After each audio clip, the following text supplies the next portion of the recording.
Hello, hello, hello. It's your favorite boy, Mr. Novice. And well, this seems like it's gonna be the end of the main story here. Maybe? It certainly seems that way. But I don't know 100%, so we're just gonna have to find out. You see, Clive, we're not alone.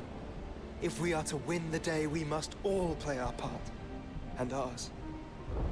Ours lies beyond those doors. At once. We fought long and hard for this moment. Sid's dream, our dream, is within our grasp. We need only endure this final trial, and we shall. Together. Together.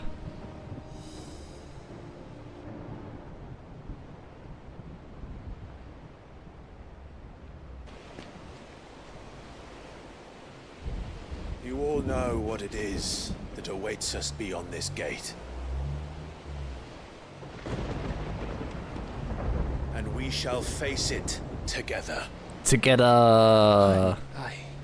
Ay, caramba. Vámonos. Oh.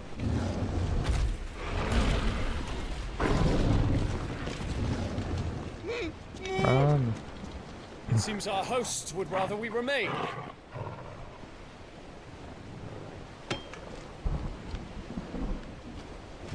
I will stay them. We will stay them. Go! Just don't keep us waiting. Thank you.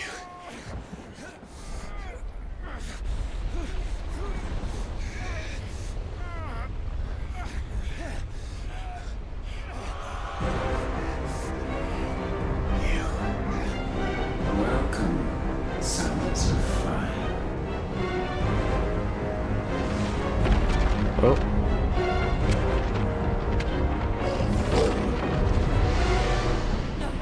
No! Whoa, they're dead.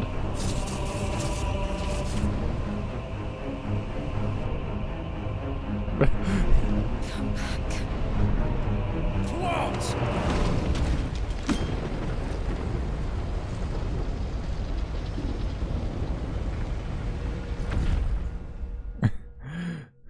What's the point of opening the door?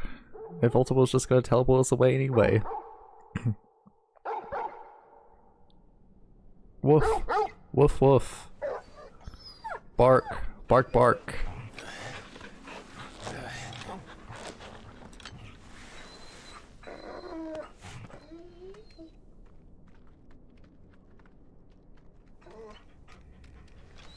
Joshua! Joshua! Wake up! Clive, is that you?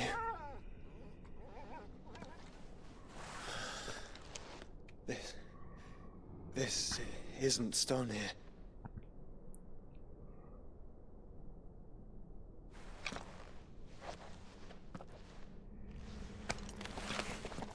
Welcome to our darkness.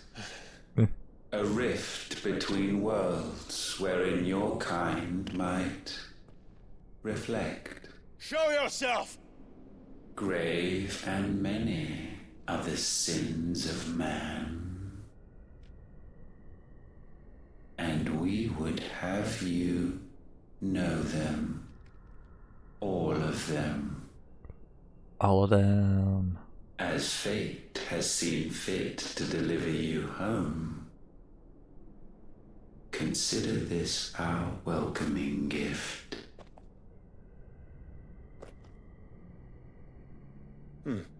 It would seem we are trapped. And the only way out is through Ultima. I mean, you don't know that, but okay. We find him and we leave. I mean, that's usually what happens. We defeat the bad guy and then we get teleported out, but you don't actually know that. Like, come on. Let's be realistic. The interdimensional rift.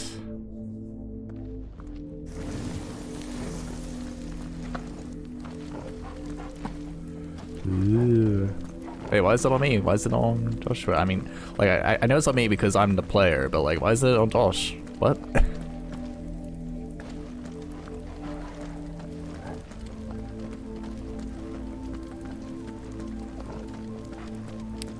This fantasy game is gonna turn into a sci-fi. If you are to comprehend the full extent of your transgressions, we must go back to the beginning.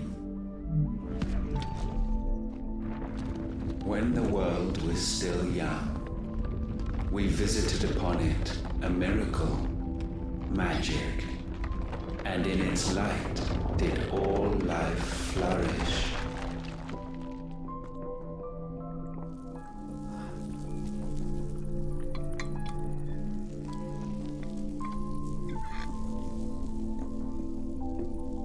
Yet the price for this boon would prove heavy. Are those supposed to be demonic crystals? A pall descended upon the land, painting the horizon black as night. That's the Though blight. we labored to forestall its spread, in this one endeavor, we stood powerless. And so we fled, that we might endure. Endure, that we might discover a means of salvation.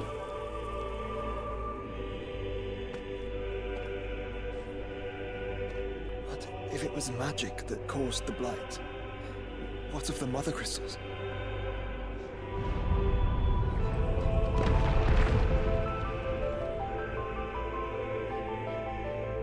I expect he'll tell us soon enough.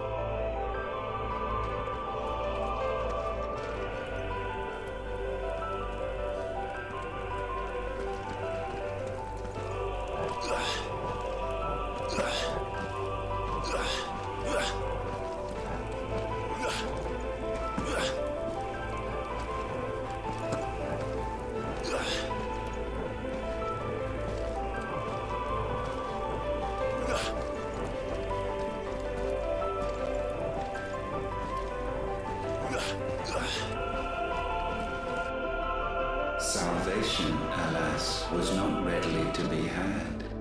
First, we would require a land unvisited by the stain of corruption. An unprecedented journey lay before us, one beyond the limits of our fleshly bodies. And so we cast them off. Thus, stripped to our very spirit, did we find our new paradise. A land as pure as driven snow. Valisthea. There would the true work begin. For the black crept yet behind us. That's racist. And soon did we arrive at a solution. The illness having spread to every organ, there was but one escape from this fate. To start afresh. With a new world. The one for which Barnabas labored. A paradise free from the blight where his God awaits. And where, if we only forfeit our wills and abandon everything we hold dear, humanity can join him. So, Ultima would have us follow in the footsteps of the king. And follow we shall. For now.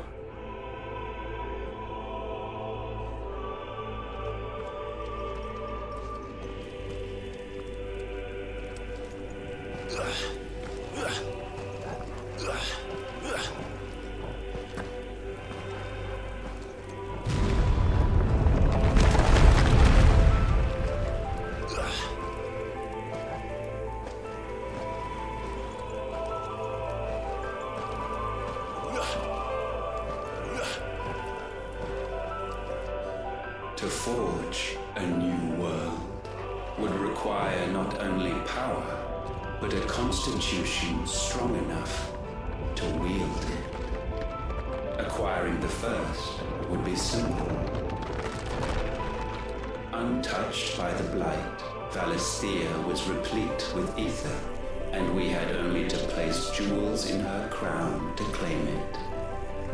Acquiring the second, however, demanded creativity. And so I cast forth the seeds of humanity. You created us. Is that not what gods do? We sowed the seeds for you, Muthos, all that you might one day blossom. And our future thus secured, we thought to slumber, though that would prove a grave mistake. For it was as we slept that man committed his greatest sin. He awoke. Alone in a world bereft of his god's radiance, he stumbled blindly, desperate for guidance. Finding no light, he sought to kindle his own. And from that single errant impulse was his will born.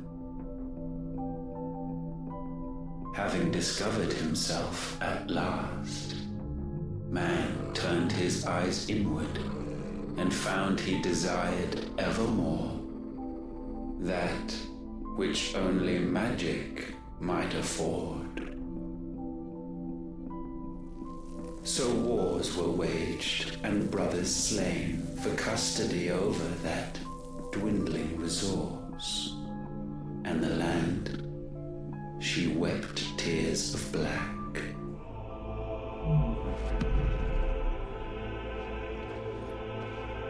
He would condemn us for this. Surely he cannot be so blind to his own hypocrisy. Not blind, just unwilling to admit the truth. Though we're one and the same.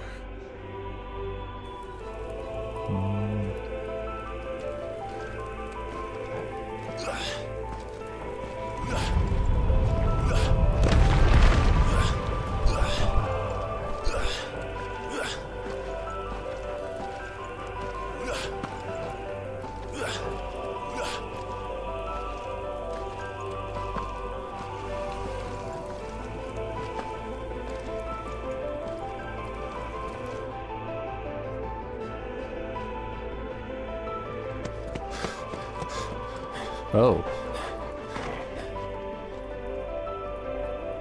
Who's that? Ifrit. Or what's left of him.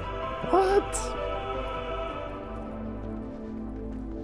Long have our ashes lain cold for want of a spark. Cast your eyes upon them and see what you must become.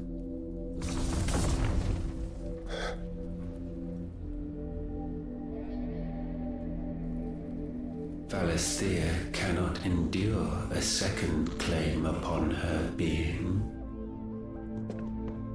The avarice of man drives her ever closer to destruction. Oh no. But she may yet be saved by you.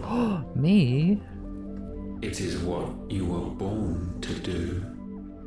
Why we nursed you and fed you as your own mother should have. And now that you are fully grown, our Muthos, it is time at last for you to serve your purpose. To right your wrongs. If our sin is wanting to survive, then you are as marked by it as we are. The fault is yours. Our wills were born because you abandoned us. And now, you would have us forfeit them. All for a place in your new paradise. Do you imagine yourselves worthy of one? Mankind has no place in our world. Is this truly so difficult to comprehend? Kinda. We only ever require you, Nuthos, when the time comes to bid this wretched realm farewell. None shall follow, none shall remain. What do you mean, none? This is our world. Once the land's rebirth is complete, humanity will have served its purpose. Why would we continue to suffer that which has caused us so much vexation? Because the land doesn't belong to you. It belongs to us all! Oh. What? That is where you are mistaken. You own nothing but your precious will.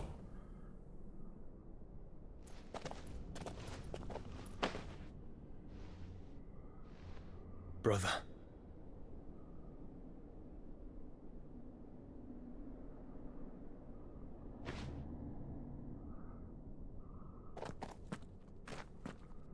I can't do this alone. And you don't have to. I grow weary of your dissent. Now you must learn that this master will not tolerate disobedience. Screw your forte. Oh.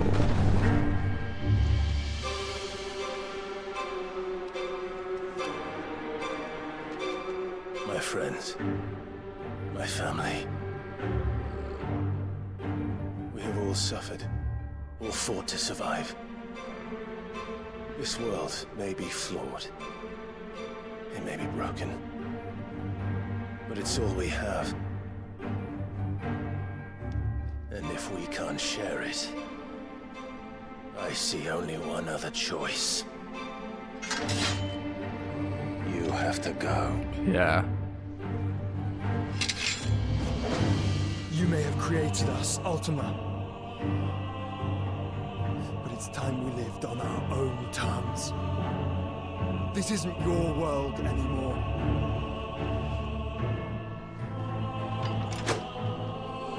It's us. Bow down, offenders. Hearts oh. disdained. Ow.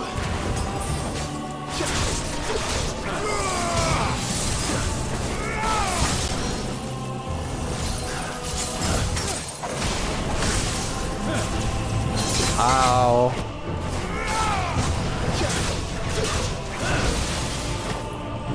Gravigar. Give me parts.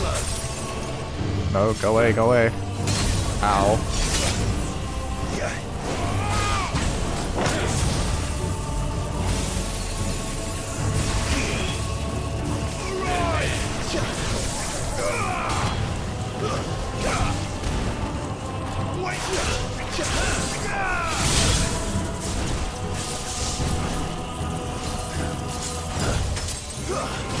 Ow.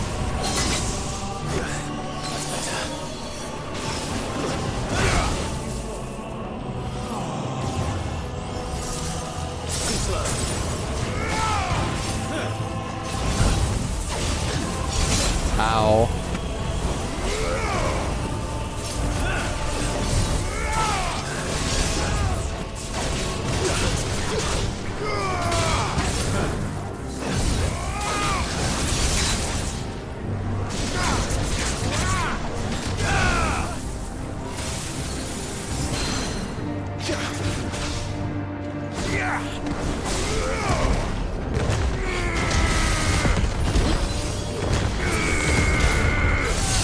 Ow.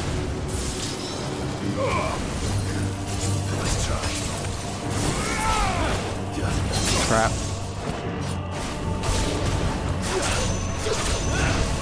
Oh.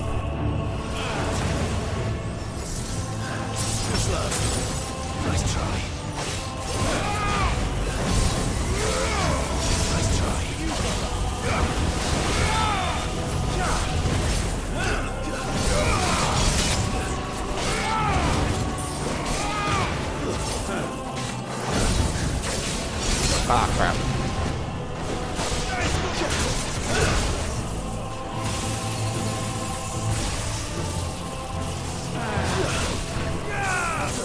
Ow.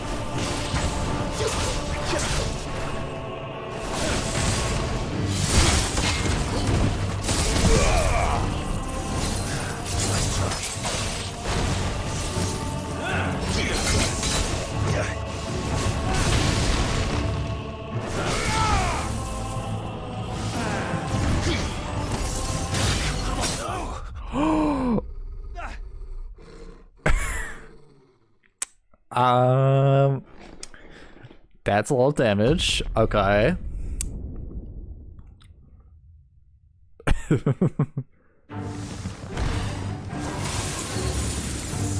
Oh crap.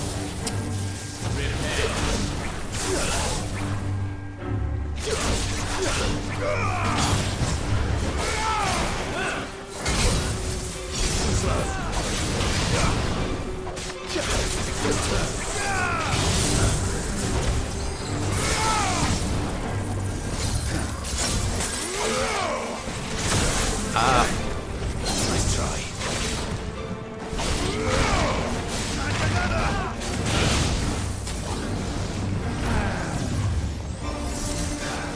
Ah, crap.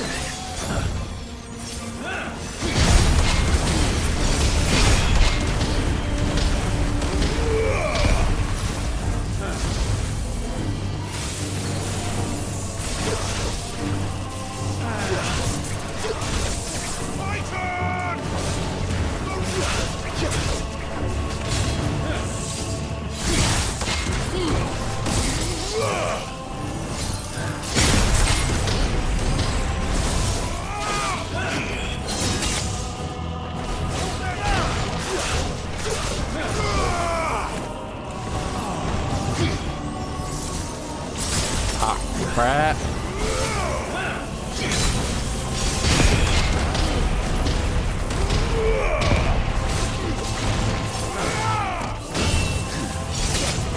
Crap.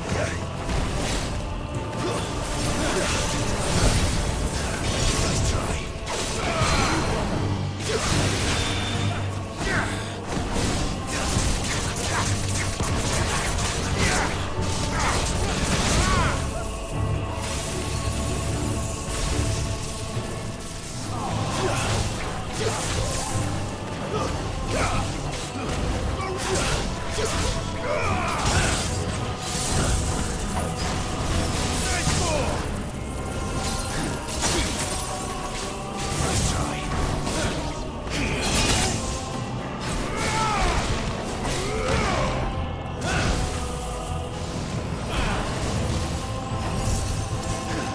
Ah, crap. Let's roll ready.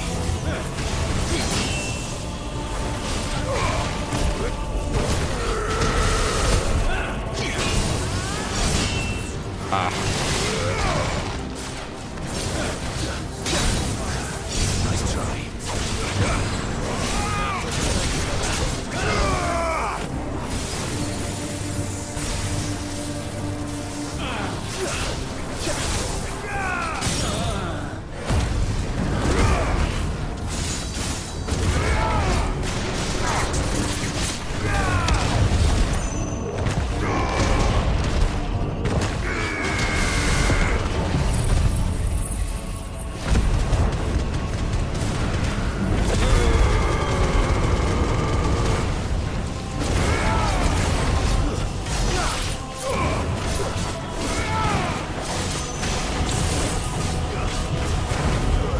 Such foul attaint may not be sublimed through gain-standing.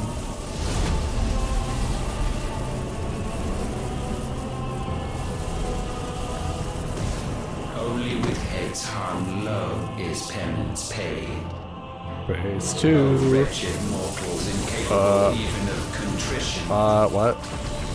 In fitting season shall we reap our harvest.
Ah.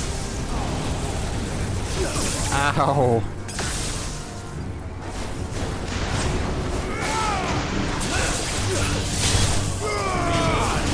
Ricochet, what? What?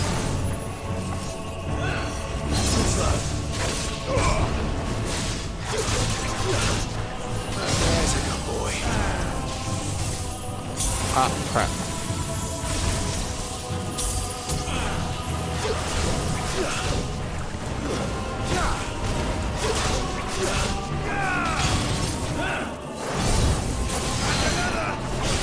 Oh.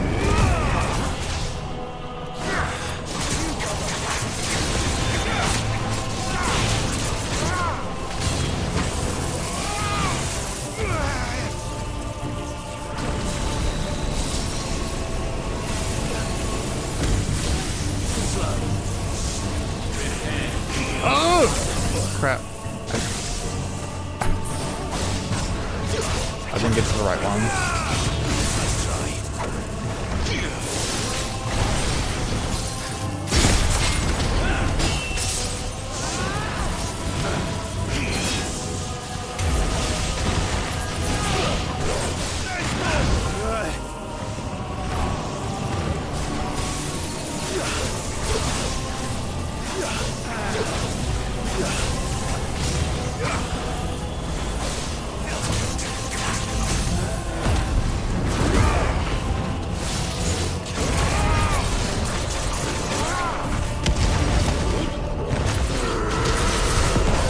Halfway there.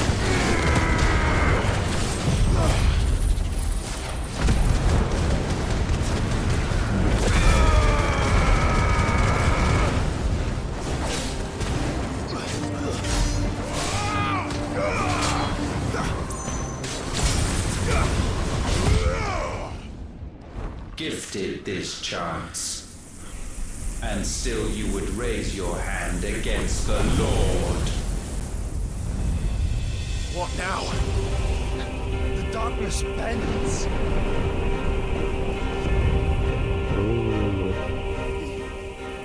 He means to end us. It wouldn't be the first time.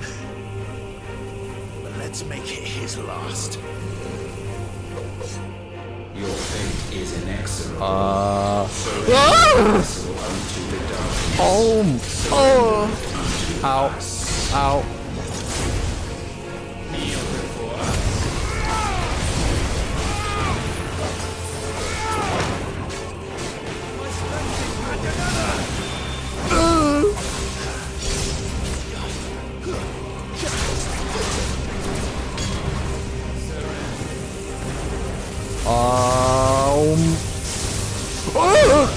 Prostrate yourself.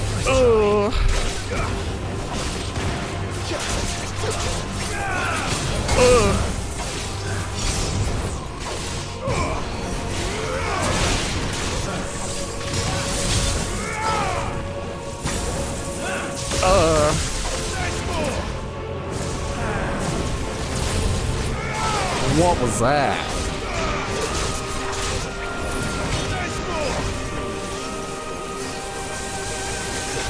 Oh! Oh.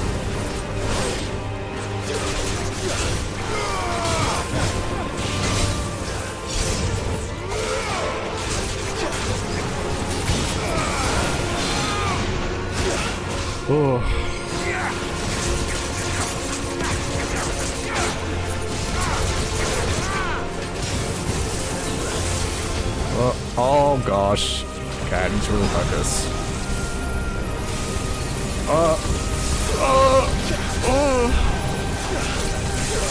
Oh my gosh. Okay.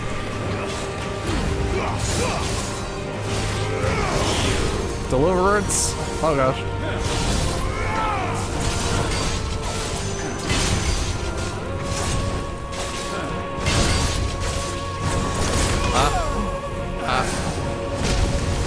Ow.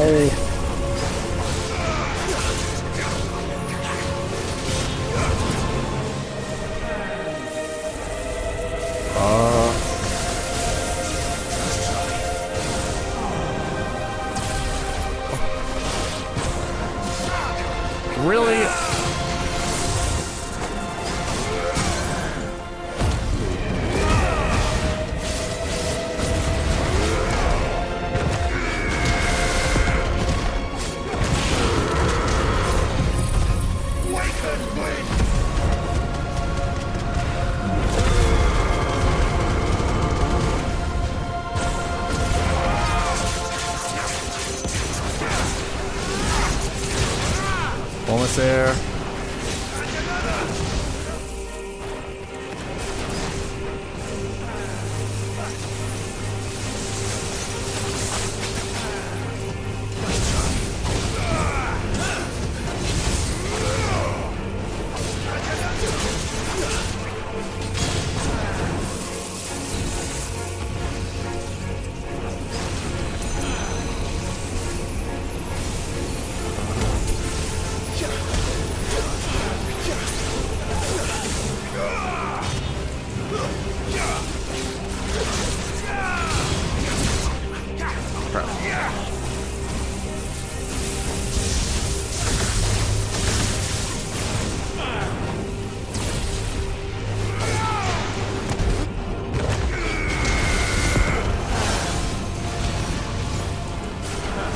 Ow.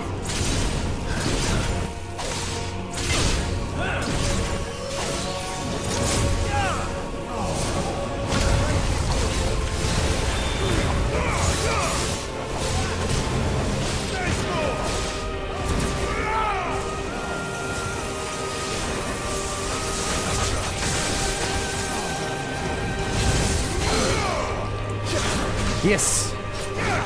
Come on. Come on. Come on. Yeah! Ultima vanquished. Why do I feel like this is not the final boss? The final phase.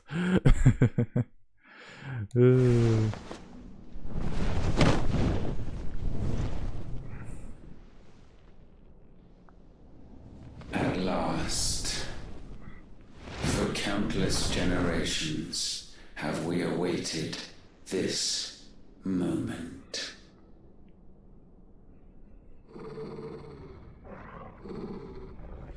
Grr, grr.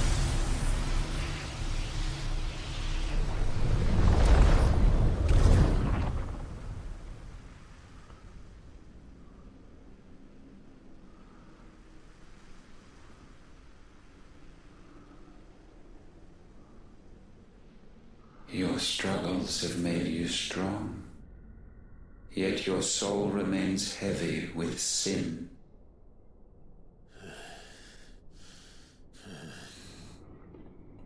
Absolution is nigh. Repent, and all shall be forgiven.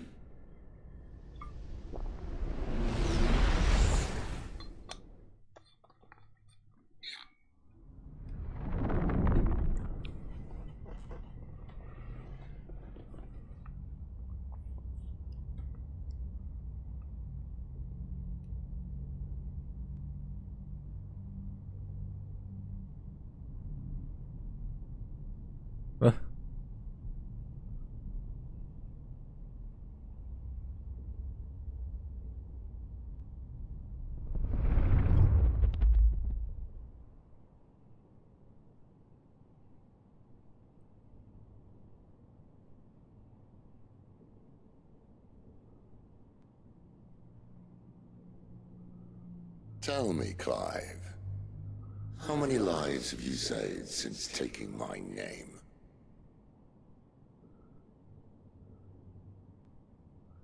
Fewer than we have ruined.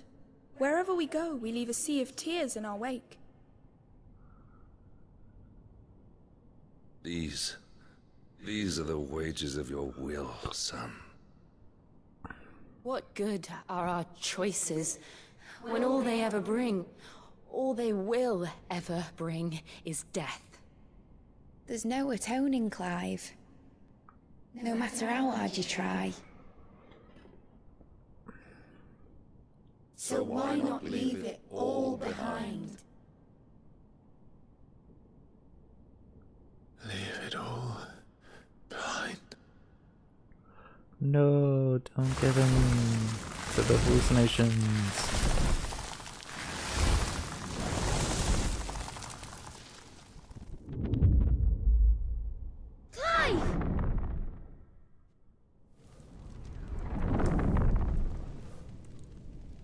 Ooh. Things are getting trippy. Won't somebody save me? Won't anybody love me? I yearn, yet still she is not mine. Have I not given enough?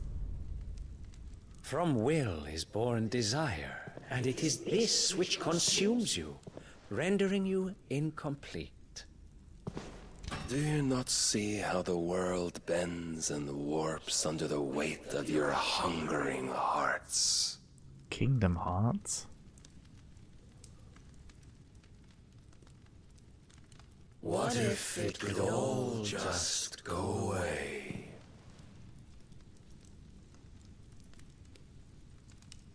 Just go away.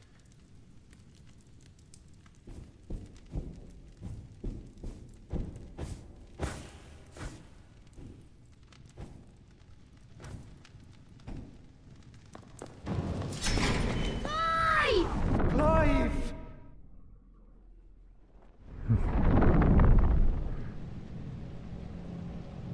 Clive.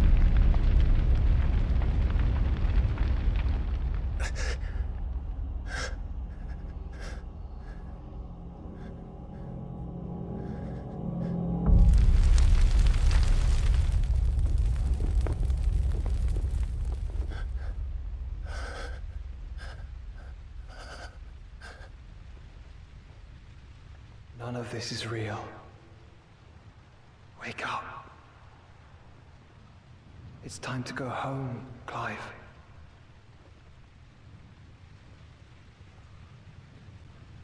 Clive. That's right. You're my brother. Brother.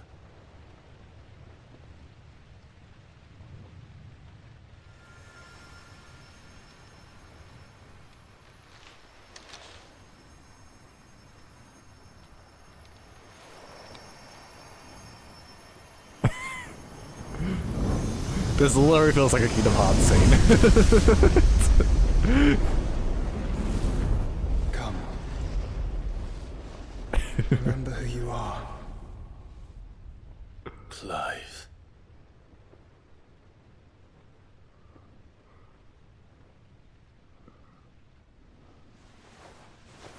Once more, lest you forget.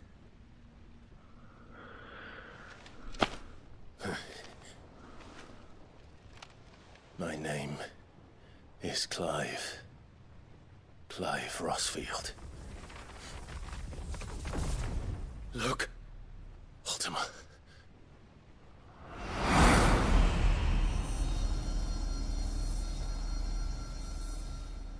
Even here, the light of the vessel's will cannot be quenched. And the Phoenix, his trespass should not have been possible. Not possible unless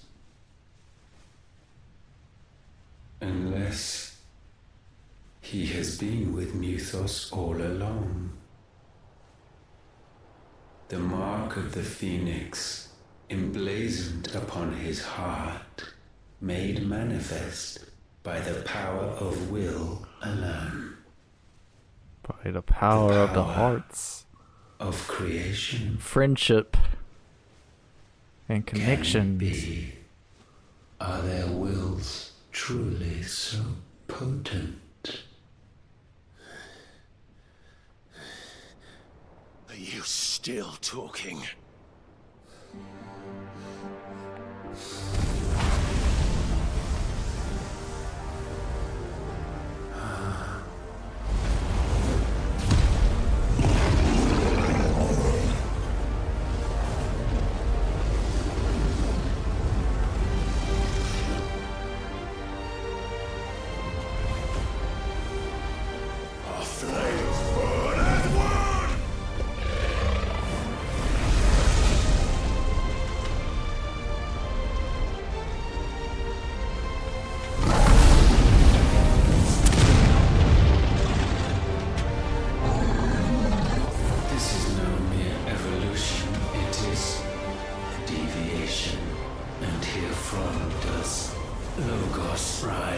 Logos.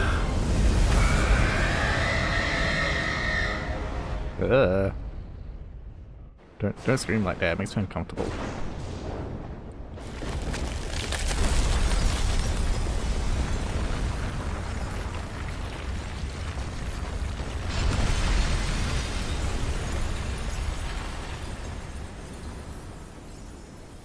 Pretty. And now the world is saved. For sure. Ashes to ashes. Oh. Escape the darkness. Yeah, we did it! Yeah! Woo!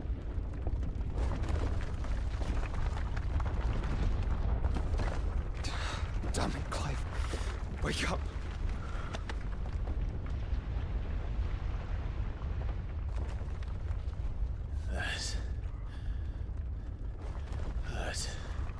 Sorry to wake you, but I think it may be time to leave. This place.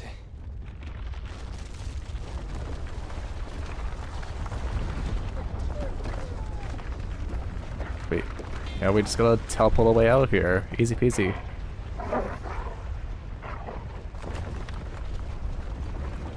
And once again, does my creation stray from the path laid before it? Steeped in conceit, you fancy yourself a god. You embrace Logos. What does that even mean? But we will put an end to this hubris. What are you talking about? In the halls of Origin, does our true power Origin! quicken, Xenoblade! and there shall you be made complete. Soon, Mythos, soon you will discover how little you know of suffering.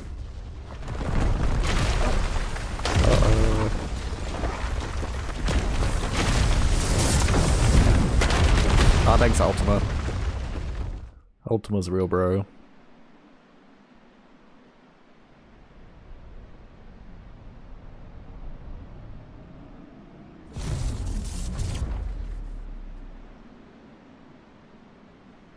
And so the crystals are no more.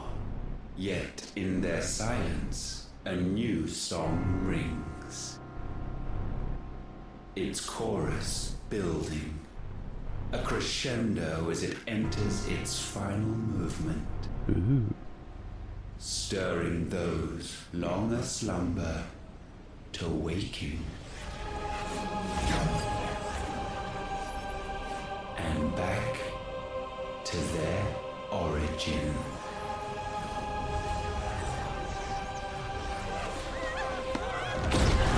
Oh.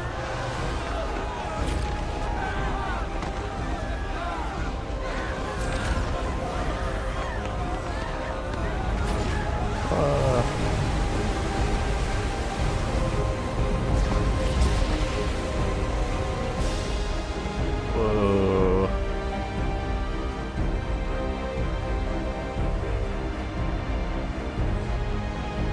Babylon Garden? Or like Babylon Tower? Oh. Or Babylon Crystal. It's probably not called Babylon. But... Oh, you guys are still around.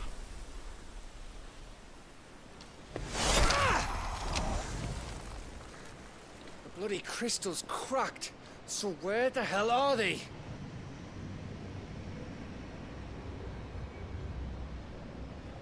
Oh, fuck me.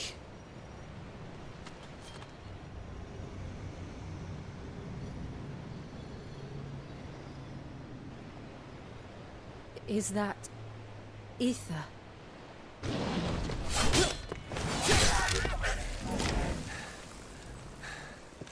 What in good Grieger's name is going on?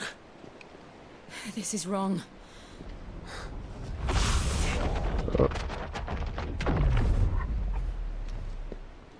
Are we back? Clive! Joshua! Jill!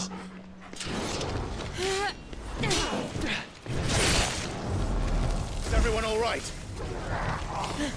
We're fine. What happened? Too much to explain here. Mate!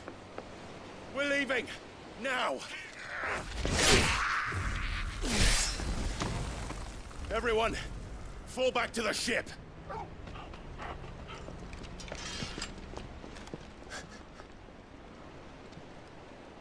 I will be with you anon. Thank you.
Oh, all the way back to the hideaway.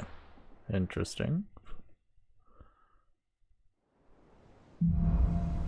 Back to their origin. I need to tell everyone what happened at Drake's Spine, and I'm going to need Otto's help.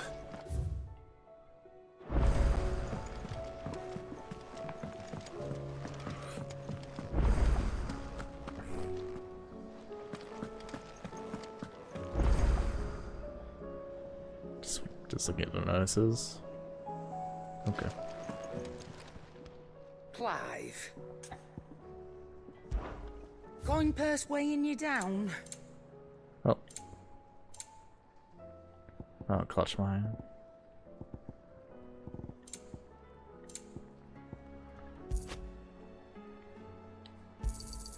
You'll not find a better price than that.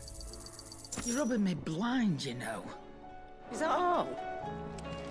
Actually, since this is probably the last time I'm gonna be here, at least main story wise, but we should probably just talk to everyone. Welcome back, Sid. After the whole. Well, someone's in a good mood. Drink up, you lot. The next round's on Sid.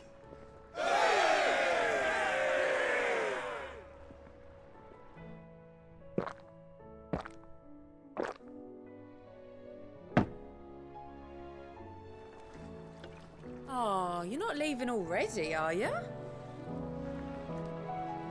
You look like you could do with a drink. Don't be a stranger, Sid.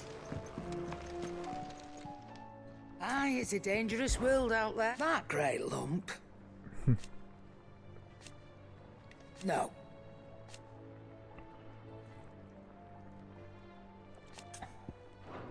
Take care. Always one more job to do, isn't there, Clive? What do you mean I can't have another loaf? Oh, it's the bridge. Sid! Look what the curse breakers brought back from Dalmekia. It's the bridge from that one side verse. Looks sort of funny if you ask me. I'll be damned. Have you had one before? Something smells good. What are we having? Bombs! And they are good. You should try one.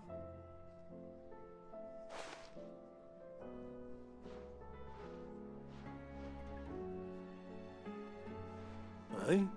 The bloody great hole in it. Who ate the rest? It's supposed to be hollow, silly. Haven't you ever seen Drake's Fang?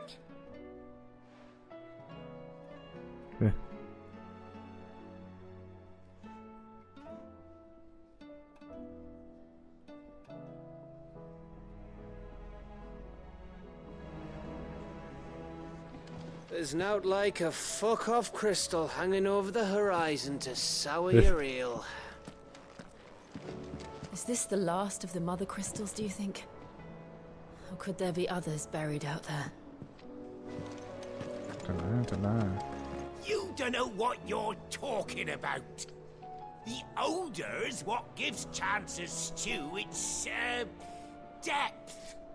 And that's what makes it superior to any old lizard livers. Oh, please. Have you even tried the fried mortress? Taste, smell, texture. It beats your beloved stew hands down on every count. Now that's a masterpiece. Mm-hmm.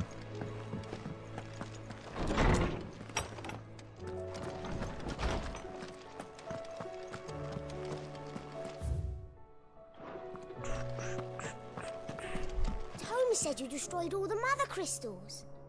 No, he didn't. There's still the black one up in the sky.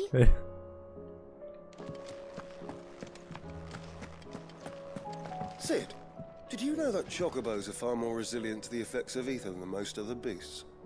Some say that's one of the reasons they were tamed for use as mounts and sumpters, so that an ether flood wouldn't mean instant death for their riders or drivers. Me, I reckon they built it up over generations. Too many foolish traders driving their birds into floods, and only the toughest surviving. Good morrow to you, my friend. With the darkening skies, but be that as it may. If I may observe... It's finding his ultimate. History can wait. I have a few new notes that might interest you.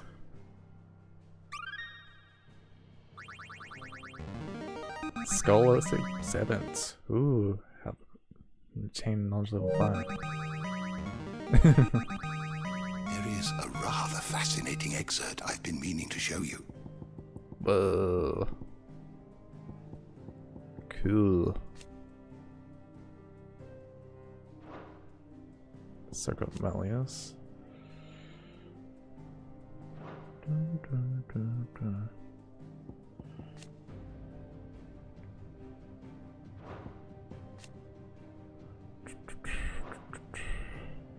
Barnabas' mother, what?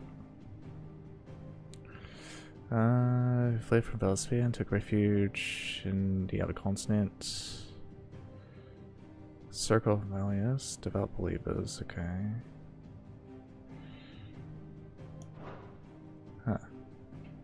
You wish to study the tomes? If you're arisen. Body of Ifrit. Aspected. Could this be the final true form of Vissel? Drink the world. One of a race of ancient godlike beings, it was the creation of magic that led to the rise and spread of the blight. The few survivors of their race fleeing to the unspoiled land of Velasphere to attempt to remake the world. For this, they created the mother crystals to harvest huge amounts of ether and sow the seeds of humanity. Oh, Intimate Rift.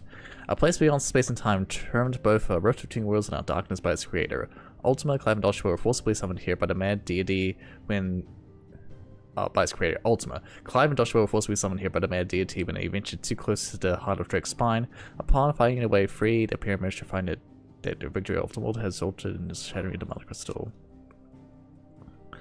When Ultima uses a mythos to describe the vessel he has long waited, one into which he can pour his soul and cast a supreme spell, Logos indicates its blaspheme form, a vessel over which the will of another has complete claim, making of itself a false god. That's something I'll need to read multiple times to make sense of. Okay. New world. Okay. You are always welcome, Clive.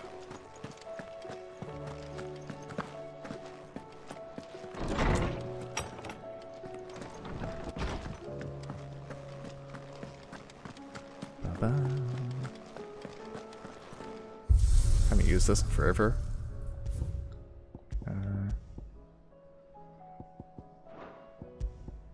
Okay.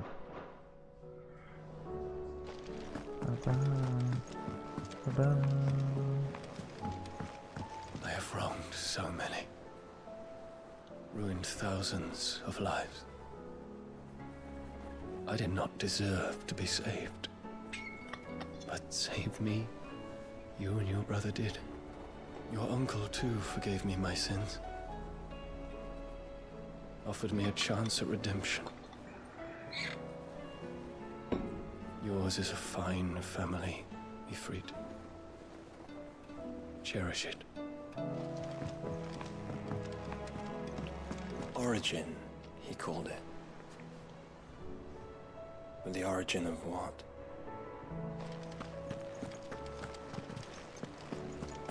Did you know that it was I who convinced His Imperial Highness to join you in Stone here? All right, it may be that he was of a mind to do so already, but it was I who told him where you'd be. Uh-huh. It's not often our entire merry flock returns home to roost at once. I expect I should be wishing you good luck. There's something about it.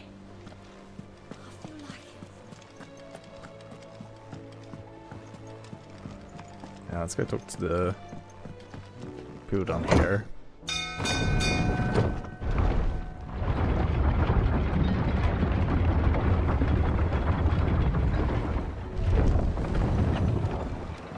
And how the hell is Sid gonna deal with that? What do you think that thing is? Oh, I can see it. It's a damn distraction is what it is. Now back to work. Don't you worry, Sid. I'll still take you anywhere you want, provided it's away from that bleeding eyesore.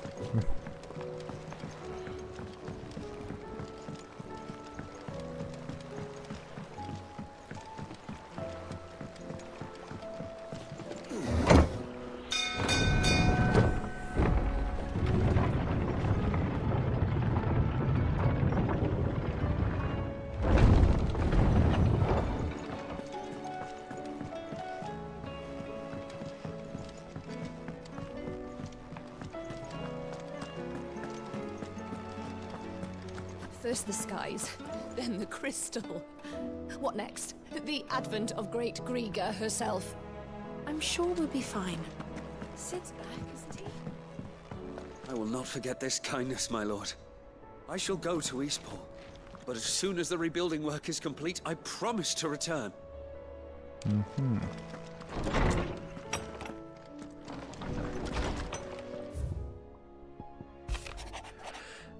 What happened in Eastport with the Bearers and the Guardians has been a long time coming, and I'm proud that it could finally happen here in Rosaria. The Duchy of Old may be no more, but Archduke Alwyn's dream still burns in the hearts of many, and it is through victories such as these that fire will spread. This is only the beginning, Clive, but a fine beginning it is. Thanks again for helping me get the dungeon in order. Had you not rode gallantly to our rescue, I reckon poor Owain and them lot would still be stuck stilling Blightwater over a bonner. There's always room for improvement though, so don't get your knickers in a knot should I come a knocking at your chamber door looking for more spears and ash and whatnot.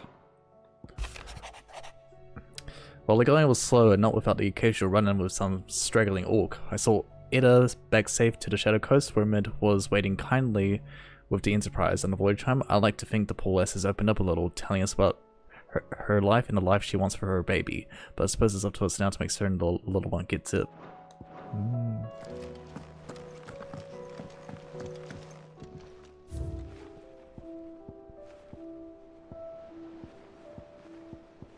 Okay, looks like we only have half the memories.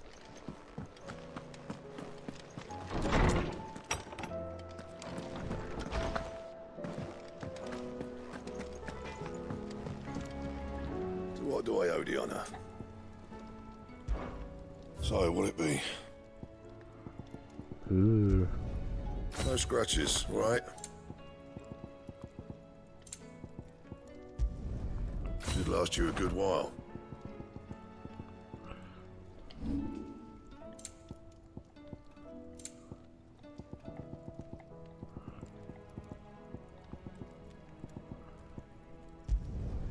You can thank me later. Not my best work, but it'll do. And how am I meant to do that then? Not enough meteorites and desert roses. Anything else? Can I buy them from you? Still alive, are ya? Meteorite If you're gonna buy disappears. something, be quick about it. Yes.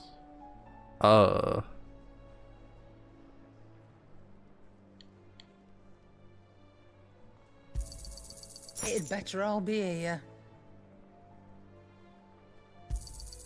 You'll not find a better price than that. Is that all? Okay, is that enough? So, will it be? Yes. My best work, but it'll do. Oh, one more meteorite. Oh, meteorite sharp flame clutch mine. Meteorite sharp pain clutch mine. Clive. Coin purse weighing you down. Maybe next time, eh? No! Sorry. Oh my It's all gosh, whatever.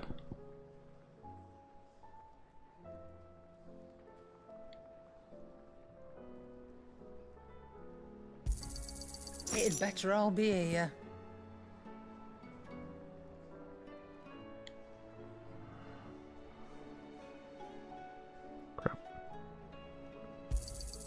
You'll not find a better price than that. Literally need one more meteorite. What do I owe the honour?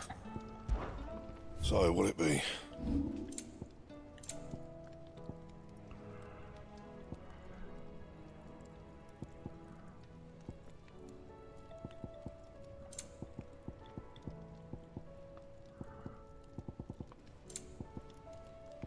And?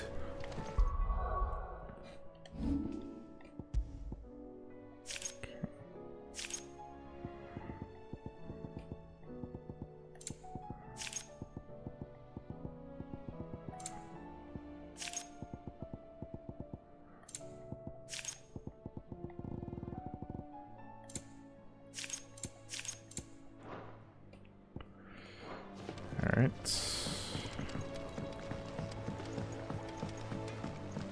I did it, Sid.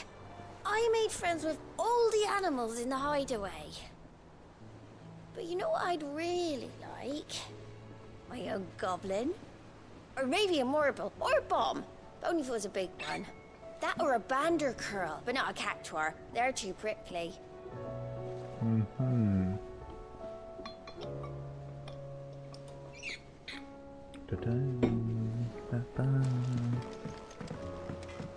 Say what you will, Lady Karen has seen our shelves haven't gone bare. Yes, but how long will it last?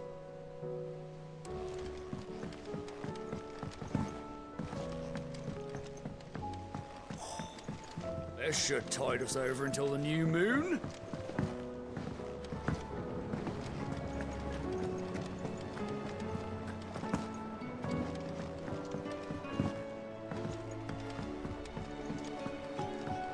A few more of these, and the Deadlands will seem less dead.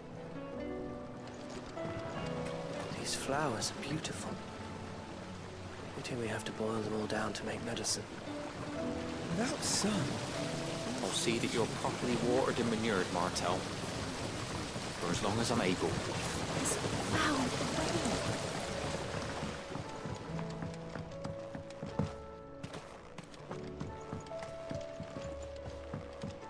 You needn't worry about the backyard, Sid. We're here, so you don't have to be.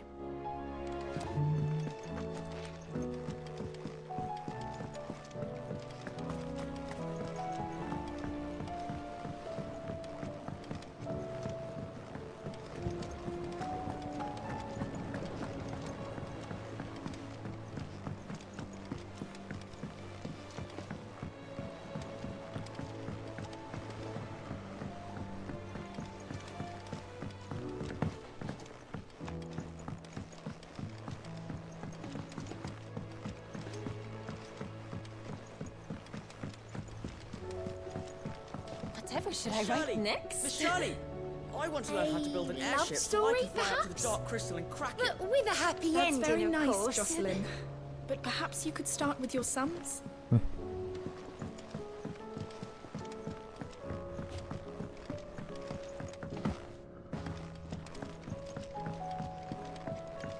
Clive, if If you need the Enterprise, just say the word. As long as the word isn't fly. Just can't do that. Yet. That crystal certainly don't bode well. But just think of all the secrets it must hold. Here, if you're planning on going up there, you could bring a bit back for me, could you?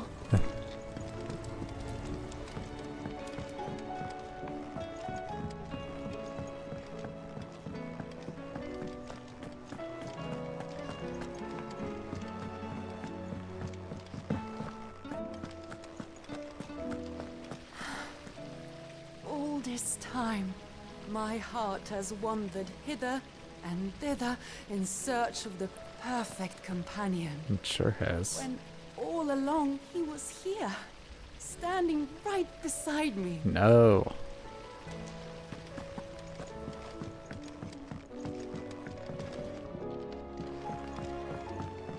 It couldn't have been easy for her making the journey from Ash. What with her belly so fat? You'd be surprised at the lengths a mother is willing to go for her child.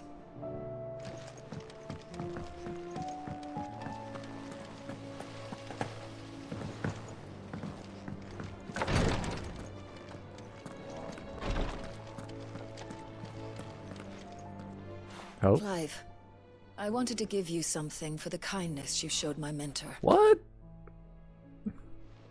Optional gift. A chest of all the medicines you're ever likely to need. Seeing as you're so reluctant to come to the infirmary, I thought you might as well take a part of the infirmary with you. I'm sure it will be very helpful indeed. And Taya, try not to work too hard. And work Rodrigue all the harder, you mean? He's a quick study, but he's got a long way to go yet. I'll take that particular piece of advice when you heed it yourself, thank you very much. Besides, who else is going to see that your brother takes his medicine? Who indeed?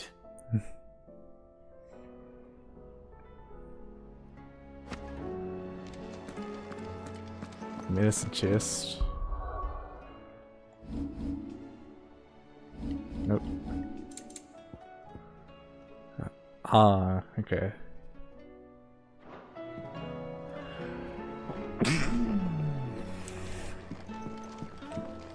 Thank you, my lord, for taking me in.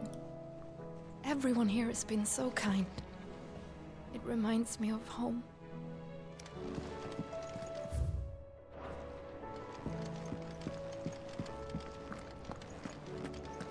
You nearly collapsed back there. It's just a touch of the vapors. I'll be fine.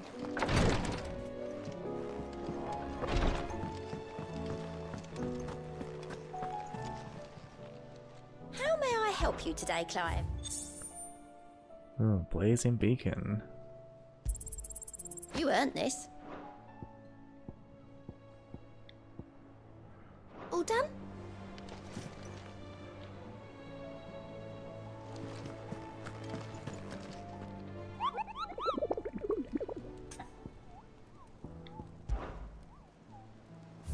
Wait, how much renown? Oh, not that much.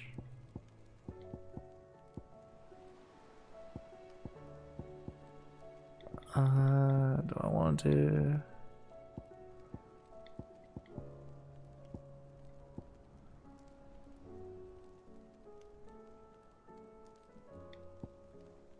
It might leave these for tomorrow. Because I don't think it's going to take too long to get to like defeat all of these.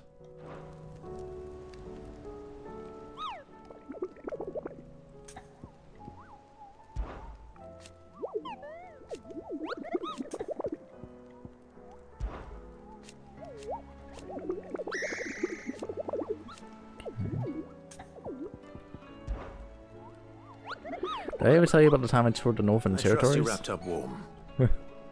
I didn't know such thing, Cooper. We Moogles don't feel the cold thanks to our exceptionally fluffy fur. You humans are the only animals up here who feel the need to dress up in the furs of those fluffier than yourselves, Cooper. In fact, that's precisely why I ended up cutting my tail short, Cooper. My kindly green celticles were made with a volley of arrows, and I make a much better hero than I did with a head, Cooper.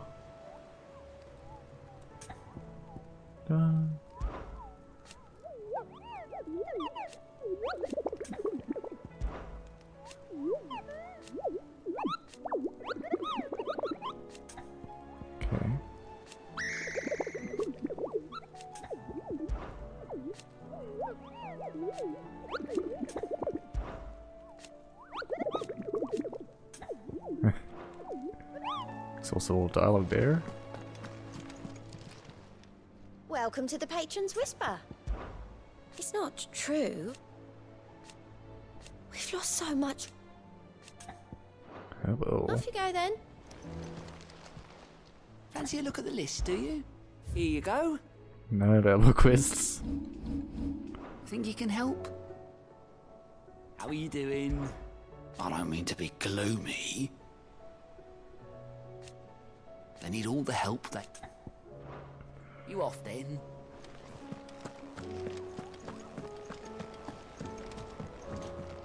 Clive.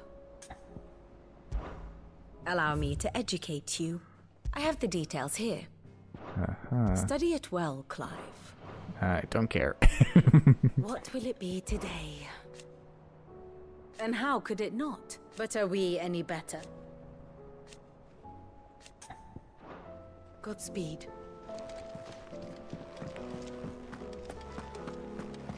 Twinside's hundreds of leagues away.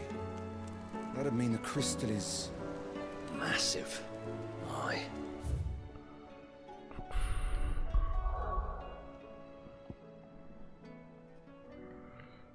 Okay. Okay, no, I didn't want to do that.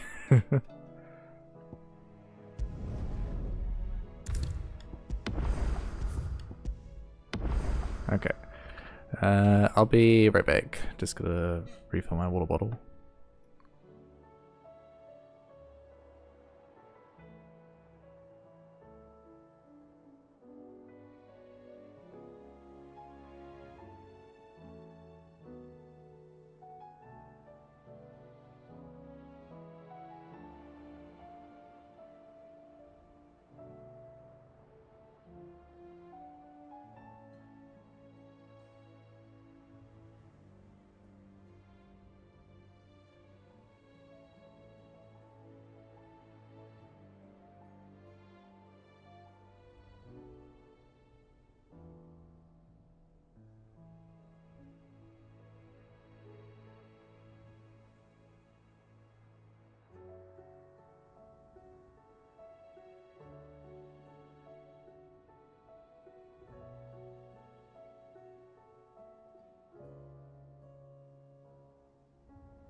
Alright, back. Still alive, I see. Something tells me that eyesore on the horizon is your doing. How'd you manage that? It's a long story. One that I'd rather only tell once. Right. All hands on deck, then.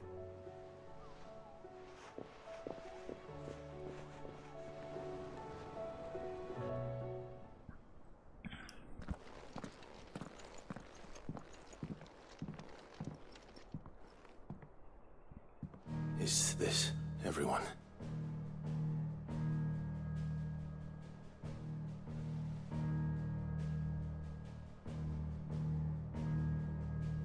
As I'm sure you've all guessed, the crystal which now commands the eastern skies was summoned by Ultima.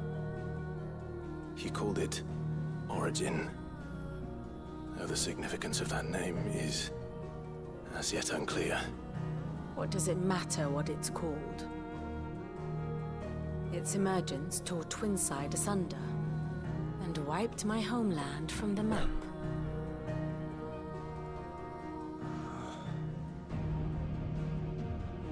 Mention of the Dominion spires can be found in the oldest of Valisthian records. But to the best of my knowledge, none provide any hint as to their true nature. That they would prove the horns of some slumbering demon. Well... The Dominion's demise was at least quick. Elsewhere, the Republican army cannot hope to contain the chaos engulfing Randalar. Canva is in flames, and the Empire. Our allies are crying out for answers.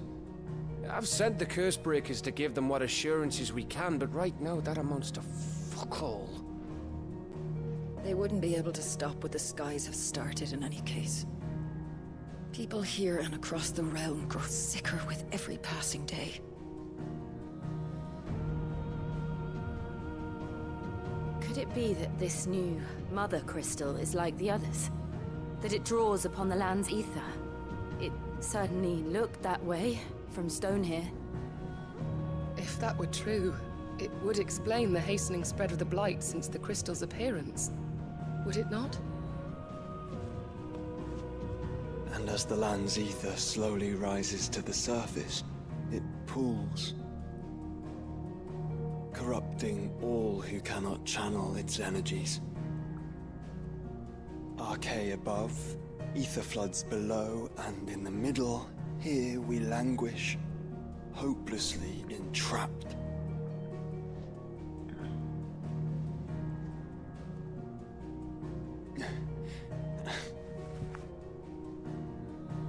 It's all right. When we faced him at Stone here, Ultima told us his true power quickens in the halls of Origin. Needless to say, we cannot allow that to continue. If we are to stop him, we will have to find a way into the crystal. How are we going to manage that then? It's up in the sky. And fast as she is, the Enterprise can't fly.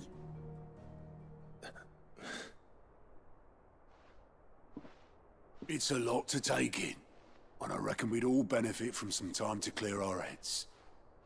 The answer will come to us. Don't you worry. Ain't that right, Clive? Right. That's right. Well, go on then. Bugger off.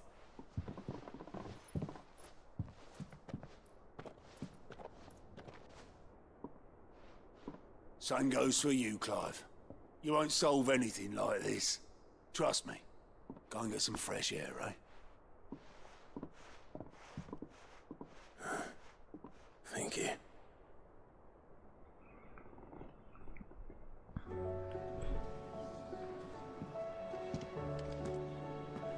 Joshua seemed upset.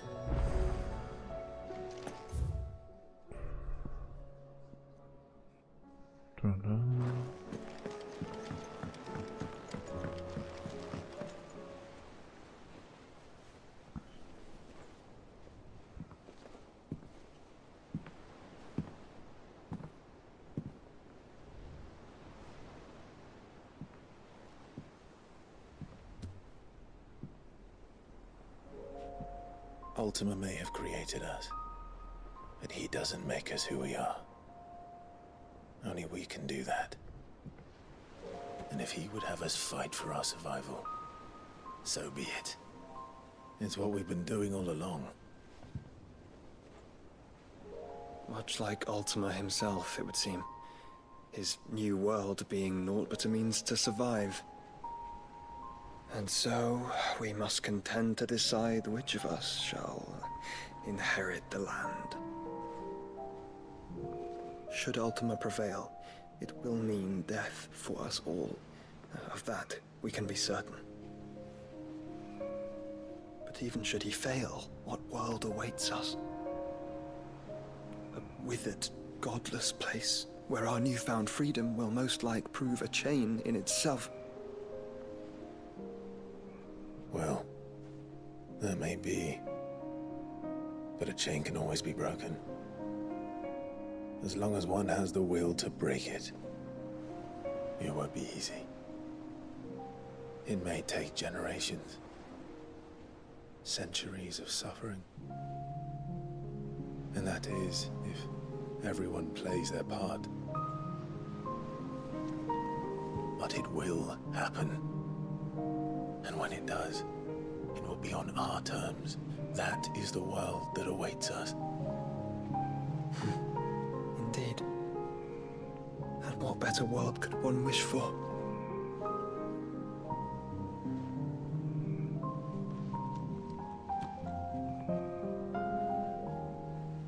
But first, we have to reach that crystal.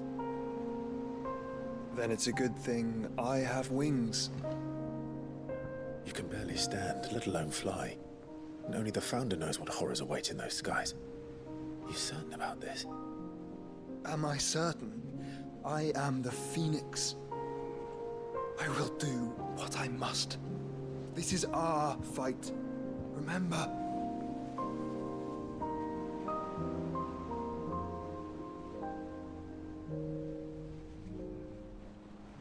All right. I yield. But only what you must, yes? I'm still your sworn shield. That you are. And what of my wings? Yeah. Lest you forget, you go to stand against a god. I would not have you succumb to fatigue before the fight begins. Ifrit, your brother mentioned that some few of the dominants who had lost their power to you were still able to prime. Ah. Is that true? It is. But their icons no longer submitted to their will. Right, like with Benedicta. Then mine will have to be stronger. That you both might save your strength for the battle to come. You don't have to do this. If you do, there's a chance you might lose all you have left. And what have I but regret? My life ended in the Dominion. I fear death no more. Besides, I would have words with Ultima. He has much to answer for.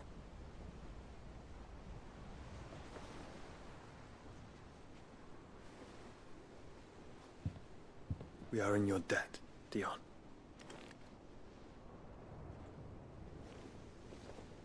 We can speak of debts when this is over.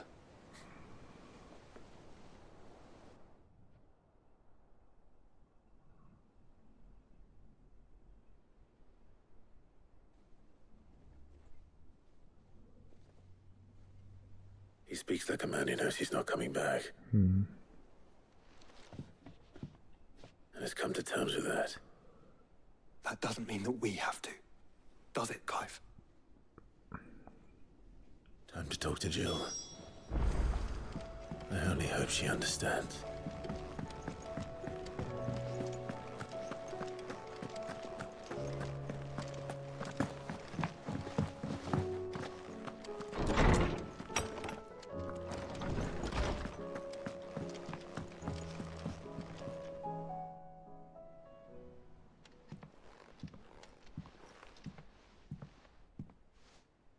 Come to wish on a star. That might not be such a bad idea. This is it, Jill. You know what I have to do. Why I have to do it. There's no turning back now. This is where our journey was leading us. Where it will end, for better or worse. I could pray to Metia for you. But you'll be all right, won't you, Clive? You always are. I did promise we'd watch the moon together. Oh. I'll be waiting.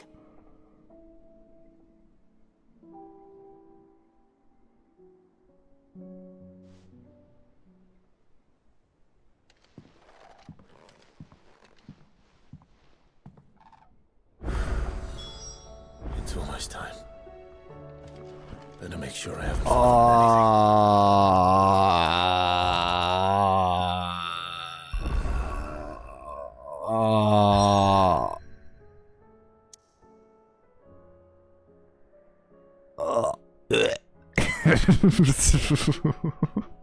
Why game? Oh.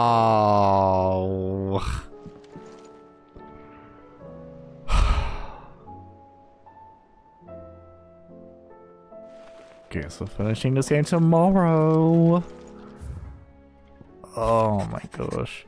In case you haven't noticed, you poor hound spends all his time late on the road, Jake, whimpering like Gav in his cup. Something ain't right. My gut tells me it's all to do with a supply of antelope bones. Sure. What is it this time, Torgal? Whoa. Guess we're finishing this game tomorrow. Reluctant as I am to add to your burdens, I would ask your aid in a personal matter, albeit one that may be beneficial to your cause. There exists ancient texts deemed so injurious to modern thought that mere possession is deemed a crime, and there was a chance encounter with one such tomb. From a distance, it sparked within me the scholastic curiosity which burns to this very day. I wish to enlist your aid in claiming that text. Should you require further incentive, know that I am willing to offer compensation for services rendered. Okay. Something tells me this is no mere adventure story. Whoa.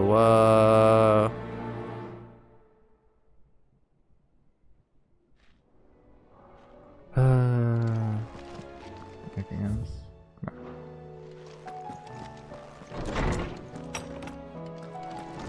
Gosh darn it.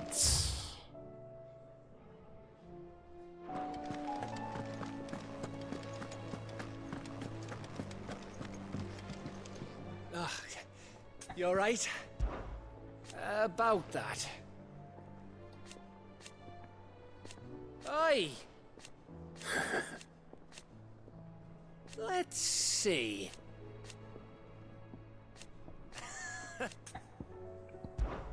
You off then?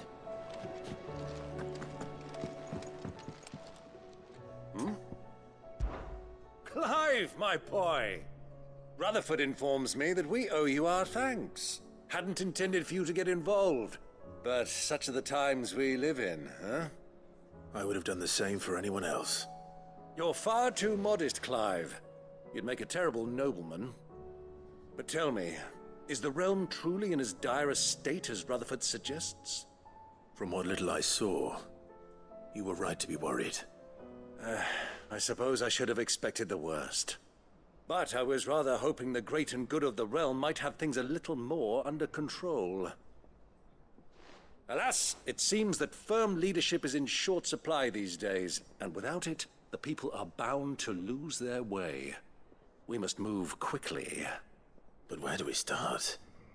True, the challenges that face us are many, but in my estimation, there are two key areas to be addressed before any other. The realm's armies, and her larders. As you've seen firsthand, it's every man and woman for themselves out there. Certain cities have banded together to try and maintain some semblance of order, yes, but such cases are few and far between. And yet, the only remedy for the chaos that faces us is unity. A unity that transcends even the borders laid down by our ancestors. In short, if Storm does not stand together, she will fall apart. But how would one even begin to unite the realm? The armies, my boy. As I told you already, we begin by restoring order among the ranks of those sworn to maintain it. Sadly, I doubt I could convince even the lowliest gaggle of privates to dig a latrine together. But I do know someone the High Commanders have been known to listen to on occasion. Field Marshal Eugen Havel. Eugen? I thought he was retired. He was, until an Akashic army tore through Randalar and killed most of the rank and file. There is no man alive more capable. Literally. And as luck would have it, I've already spoken with him on the matter. Of course you have. And he's agreed to help. On one condition. That he first speaks with you personally. Havel has always been a man of frustratingly rigid principle, and he has certain qualms about clasping arms with, well, with an outlaw. I extolled your many virtues as best I could, of course, but the old goat was adamant that he be allowed to appraise you in person. You don't mind, do you, my boy? If that is your wish. Of course not. As long as chaos reigns, we will never build a better world. I'll do whatever it takes. And if the Field Marshal wishes to speak with me in person, then so be it. That's the spirit. I'll leave for Randalar at once. Would you send a Stolas? Of course. Rutherford is already in the Dalmekian capital. I'll have him tell Havel to expect you forthwith. Excellent. Thank you, Uncle. No, thank you, Clive. Whoa, whoa, whoa, whoa.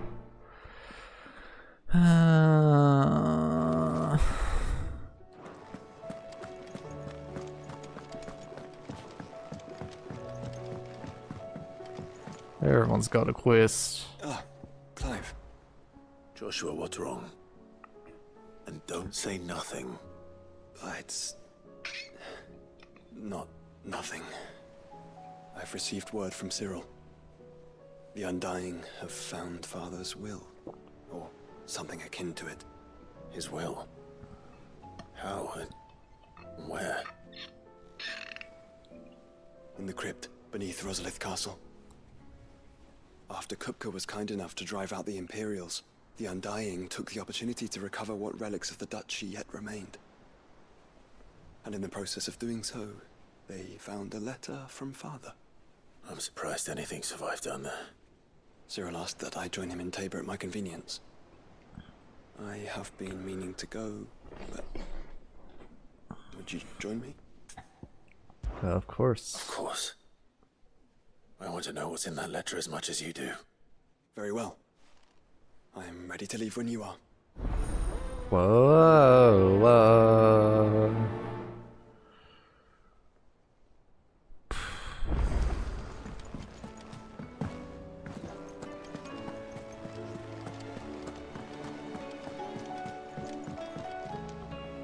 Sid, I was wondering if you could help me. It depends what with. A bearer, but recently freed from his bonds, is keen to join the Curse Breakers. As you know, the work we do is not easy, which is why we test every volunteer's suitability. I was hoping you could oversee this one's evaluation. I don't mind, but why this one? Because he wants to be a scout. Our ranks are filled with men and women capable of breaking chains and putting slavers to the sword. But scouting, we're few with the nose for that, which is why we still rely so heavily on Gav. And since he accompanies you on so many of your missions, I thought you might be better placed to recognize the traits in him that we should look for in those who'd fill his boots. Sounds reasonable. So you're happy to oversee the boys' test, then? Yes. One can My never have time too is many yours. scouts. Truer words, Sid. I'll let the initiate know that you'll be attending his trial, and that he is to proceed directly to Northreach in readiness. No time like the present, eh? No time like the present. I'll await you there. Whoa.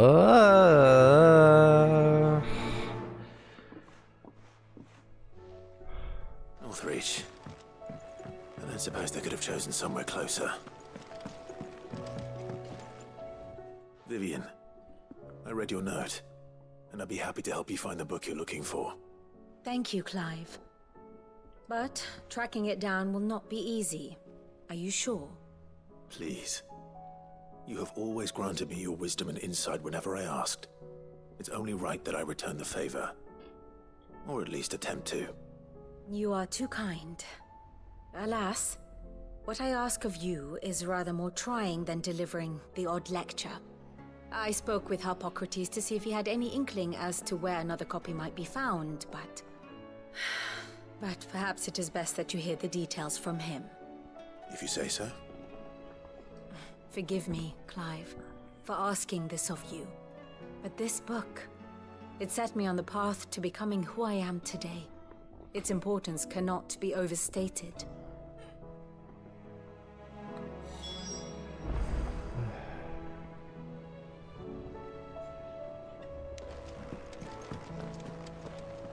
If you've got something to ask, ask. No. Is that right? Might be time to take a step back. But if it weren't for Sid, I'll be here if you need me. Fancy a look at the list, do you? Anything catch your eye? Yeah. Seen enough?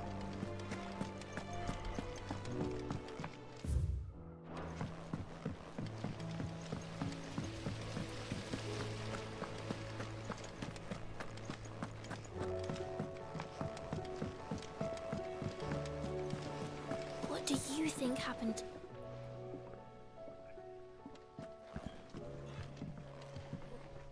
Sid! You have to help us! With what?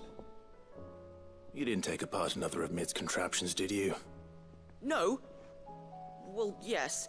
But that's not what we want to talk to you about. It's Miss Mididol. She's been acting strange. Very strange. She's barely ever around. When she is, she acts like we aren't even there. Her head's in a crowd. In the clouds. That's what I said. In the clouds. Well, she does have a lot on her mind. When did you last see her? Not long ago. Right after she got back from saving you from Stoneir. Then it's probably just about the Enterprise. It did take quite a battering on the way there and back. You didn't break it, did you, Sid? You really should be more careful around Miss Mididol's inventions. Don't listen to her. Even if you did break the Enterprise, you could put it back together, couldn't you? But who's gonna put Miss Mididol back together? She seems really sad. Why don't I go and see if I can cheer her up? You do that? For us? She's in her dungeon. Don't scare him. It's not a real dungeon. Thanks for the warning. What?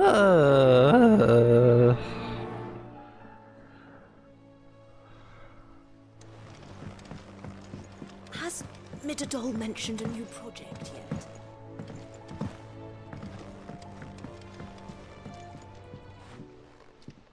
Mid, if you have a...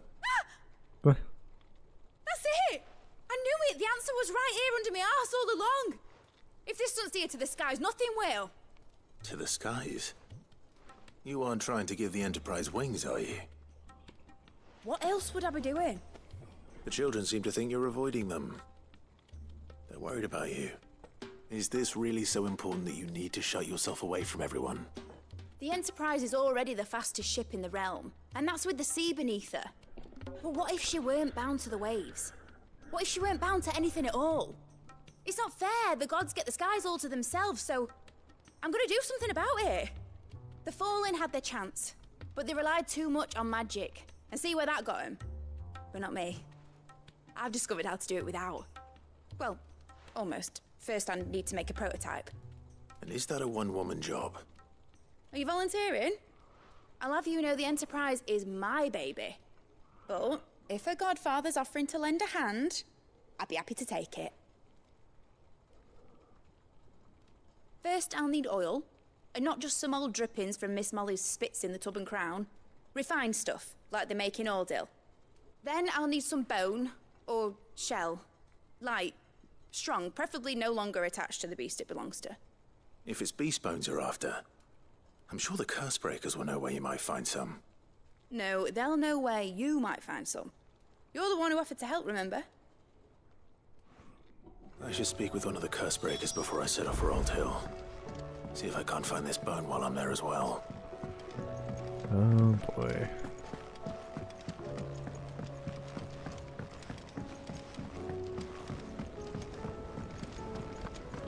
I will not let them be forgotten.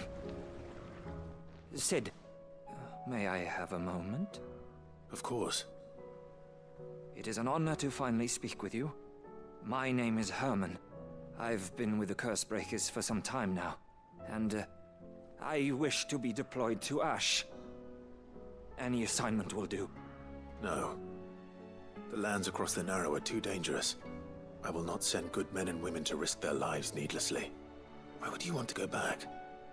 I need to retrieve something. Something important. I was raised in an orphanage. The Badbach Conservatory. Badbach. Or rather, I was held captive there. It was not a place of nurture. It existed solely to turn bearer children into mindless weapons. We were tortured until we feared no pain. Tormented until our hearts turned to stone, and few ever survived long enough to become tools of the last king. I can't imagine. I lost so many. I can't even remember all their names, but they must be remembered. They cannot fade away, faceless and forgotten. The Institute was run with military precision. Every child measured, every name recorded, every death logged with meticulous care. Sid, allow me to travel to Ash and recover the registry so that my brothers and sisters might live on. No, I'll go instead. You were a good friend, Herman. But the fact remains that Ash is simply too dangerous. Sid, please. Even should it cost me my life. Too dangerous for you, Herman. But not for me. I'll go to Badbach and find the registry. You will? I won't let you risk your life. I don't know how to thank you. You can start by telling me where I'll find this orphanage. Vida Grace. Hidden in a forest, overlooking the plains. All right. I'll see what I can find there. May the mothers guide you. What?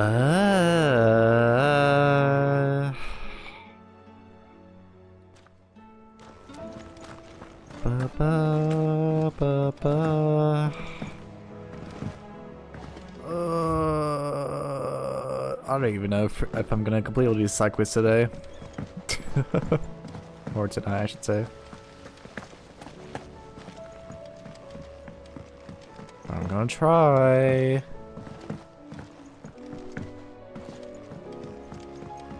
Hello, Torgal.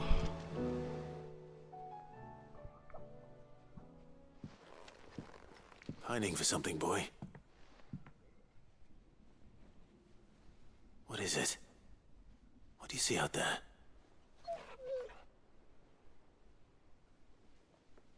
I never did ask where you got that anklet of yours. Oh, yeah. From Sid, that's why. On the day he brought him home.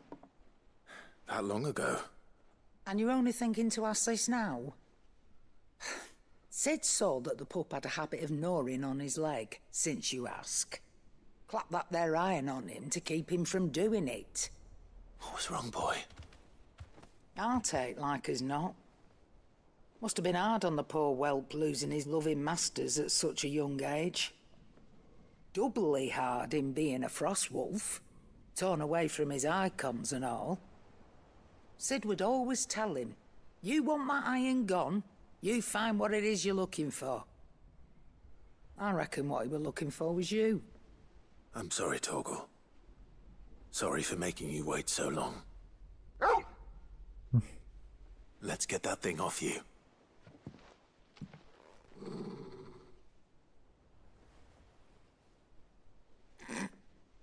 Doesn't sound like he wants it off. Indeed. You miss Sid as much as the rest of us, don't you?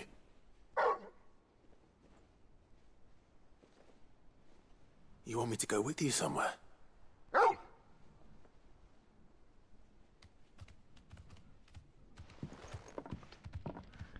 Quick, aren't you? Glad you've been paying attention. Not nearly as much as you have, Lady Karen. Aye, good thing and all. It's not like Gav would have kept him in nuts and rubbed his belly these past 10 summers. Your kindness is appreciated. You've been a good friend to him. Only because he doesn't talk back like the rest of you. Go on now.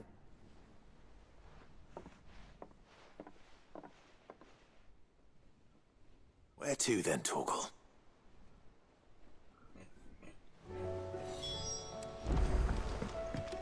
Follow Torgal.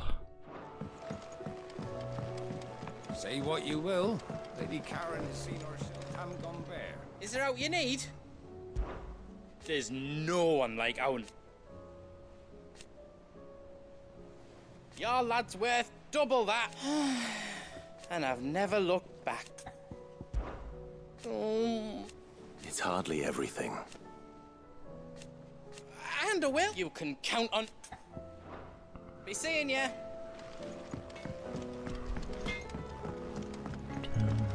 First the skies, then the crystal.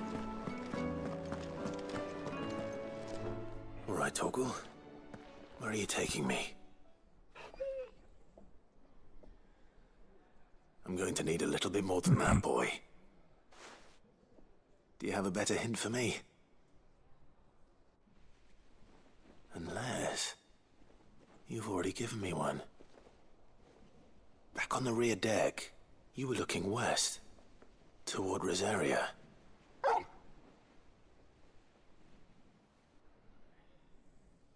Why don't we try the rookery?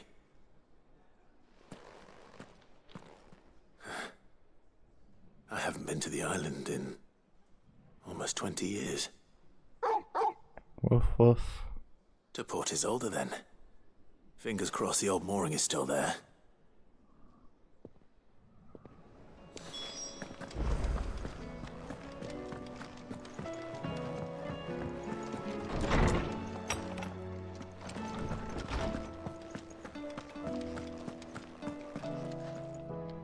Ah, Clive, my boy.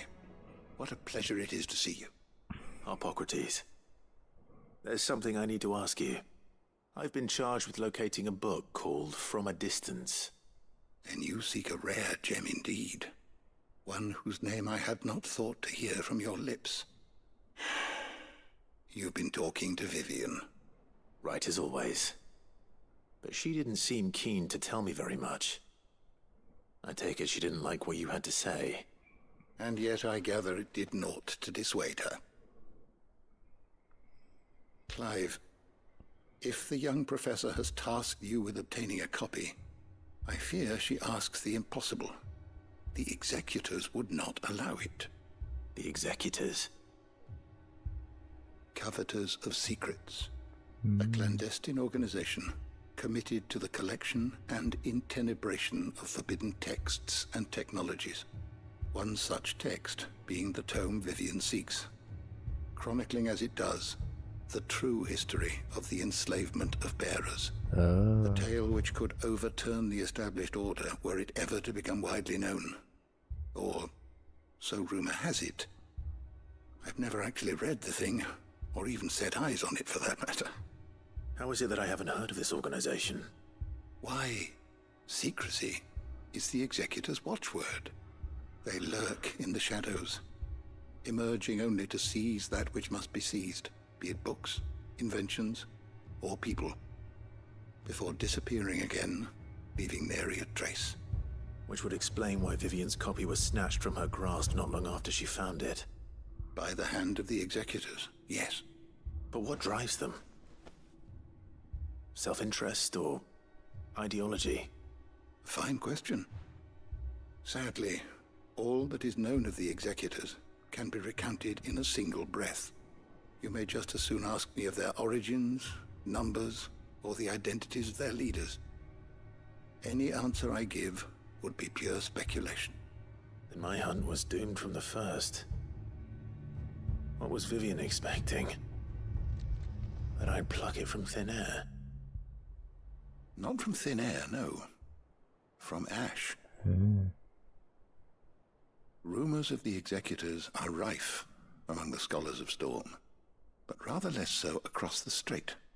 I have a friend.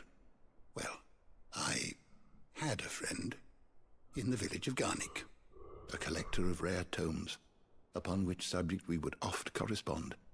Alas, I have heard naught from him since the skies fell dark.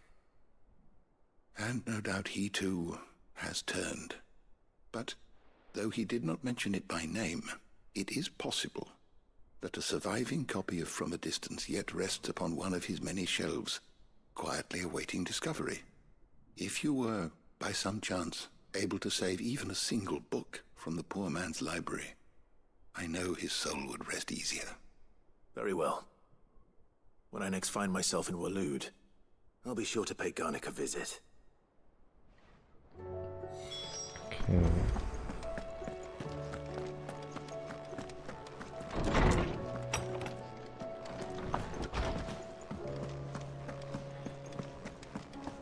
Ba-ba. Ba-ba. Courage, Ifrit. My decision is made. You said it yourself. He must be. He must. The time is nigh, Ifrit.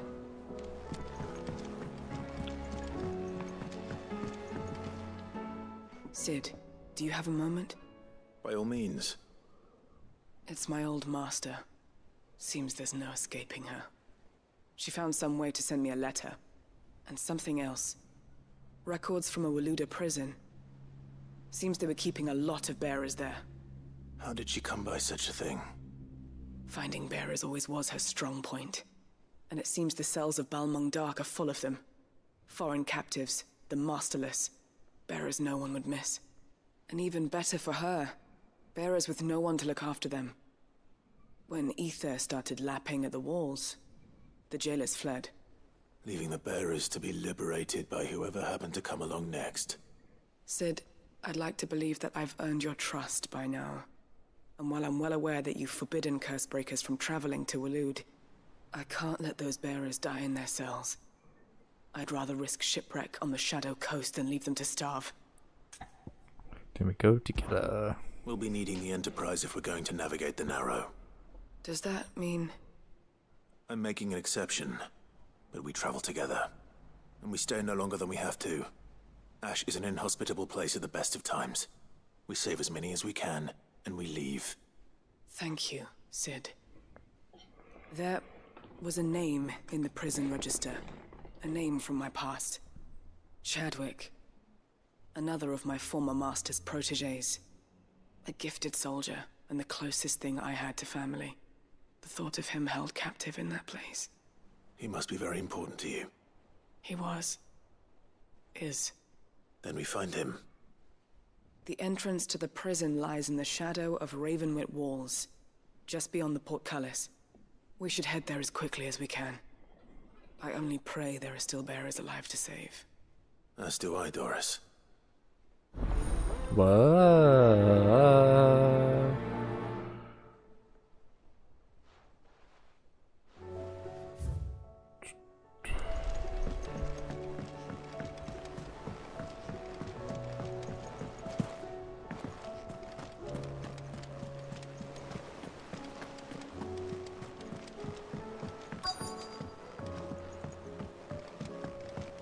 Twinside's hundreds of leagues away.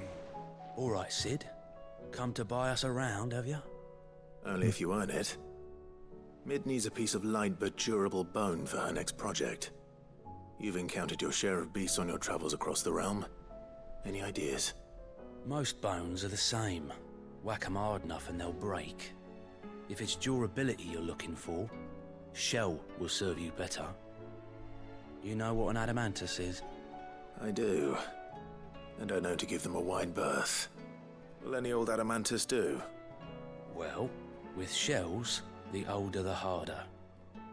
There's a rumour of an ancient adamantus down in Karava, near Old Bidza, or what's left of the village anyway.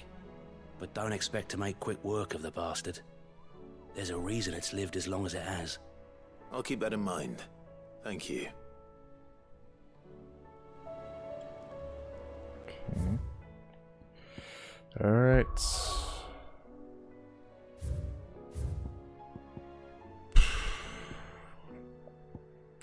I guess we just... I guess like... The best way to do this would be to go from left to right? Maybe?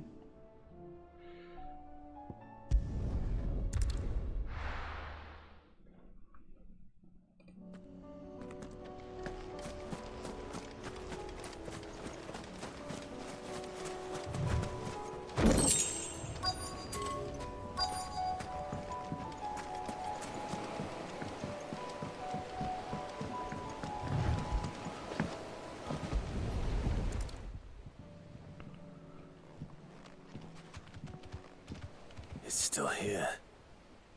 After all these years. Lots smaller than I remember. And you're a lot bigger. You might have to swim, boy.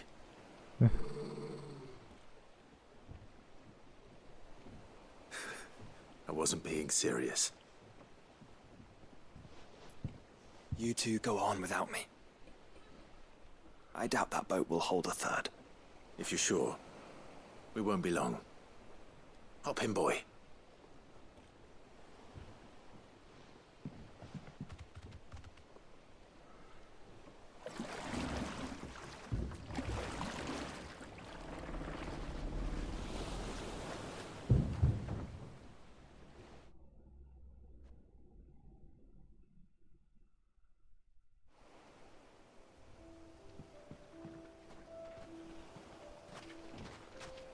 This place hasn't changed at all. The rookery's right through those trees. Come on. Oh. Race you there? I bet I could still beat you.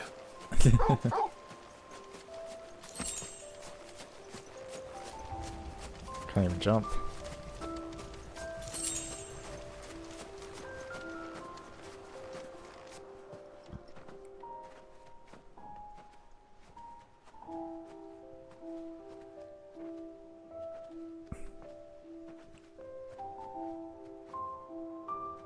Here we are.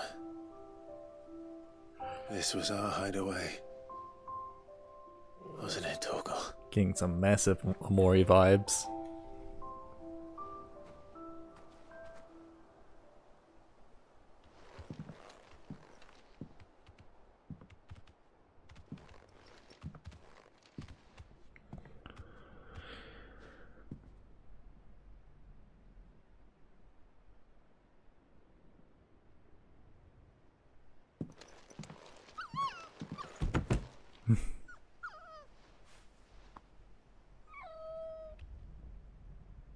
Coming here helped me to forget who I was. Or wasn't. Prince, shield. Son his mother could love. Had I been any one of those things? Perhaps.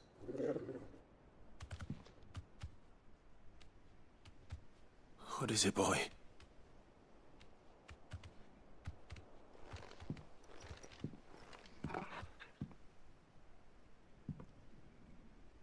This is all from the castle. And Phoenix Gate. Did you bring these here? My sparring sword. Oh.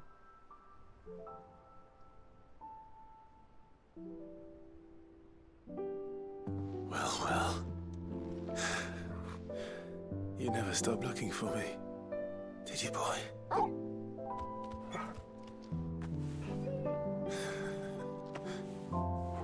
Thank you, Torgal. For never giving up. For never forgetting.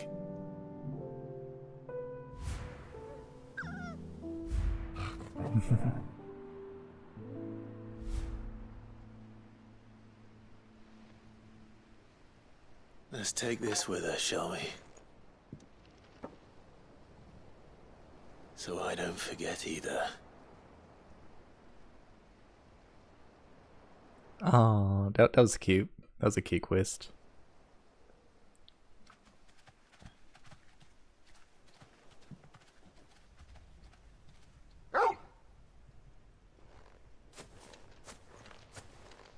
That's not the way back to the boat, Torgal. All right, all right. I'm coming. I think I know where we're going.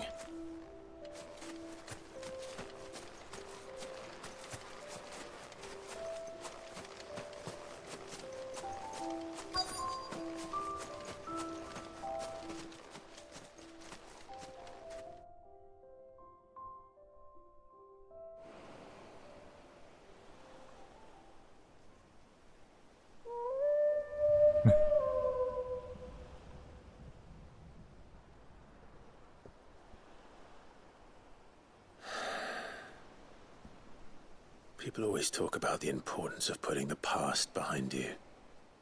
But without it, we wouldn't be who we are today. And we certainly couldn't steer our way to a better tomorrow.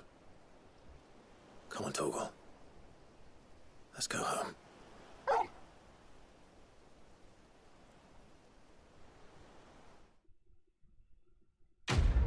Boom. Quest complete.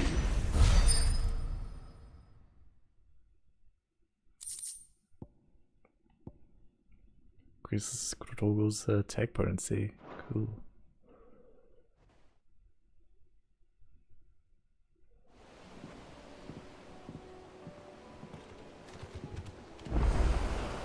Sorry for the wait. We're ready. Alright. Now we teleport here.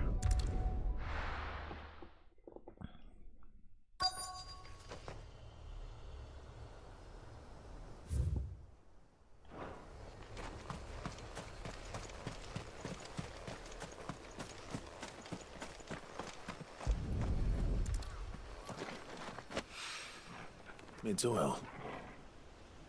After what happened here, it's a miracle there was any left at all.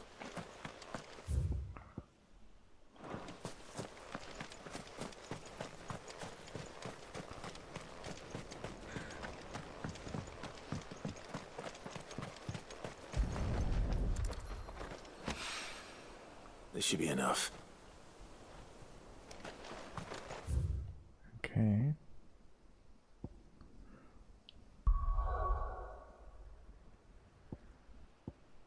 Now we go here.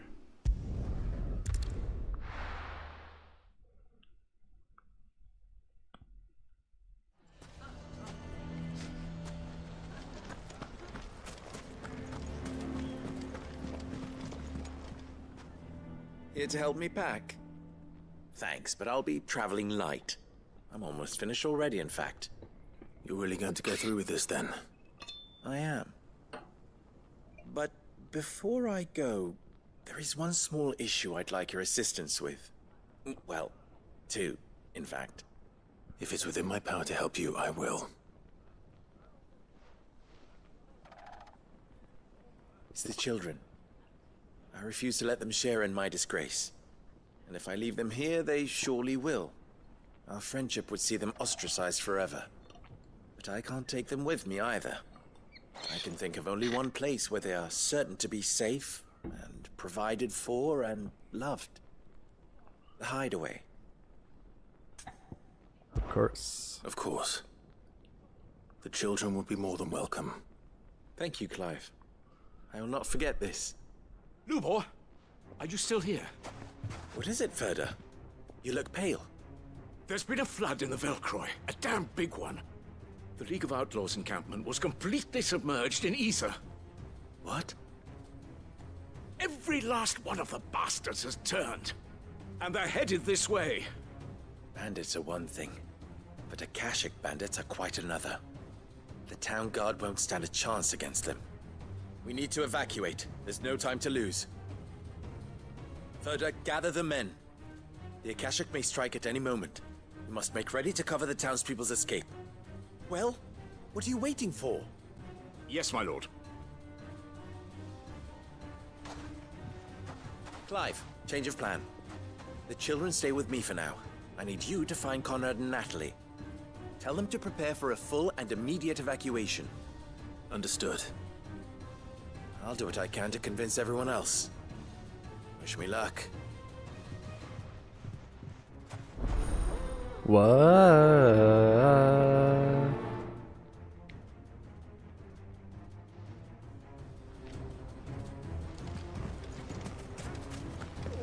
You have to listen to me. They're coming. You need to evacuate. Know your place, bearer. Yeah, don't listen to him. He's lying. He's lying.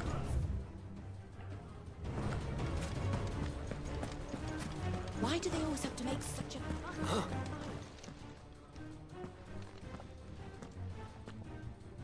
Ah, it's you. What do you want, Lord Underhill? To pass on an important message. There's been an ether flood out in the Velcroy. The camp where the so-called League of Outlaws were gathering has been swallowed. They're no longer just bandits. They're Akashic now, and they could be here at any moment. You need to begin preparing for a full-scale evacuation right away. Oh, do we? And who was it who gave Oh you my this gosh. disturbing news, Oh my gosh. Lubo, perhaps. The man spreading the same poison out in the square as we speak. Bruh. You may believe his lies, my lord, but we know better. Yeah, you know Why better. would he lie about something like this? Yeah, you know what? Some twisted attempt at revenge, perhaps. Oh my If he had gosh. not been unmasked, he may well have been elected our leader. Uh-huh. A great honor for one of his kind. One he might well feel aggrieved at having been denied. Lord Underhill, forgive me, but it has become all too evident where your sympathies lie. Oh man, I'm Lubor so cannot be sorry for being trusted, sympathetic. And neither, therefore, can you. Uh-huh. You may not trust me, but for the sake of your people, ask yourselves if there is any chance that this is true. There isn't. You can be certain of that. Uh-huh. Now be off with you. Oh my gosh. You're making a mistake. Come, Clive. If our words will not move them, then we must find another way to help save the town. You're right. Let's speak to Lord Furder. You lied about being one of us, and you're lying. I think we'd better shut up shop for today. Give people one less thing to throw at him. What's Lubor raving about now? What? He's all the way over there. What commotion is this? I asked myself. A sudden stampede of customers towards my humble stall. No.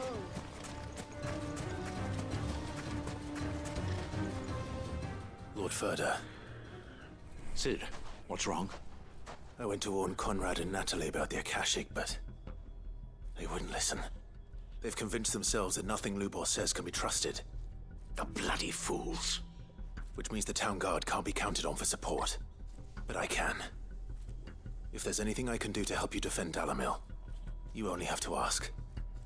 I appreciate it. Sid! Further! I've been looking for you everywhere. Victor? I thought you'd left. I couldn't abandon a friend in need. And Blue Boy is in need at this very moment. Come quickly.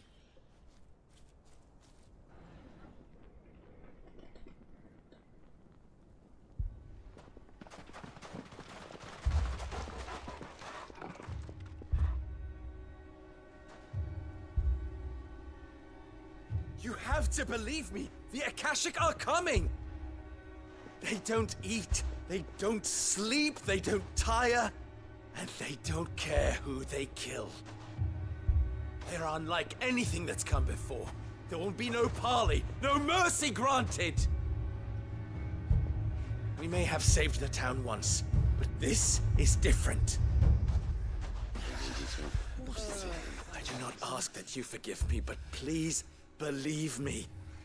If you do not run, you will die. You will all fucking die!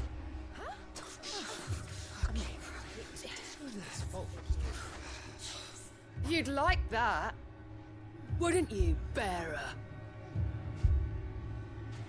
Yeah, with us out of the way, your kind will be free to claim Dalamil for yourself. You should run! Run, Bearer! Yeah, run! Far, far away! Just go on. Yeah. Yeah. Yes! Go! Come on, then. Go on! Just go. Lubor, wait. Someone's coming. Go. Come on! Stop! You're hurting him! Ah! Ah! Oh. Oh.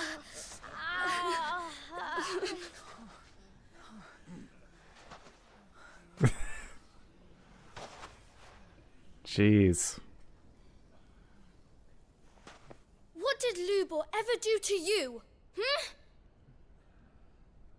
He solves all your stupid problems, and he keeps all of you safe. You know there's nothing he wouldn't do for this town. Who was it who made that cleaver you use every day, Conrad? And what about your counting table, Natalie? Who fixed that? Whose men make sure the streets are clean so all your boots don't get dirty? Who spends all day, every day making sure things run smoothly round here? And none of you ever say thank you. Ever. But did Lubor ever complain? Well, does he ever stop smiling? He keeps this whole place going. And you act like it doesn't even exist.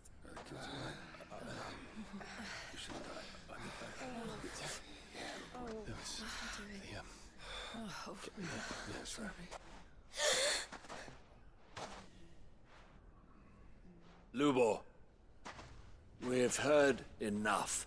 Wait! We will not run. The town guard will not abandon the very place it is sworn to protect. And I will not give up for lost the stores that we labored so hard to fill. Screw you guys, dude. Oh my gosh. It took them throwing stones at children to get them to the senses. Like, holy crap. So tell us, how do you propose we deal with these Akashic of yours?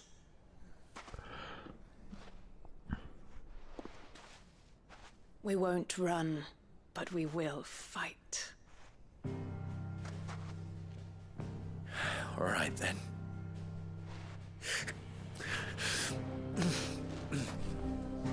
Fine.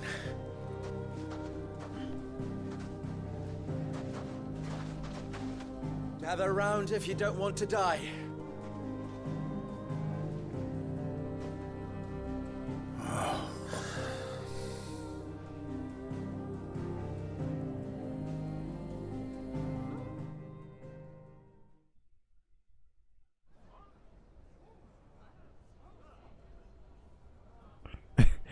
These tells Allow me to people explain don't the deserve situation. crap. Holy crap. The ether flood occurred near the village of Cheratina, deep in the Velcroy.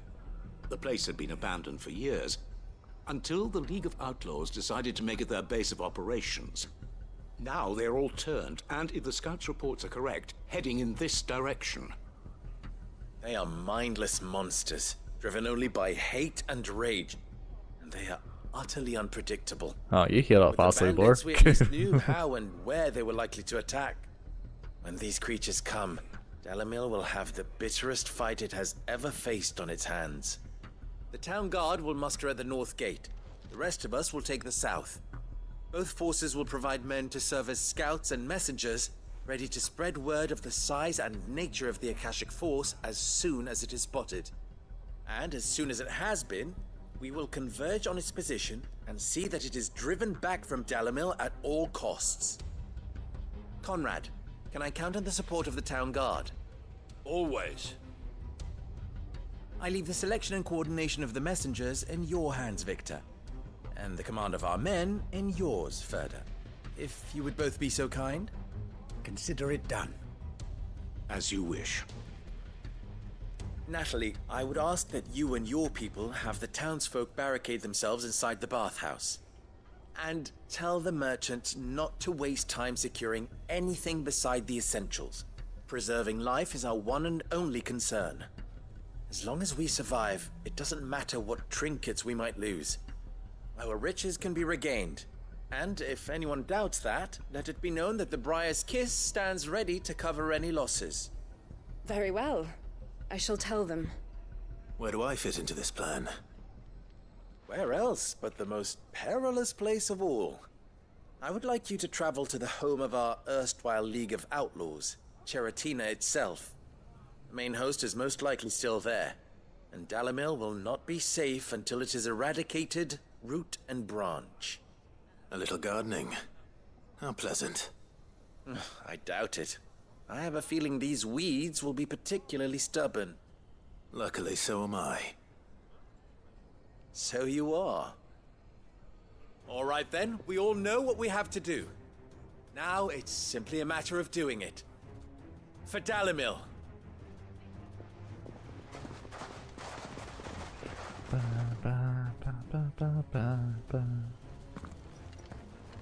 Looks like everyone's ready. I better not keep them waiting.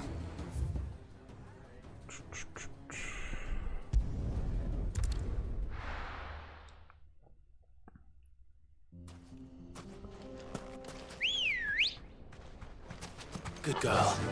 Run like the wind. There it is. The flood.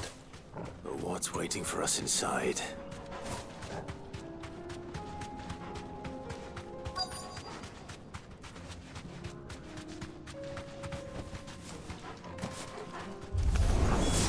We can't leave a single one alive.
The League is disbanded. I should get back to Dalimil and see how the others fared.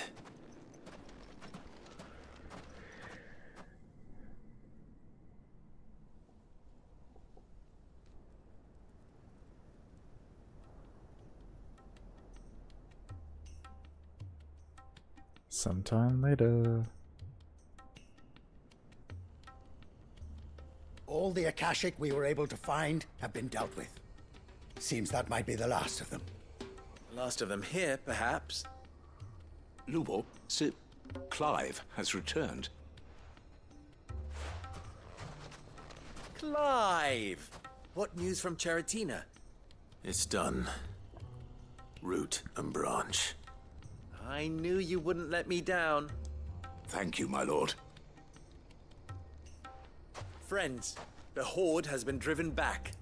The Akashic have been defeated. And we need not fear the arrival of any more, thanks to Clive. Victory is ours. We bloody did it! We saved Dalimil. Lubor, allow me to apologize. After all you have done for this town, we should never have doubted you. Yeah, you should never But we thrown the did. stones at the kids. And for that we are truly sorry. Where's the apology for the We kids? only hope that you can forgive us. Apologize to the We kids. need you, Lubor. Oh my gosh. Dalimil needs you. So, if you would still like to be considered for the position of mayor, you have our backing. You do remember that I'm a bearer, don't you? We do. But that is not a stain on your character. Oh, It is a okay, stain comrade. on ours. Oh. Uh-huh. We thought only of what we perceived bearers to be, not what you truly are. The man who saved Dalimil. I'm glad you realize that now after stoning I see. kids. But I will only accept your proposal on 2 conditions. Name them.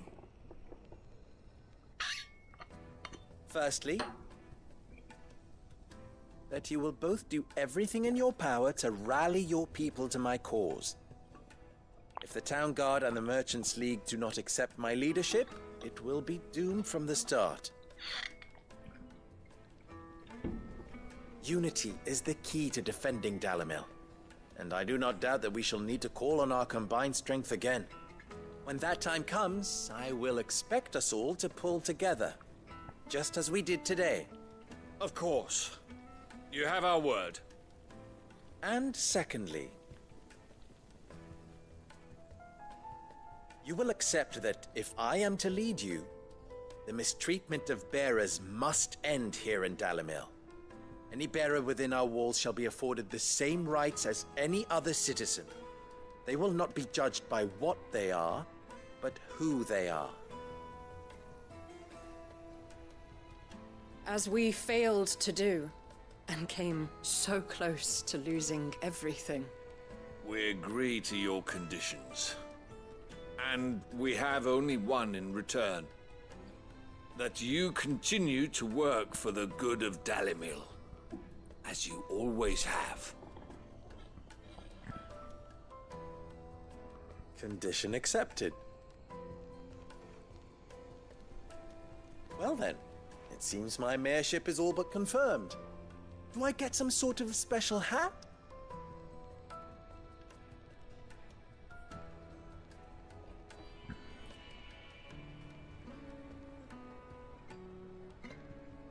How fickle fate can be. Not so long ago, I had resigned myself to leaving Dalimil in disgrace. And now, I find myself her leader. Here. For everything.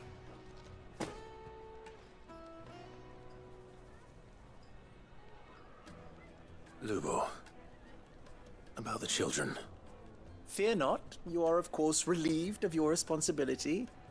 I would sooner face another horde of Akashic than see them brought up as outlaws. I'll make sure they're safe here. I don't doubt that you will. And not just the children, but everyone in Dalimil. I'll do my best. Can't have all your hard work going to waste.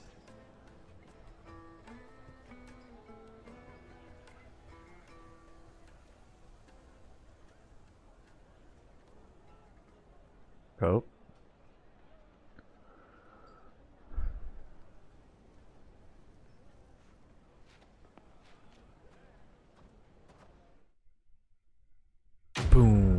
Quest complete.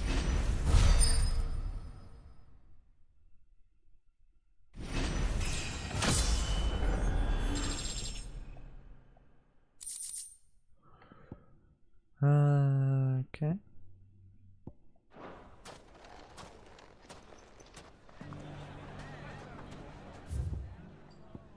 Quest over here.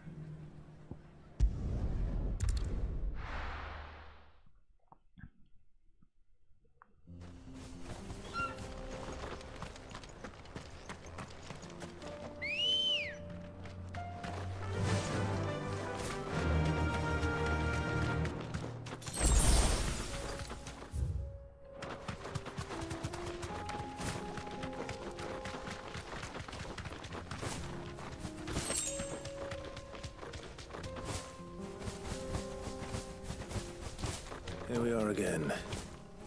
Carava. If you were a tortoise, Torgor, where would you hide?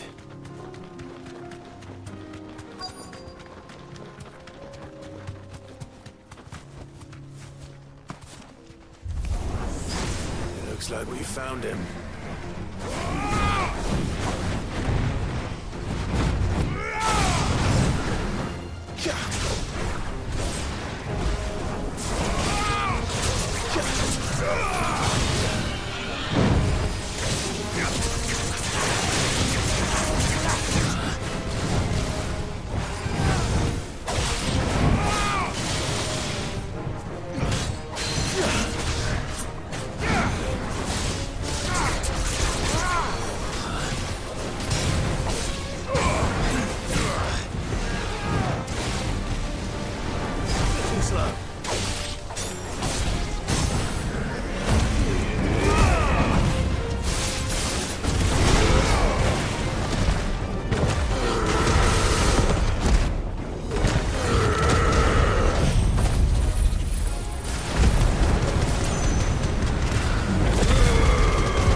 Materials to Mid so she can finish her prototype.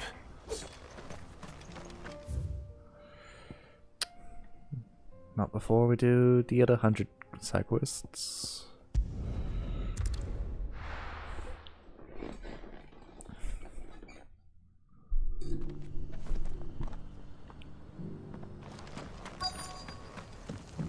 The bearer of the burning quill is within my...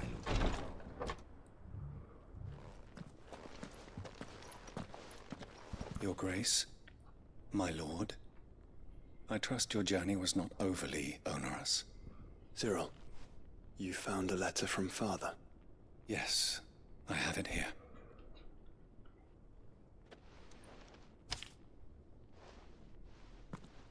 If you would do us the honor, my lord. Well, I know that I asked much of you in this coming war, but I see no other way to secure a future for our duchy and our family. Yet even should we succeed in subduing the savages and winning back Drake's breath, the threat of the Blight still looms, and only with all Rosarius striving as one might we at last overcome it. I have made plans to see us through, but such are the obstacles that stand in our way, it shall likely fall to you to continue my work. I know that you have the strength, the courage, and the will to do so. This shall be an arduous inheritance, and so I offer you another, that you might be reminded of the love and the faith that I hold before both of you, your father. An inheritance? It would seem the late Archduke penned this missive shortly before his passing. The day before we left for Phoenix Gate. What are these plans he spoke of? His plans for the duchy, Your Grace.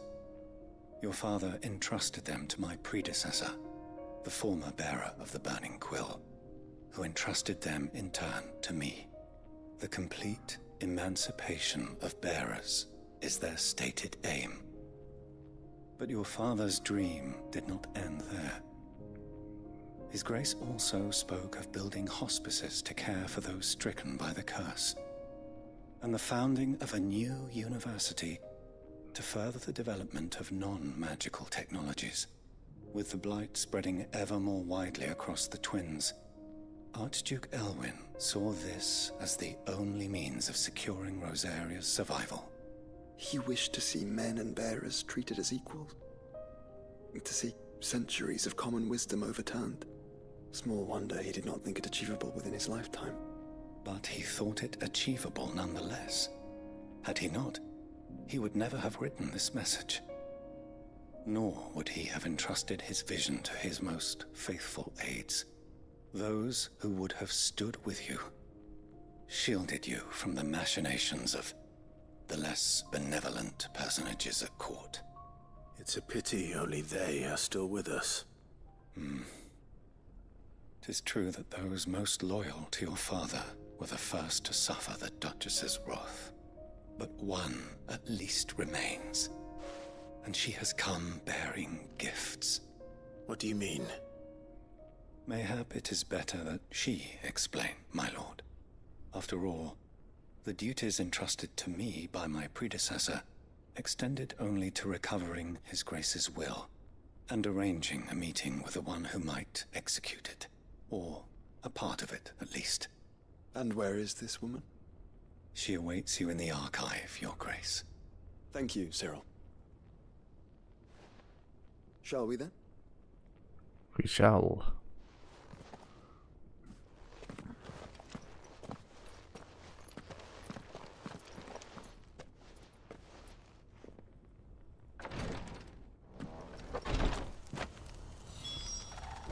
Maybe there's still something in there.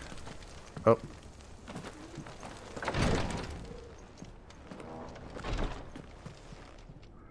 Lord Marquis, if you have a moment.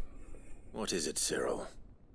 One of our brethren lately journeyed across the strait in order to pursue a new avenue of inquiry in our ongoing investigation. He sent an owl some while ago, but we have heard naught from him since. Was he surveying another fallen ruin? No. The object of his study was a savior cult that has arisen in Ash in recent years. We believe it may have some connection to the Circle of Malleus, an ancient religion that worshipped Ultima as its god. By gaining an understanding of this new faith, we hoped to learn more of the Circle's original beliefs. And so you sent one of your brothers to Ash? A continent teeming with orcs and Akashic? Fully cognizant of the risks, yes. I entrusted the mission to one of the most able of our order, the Third Chair, a master of the arts of combat and survival both. Though he has been silent for some days now, I have thus far refrained from sending any others in search of him, lest they be lost in turn. Yet, it seemed only right to inform you of the situation, given your unique experience of the perils of Ash. For as you so earnestly advised me, it would not do to abandon a man to his fate, when he might yet be saved. It would not. But Ash is a big place. Can you be any more specific? Perhaps. The last owl I received from him mentioned a village where he had heard the cult were wont to assemble. Mickleburg was its name. It lies in the southern reaches of Waloed. If aught ill befell him, I expect it did so there. All right. I'll see what I can do. You are much too kind, my lord. Go then, with my hopes, and may the Firebird's flame ever burn in your heart. Whoa.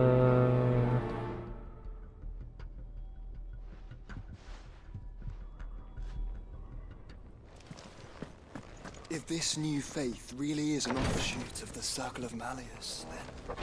Let's concentrate on finding the third chair first, shall we? Oh, there you are, Joshua.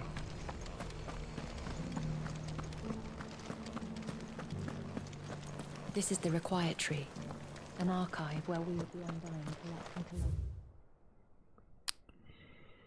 Okay, that's a lot of words.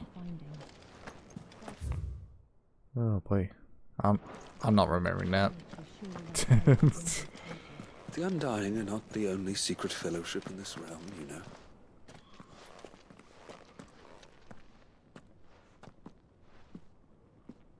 My lord, your grace.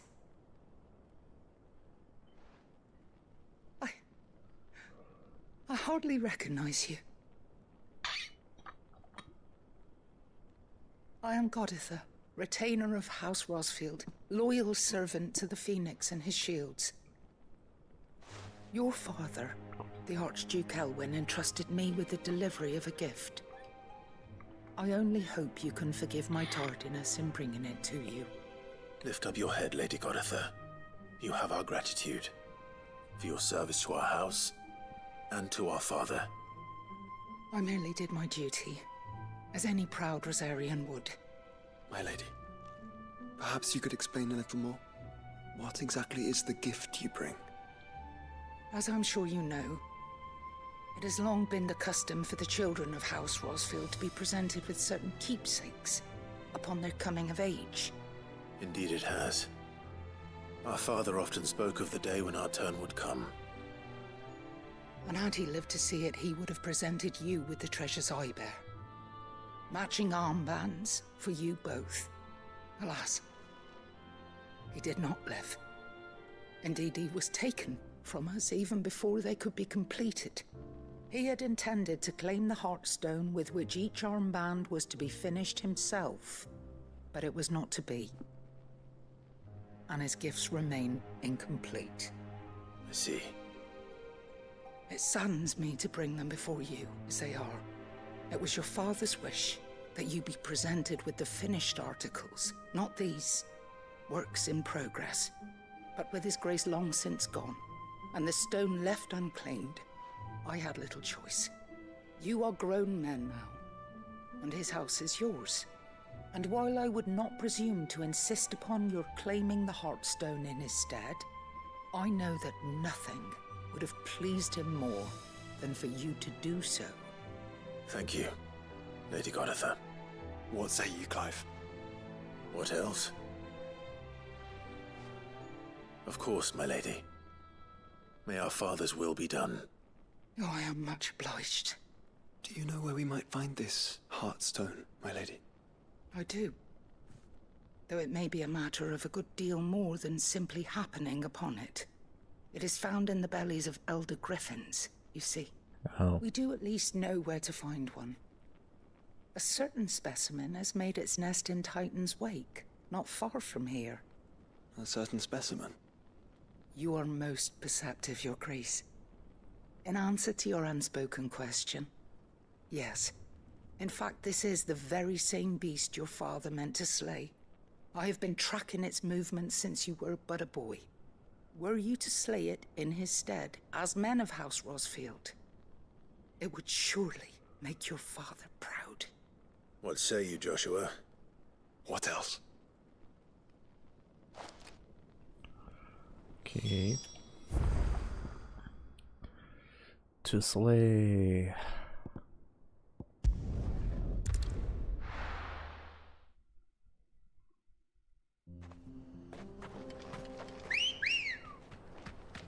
Come on. Oh, oops. This way.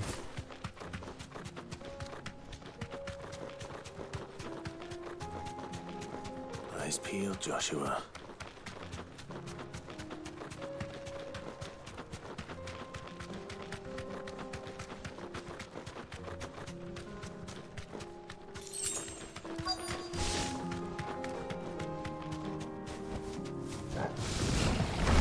it is. For House Rosfield.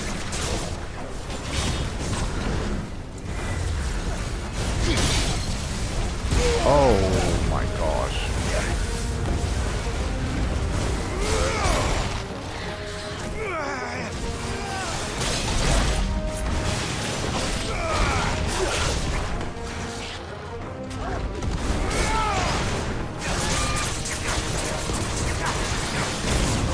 Oh.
Ugh.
You lose.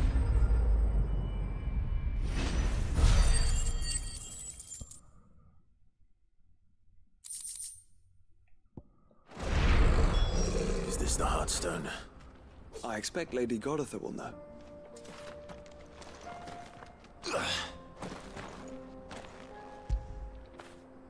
You all right, boy? Okay.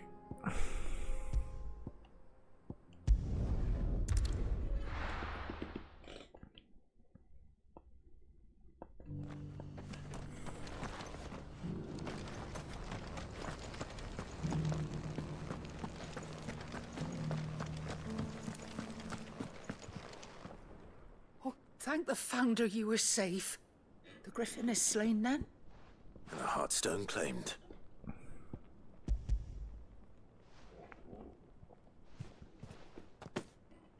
Yes.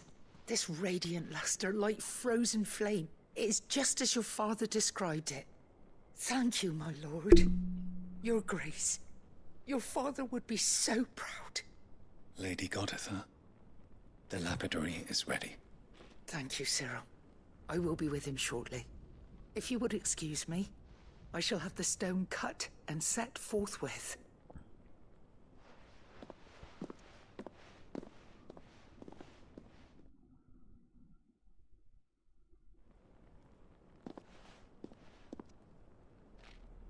The armbands are complete. Pray, take them. They are yours, after all. Heartstone is harder and more enduring than garnet, or even ruby. It symbolizes unwavering will and devotion. And the graven vines encircling the stone represent the unbreakable bonds between you. It's a message. Father knew we had enemies both inside and outside the duchy. Enemies who would thwart his vision. Only with unwavering devotion would it ever be realized.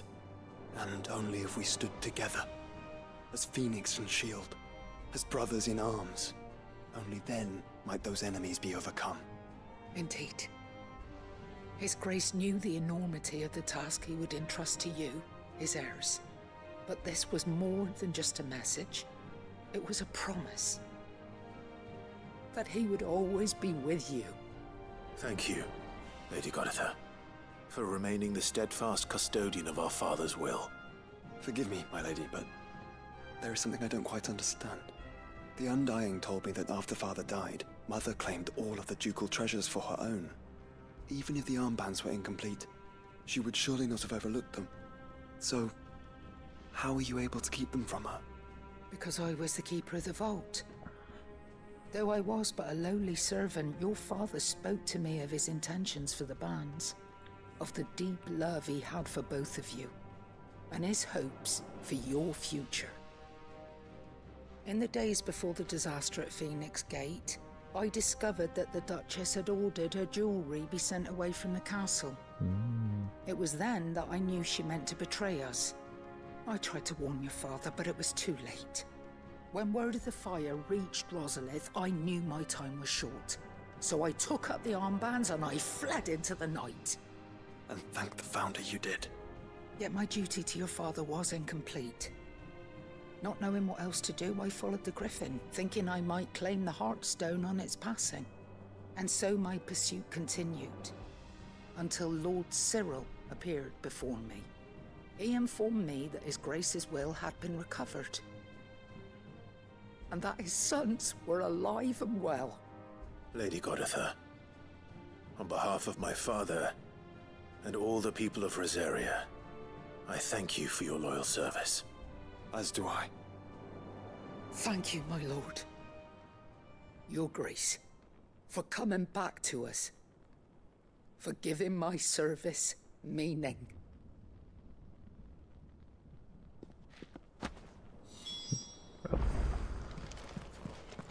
Okay. The bands suit you well. It must be gratifying to finally receive the inheritance that was denied you for so long. It is. And we thank you for the part you played, Cyril. Are we wearing them? I don't If you see would them. permit me to play my part a little longer, might I suggest that you make your way to your father's memorial atop Hawk's Cry Cliff? Let him see that you have received his blessing, and that his vision lives on in you. I suppose it would be churlish not to. What do you say, Clive? Shall we pay Father a visit? I think we should. I was hoping to be able to offer him my thanks before we left for Origin. Your father's helm is enshrined there. It has been since the day we recovered it from Phoenix Gate.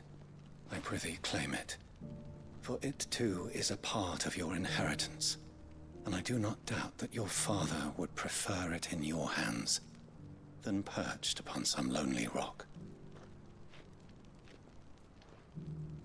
Thank you, Cyril.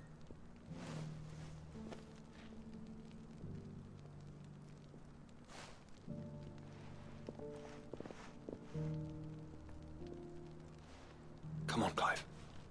He's waiting.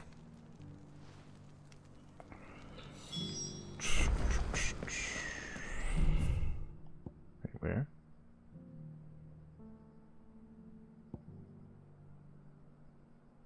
There's a well. Vision, Tukes, Owens. Okay, it's not anywhere near here. Oh well.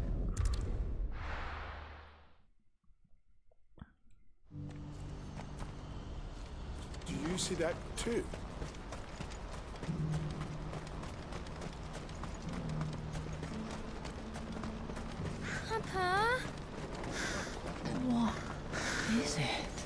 Please.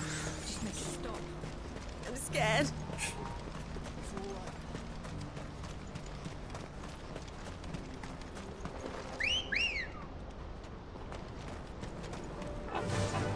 Fly, Ambrosia.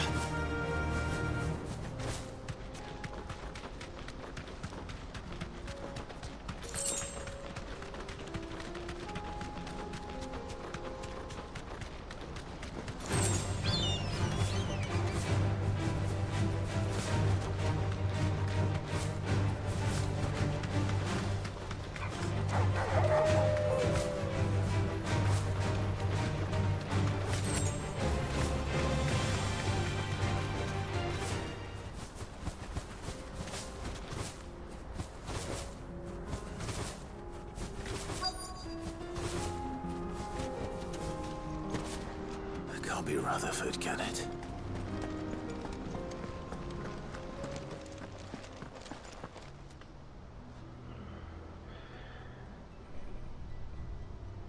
Turncoats and cowards, the lot of you! If it's a fight you want, it's a fight you shall have! Yeah. Allow me. Don't worry, I'll kill them. I don't need your... Please, Field Marshal, oblige him. This won't take long. You're right. It won't. Men, finish him. Plans of rebirth.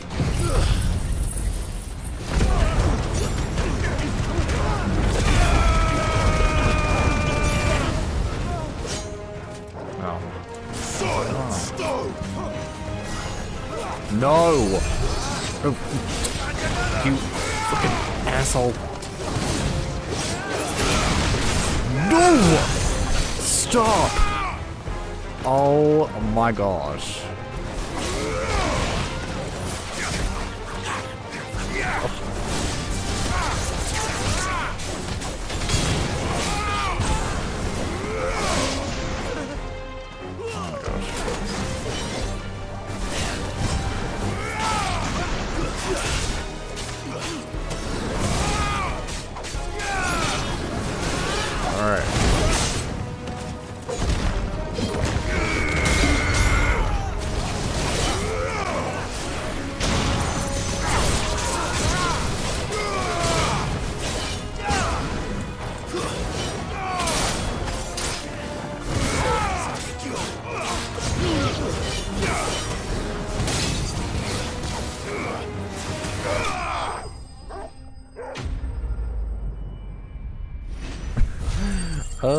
Okay, that two spellcasters that can heal are very annoying. I mentioned it's gonna be like a lot more annoying on Ultimania.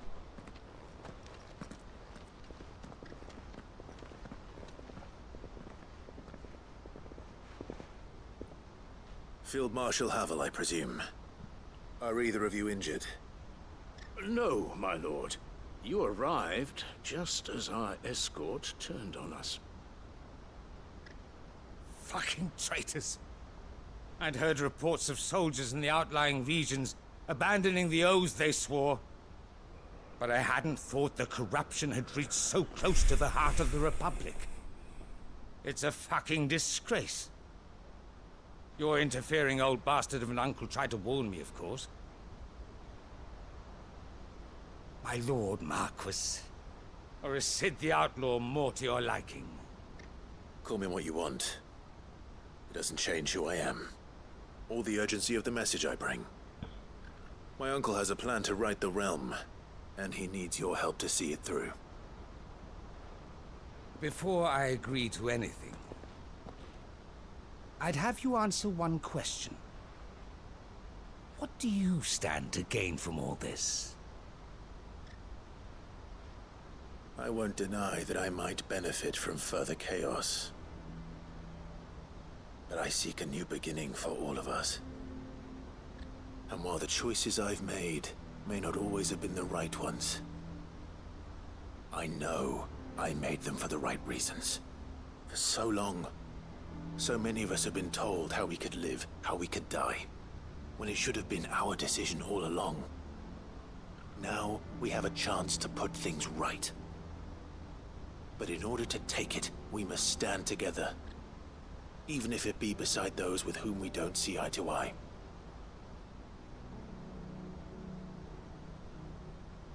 Certainly not the words I expected from an outlaw. But perhaps your uncle was right. You are no ordinary outlaw. I'll never hear the end of this.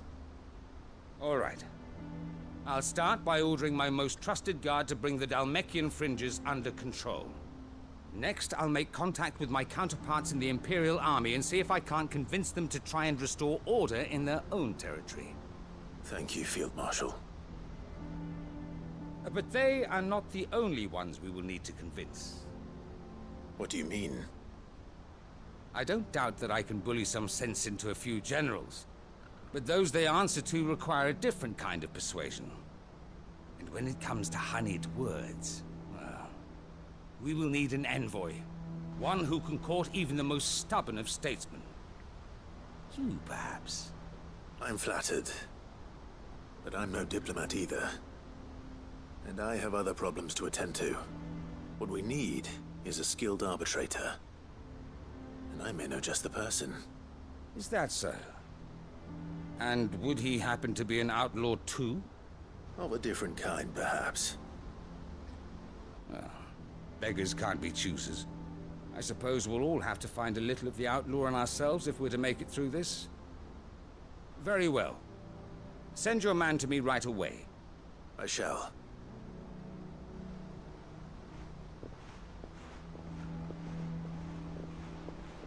My Lord Marquis. Your Lord Uncle bade me escort the Field Marshal to his manor in Port Isolde. And I will see that my associate joins you there. Very good, my lord.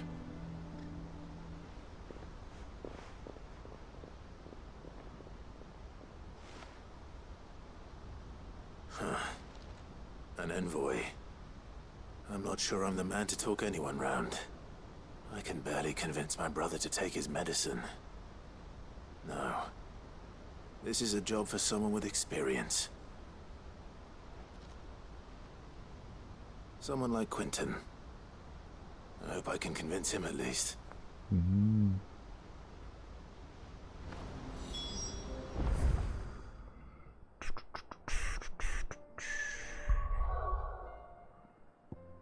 Oh, how do we get all the way over here?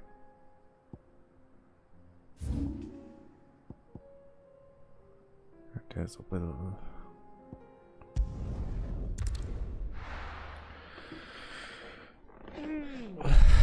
Alright. Ready, go? Let's go visit Daddy. Unwavering will and an unbreakable bond. Do you really think they're strong enough? To save the world? Of course. To have overcome Father's political enemies? That I'm less certain. Especially knowing what we know now. What Mother was truly capable of. But perhaps these bands would have helped. Knowing he was with us would have made all the difference. It's just back there.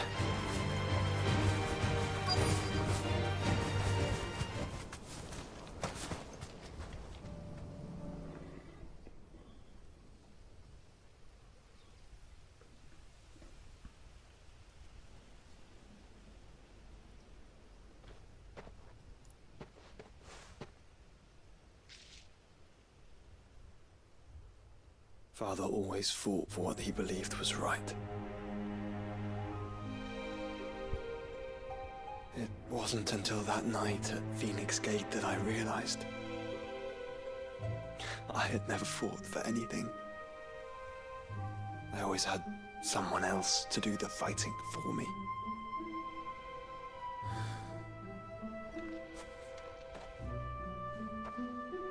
No matter how fate conspired against him, he never lost heart, never looked back, never stopped fighting.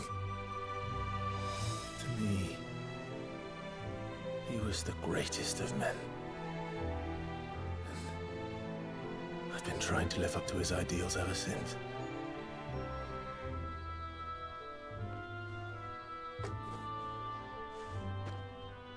We all have, Clive. We all have. And we'll keep trying. Because that's what he would have wanted.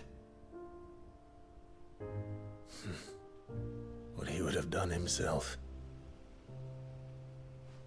Even if it meant standing against the very gods in the heavens. I shall be borrowing this, Father, if I may. That you might watch over us as we follow in your footsteps.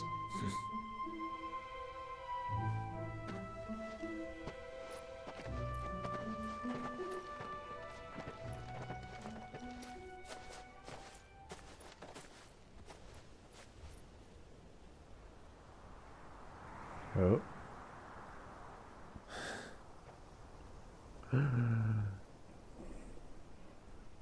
Always watching over you.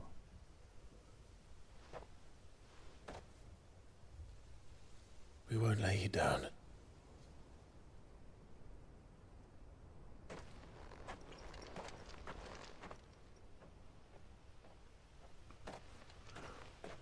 Onward then. Onward. To the end. And to a new beginning. Boom. Quest complete.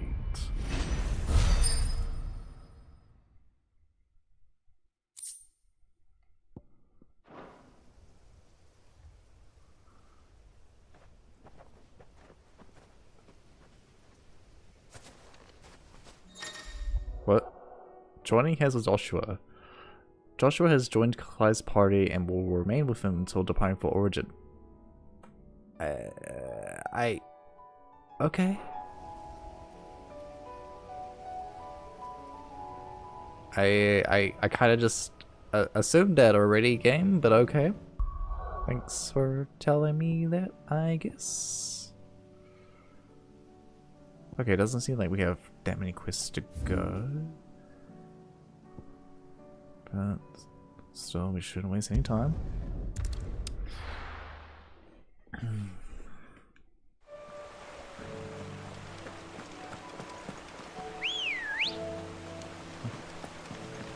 Good girl.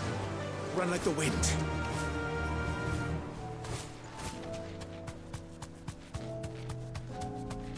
I love how I can just like walk through this. Even though this shouldn't be very feasible at all.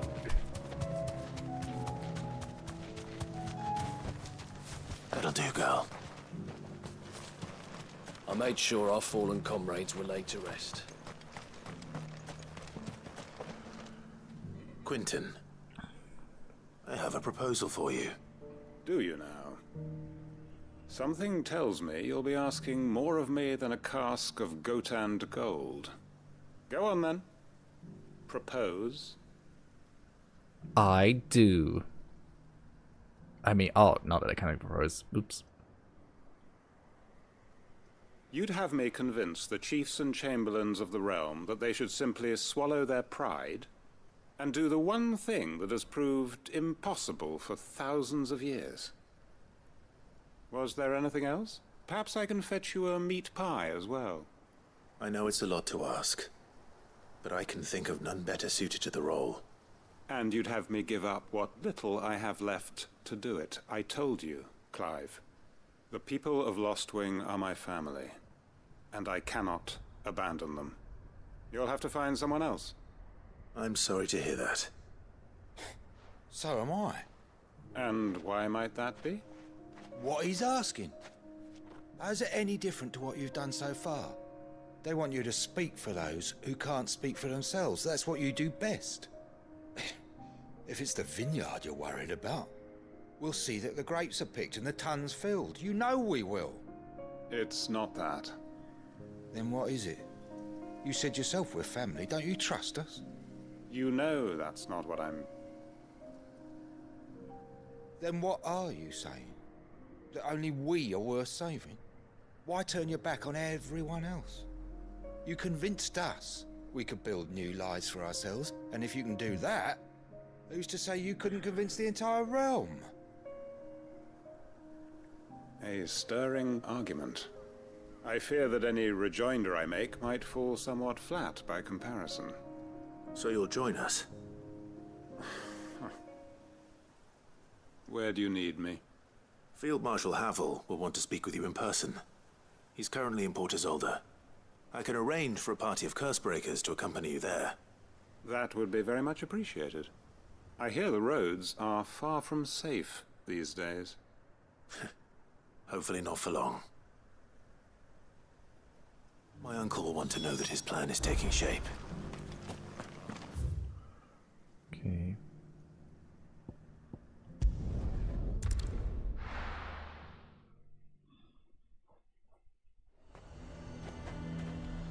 Nazaire might at least have mentioned where in Northreach he'd be testing this recruit. I've no. Well met, Sid. This is the initiate. Ember, present yourself. At your service, Master. Please, just Sid. There are no masters here. Your life is your own. Oh, of course. Thank you, Sid. The sergeant says you'll be evaluating me at my trial. To become a scout, yes. You are aware of the dangers inherent in that role. I am. But I swore I'd face them. Just like the man who saved my life. And who would that be? Gav. It was him who found me and freed me. No magic, no support, just one man and his nose. Came and sniffed me out. Sniff, sniff. He taught me what one man can do if he puts his mind to it. And I've been training ever since, so that one day I can be someone's saviour, just like Gav was mine. I'm sure he'd be flattered. You clearly have good intentions, Ember. And it sounds like you're under no illusions. Stick to this path and you'll make a fine Cursebreaker. So, what? Have I passed? You haven't even started yet. Now listen.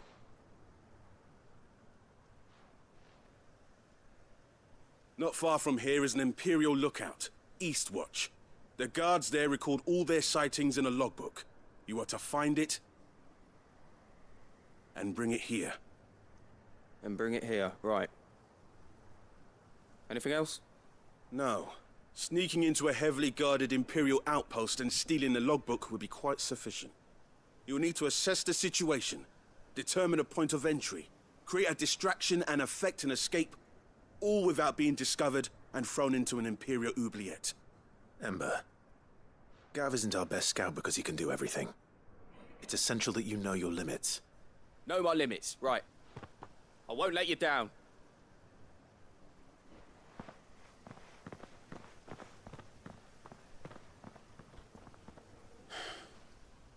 It shouldn't be as dangerous as I made out. But keep a weather eye on him all the same, would you? On my way. All right, Ember. Impress me. Okay, let's pick up this quest.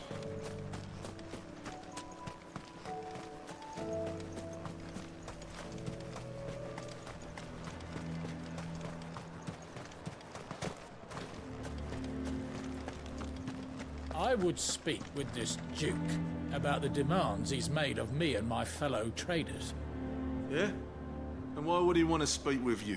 Now piss off! Saw the captain just now. Wasn't wearing his uniform. Because he handed it in along with his sword. Said he'd find a better way to protect the town.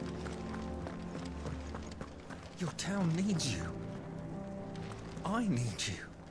But the Duke would have me clapped in irons.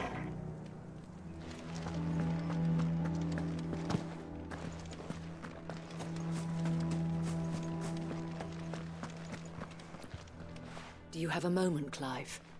What is it? It's the Duke, unsurprisingly. His Eminence has assumed full control of the garrison and put every able-bodied man to work on the fortifications. The town was left all but unguarded, so Philippe was compelled to form a citizen's watch to fill the void. And though my dear boys have been characteristically willing to assist him in this, they want for bodies. So I was wondering if you would lend them your strength, that the people of Northreach might sleep easier, if only for a few nights. Of course. Of course. Whatever you need. Thank you, Clive. What would I do without you? Philippe told me he had men stationed at... Where can I find the mistress of this establishment? Here, my lady. To whom do I have the pleasure of speaking? My name is Sabine, and it is my displeasure to be the daughter of the Duke of Oriflamme, who I understand is causing you and your town no small amount of trouble. I wish to speak to you about what might be done. Very well. Let us speak. I trust you'll forgive me, Clive. Absolutely. Our conversation can wait. Please, proceed. As you know, my father is a most overbearing and supercilious man, and I join you in objecting to his every action. Indeed, I owe you my thanks for continuing to argue against his reckless plans. Yet I fear he is not one to be swayed by reason. No. He must be made to face the consequences of his actions. And who would make him do this? I would. Myself and several other like-minded individuals. Were you to join us, we would surely have the strength to drive him from Northreach for good. Does that not seem a trifle... drastic? Drastic action is precisely what is called for. Unless you are content to see your people downtrodden and dispossessed. My father would have it that citizens exist only to serve the Empire. That they should be forced to make every sacrifice to ensure her revival. But he is wrong. It is not the people who must serve the Empire, but the Empire who must serve her people. He's always been like this. Scornful of the opinions of anyone he judged beneath him. But he cannot be allowed to ride roughshod over the common folk any longer. We must fight him. By all possible means. Fight him? No. My purpose is to quell the tension in Northreach, not to stoke it. Respectfully, my lady.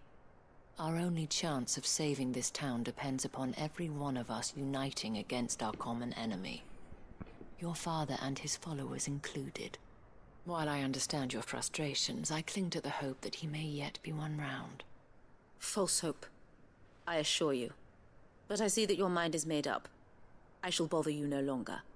If you will extend me the same courtesy, I bid you good day. She certainly has spirit. Indeed.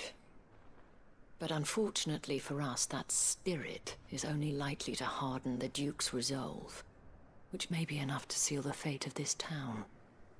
Not that she cares. What? This is all about her and her father. Families. I'm sorry, where were we? Ah, yes. I was about to tell you of Philippe's plans for the town watch, but perhaps it's better that you heard them from him. I believe he's in the market, if you'd be so kind as to seek him out. Right away. It's just a pity I cannot join you.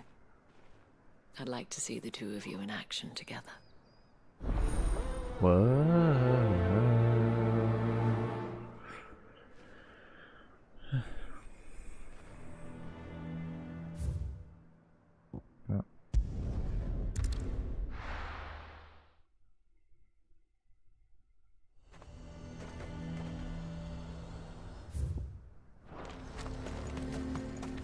He'd have our coin, our stock, and our... So you are content to abandon... Please, I beseech you. If you are a true son of Northreach, you must fight to defend your home. That's exactly what I am doing, milady. Or trying to, at least.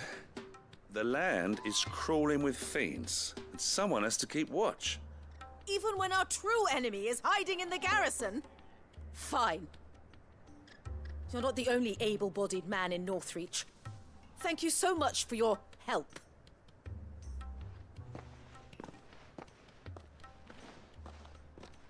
She cornered you too, then? Could hardly get a word in edgeways. Like father, like daughter, eh?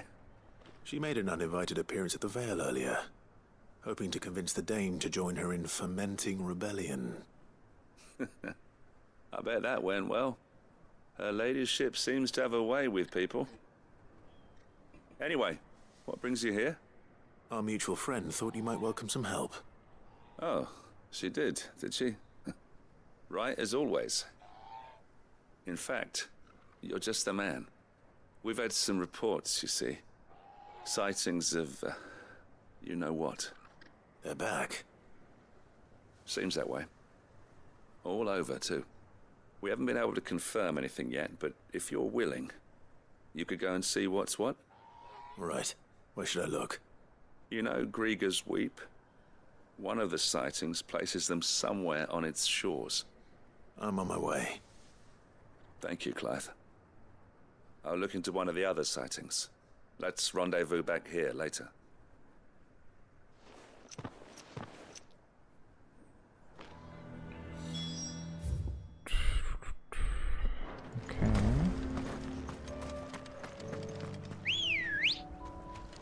Come on.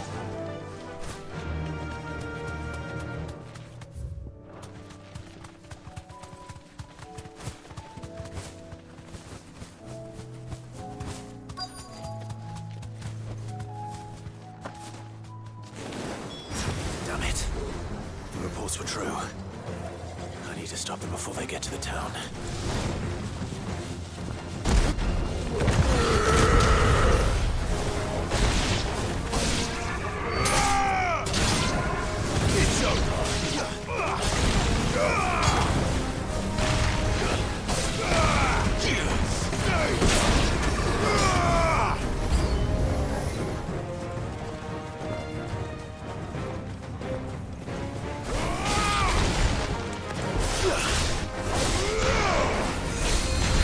No!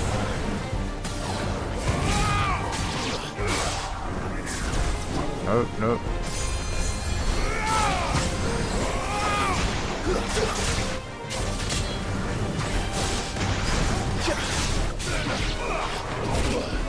Ah.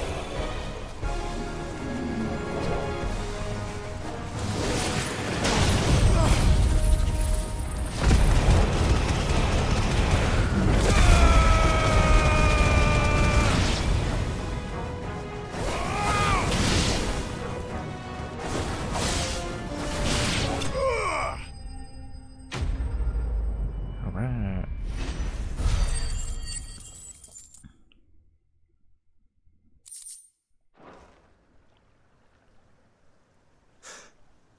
Call that a test, Ultima?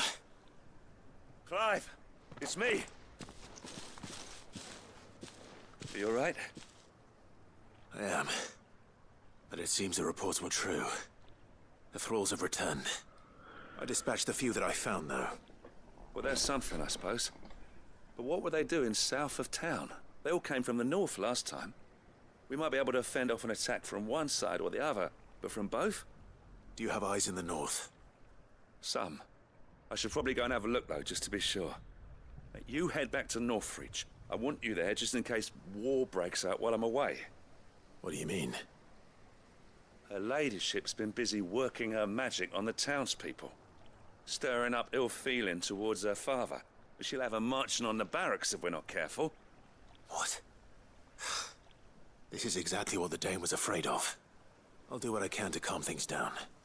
Be careful out there, all right? Don't worry, I'm not like you. One sniff of those things and I'm running back to town screaming blue murder.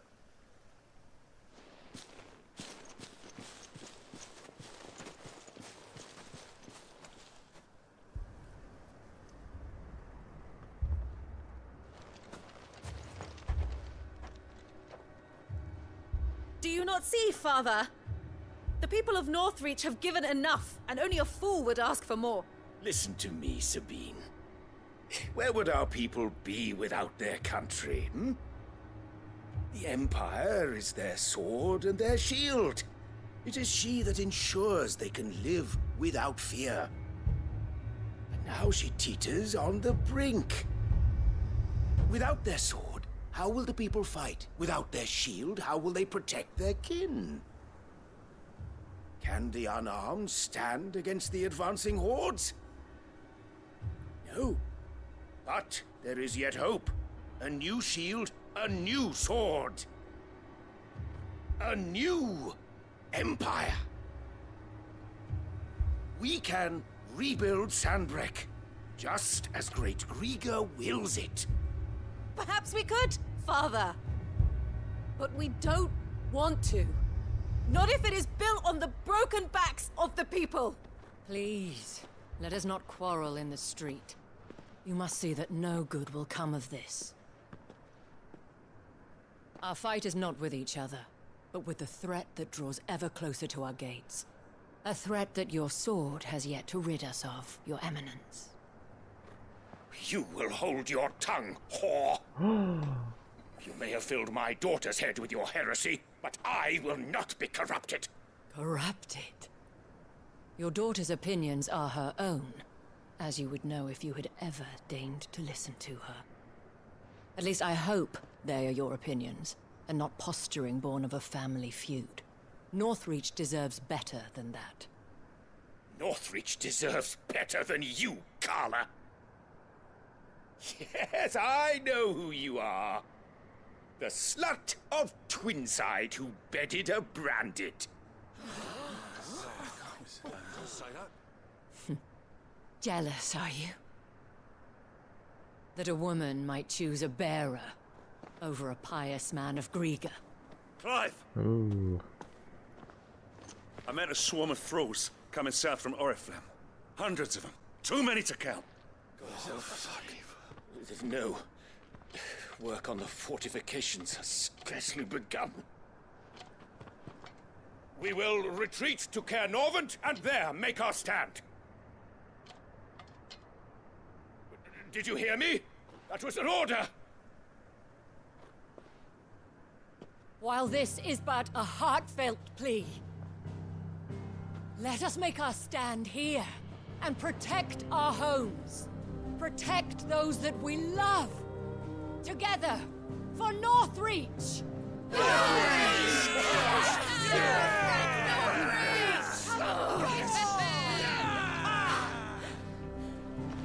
You heard the dame. What are we waiting for? Pikemen to the gates. Archers to the roofs. Quickly, come on!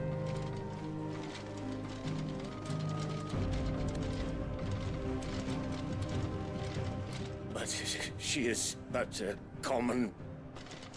whore, yes. And we'd follow her to the gates of hell. Ooh.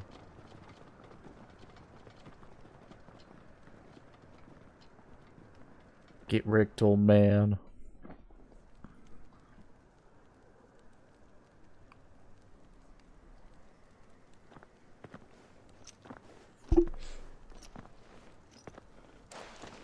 The men have their orders, and they look like following them. I got them spaced out at regular intervals. Whichever direction the thralls strike from, there'll be someone there to meet them. Thank you, Philippe. Rest assured the people will play their part. The herbalist has donated her stock of medicines to me.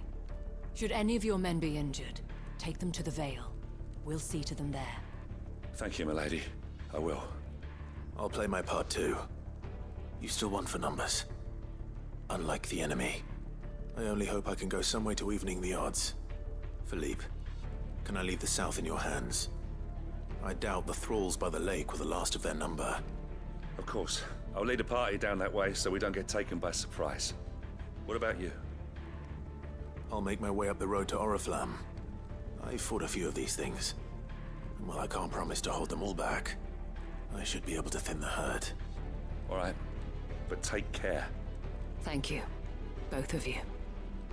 You can thank us when it's over. Till then, madame.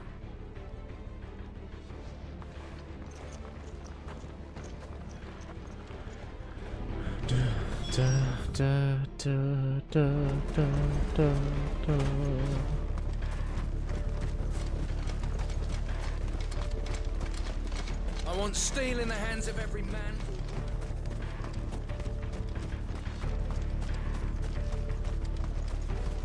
Wait, oh no, okay.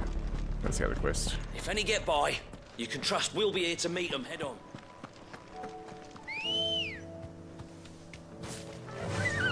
Yeah!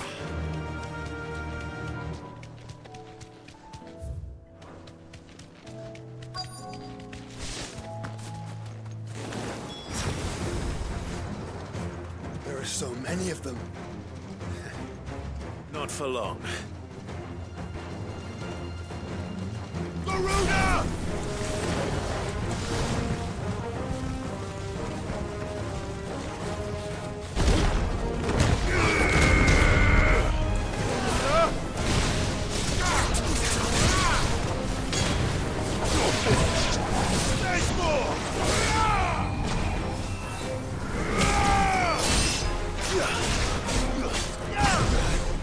What? I needed that. What was that?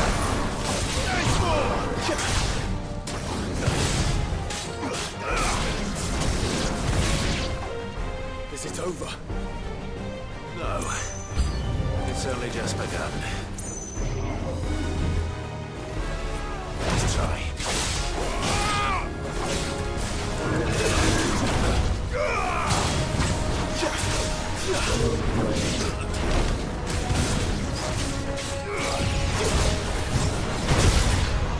Ow. Let's try.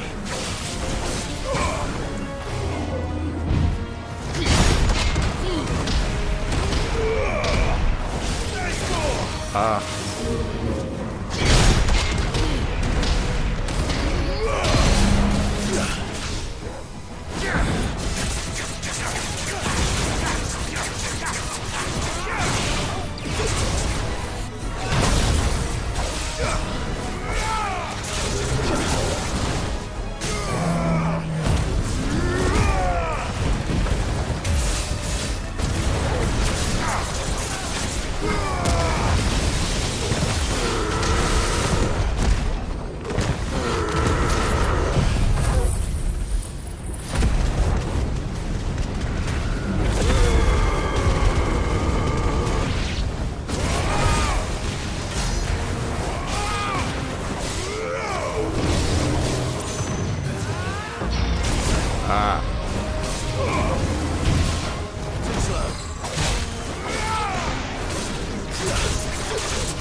That looks to be the last of them.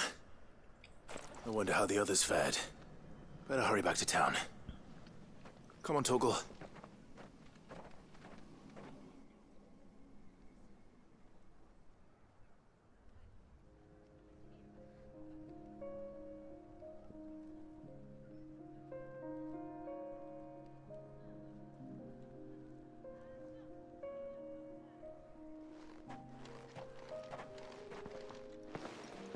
Clive, it's good to see you. And you. The road to Oriflamme is clear. How did you and your men fare? Well, we ended up fighting for our lives down by the lake. Took a few nicks, but nothing the girls of the Vale can't put right. Glad to hear it. Well, it seems we've survived. For the time being, at least. I thank you both for answering the call. You were right. And I was wrong. About everything. I had thought that the only way to unite the people was under the banner of Empire. That without a strong hand to guide them, they would drift apart. To be borne hither and yon by the eddying currents of fate. But you brought them together. Not by force, nor by the exercise of goddess-given authority, but by simply being one of them. By knowing what they feel, because you feel it yourself. Our purpose was ever the same, Your Eminence. You were merely distracted by a loftier vision of empire and glory, while our eyes beheld matters closer to home. You have the right of it again. As did you, Sabine. His Radiance said it himself. Sanbreque is naught without her citizens. I forgot that. And I am sorry. I'm sorry too, Father. I should never have taken things so far. I only wanted you to understand how the people felt. How I felt. But my anger got the better of me. Do not blame yourself, my dear. This was my doing. I should have listened to you. To all of you. Your Eminence, your Ladyship, I do not doubt that you came here with the best of intentions. But I believe the same could be said of us all. We all want safety, security, prosperity. Not just for Northreach, but for the entire realm. And we may yet achieve it. If only we work together. Will you join us in this? Yes. We shall. Thank you, Your Eminence. Now that that is settled, I must go and see to the wounded. The Vale's doors are always open to any soldier in need of relief. And today there are more than ever before.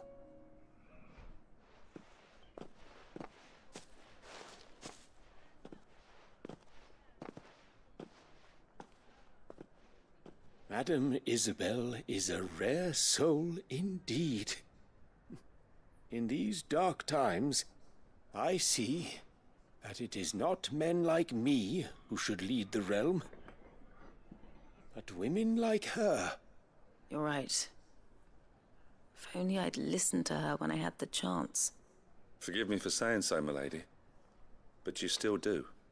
The Dame said it herself. We can turn things around. We just have to work together. And that goes for you, too. You're one of us now. One of you? Well said, Captain. Let this be a new beginning. Not only for Sanbreque, but for us. Well, since there's nothing more to be done here, I should see if Isabel needs any help moving the wounded.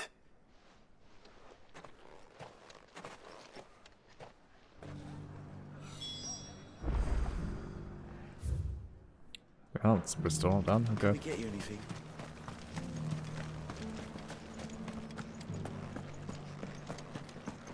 One of the dames, aren't you? Leave it to her to spot an able body.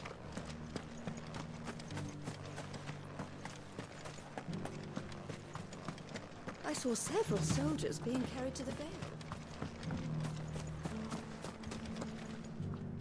How goes the treatment of the wounded? I'd be happy to man one end of a stretcher if it would help. You've helped quite enough for one day, Clive. Thank you. Don't mention it. Oh, but I must. After all you've done for this town, it is the very least you deserve. Tell me, if Northreach had fallen, what would you have done? A woman of your means could find a home anywhere in the realm, but I sense you would rather have died here. It's a long story. For you, madame, I have all the time in the world.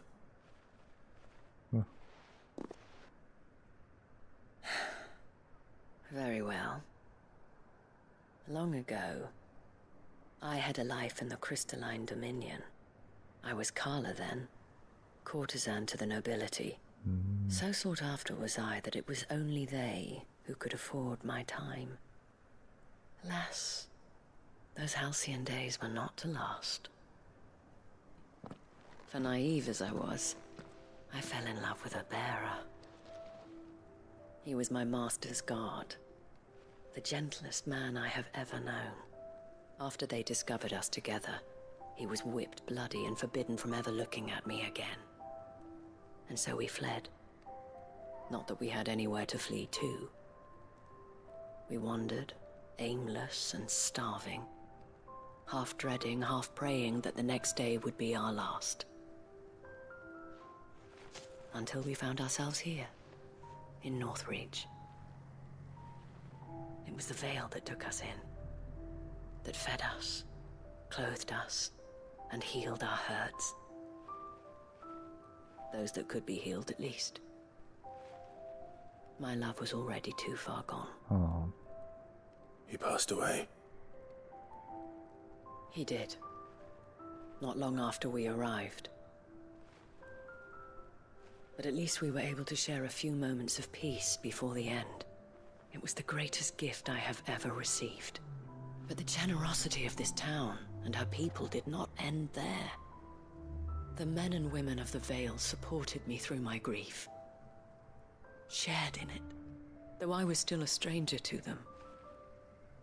They treated me like a sister. And so I swore that I would always do the same. That I would return the kindness that Northreach showed me. That I would repay my debt to the Vale.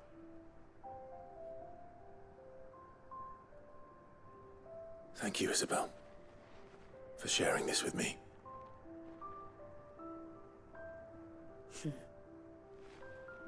You're a lot like him, you know.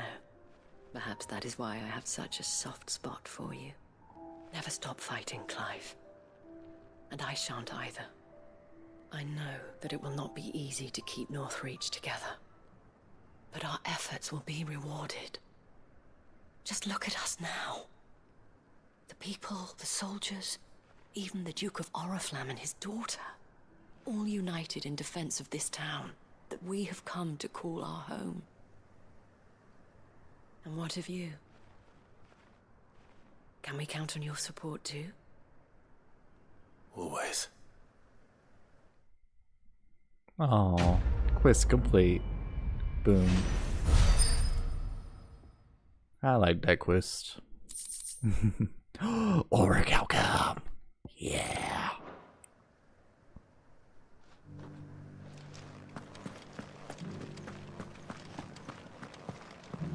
This the last one? Just a little further.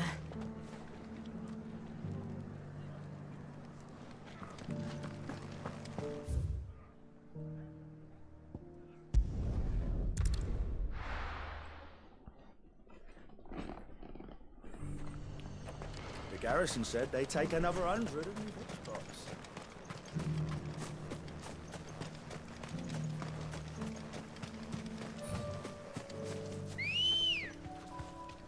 Ready, girl?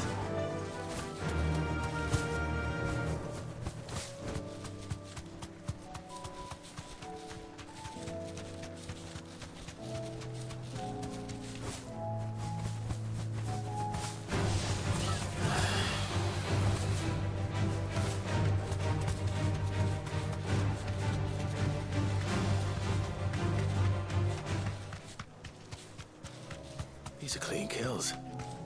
Perhaps young Ember really is ready. Or maybe not.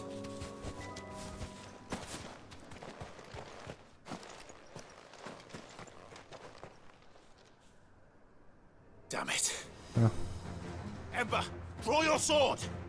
I can't! Then run! If you want him, you'll have to go through me.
Ember, are you...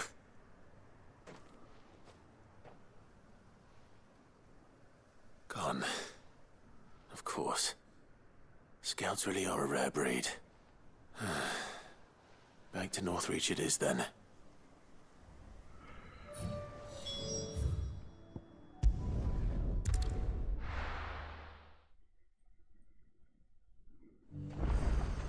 The garrison said they'd take another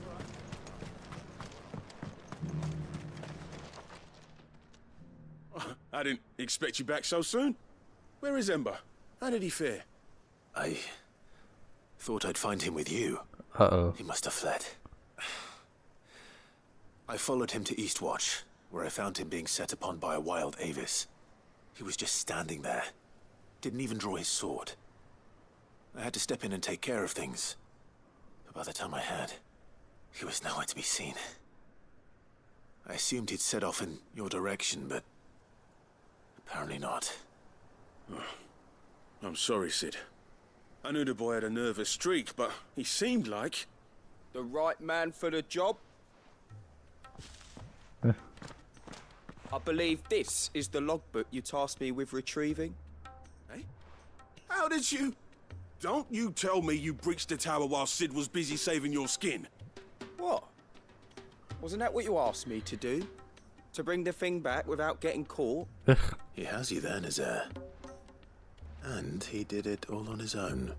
Sure. He did what he thought was best. And now I have to decide whether I agree.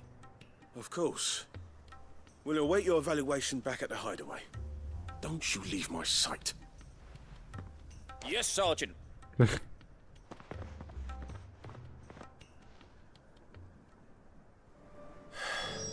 This won't be an easy decision.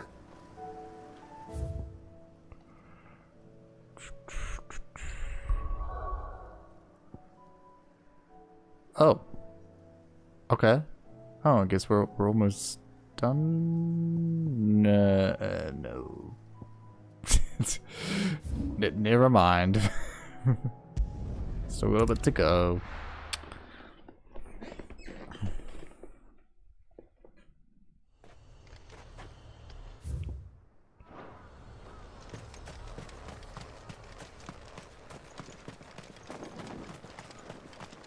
How do I get out of here? Oh. I just here.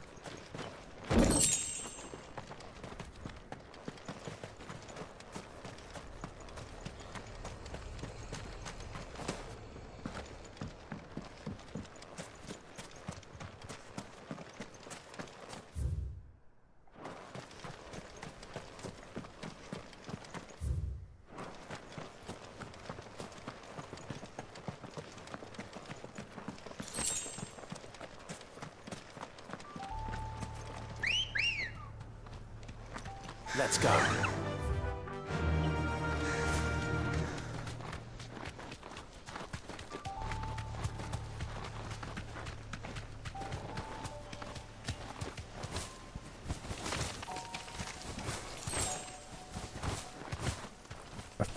Really?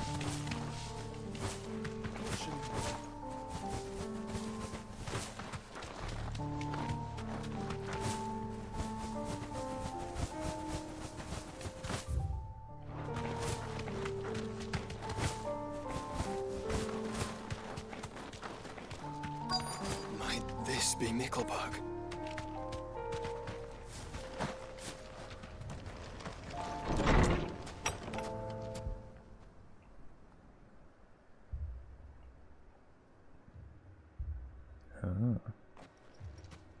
These people aren't turned. Bears? The village seems safe enough at least.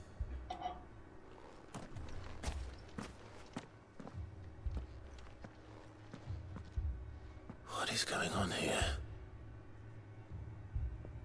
Ah.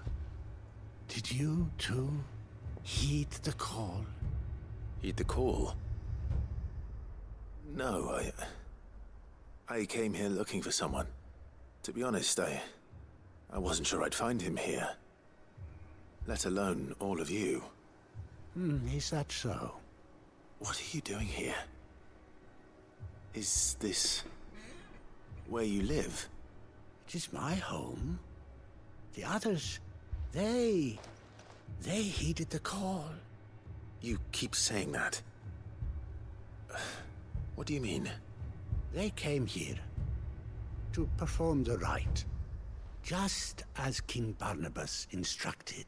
Oh. This village is their altar, where they shall cast their souls upon the gentle waters and give themselves to the Lord. Oh. Give themselves. Oh, Lord, cleanse us of our sins. Let us be reborn in your loving arms. Free us from the torment of this mortal realm. They want to be saved. Forgive me, but did another foreigner like me come here?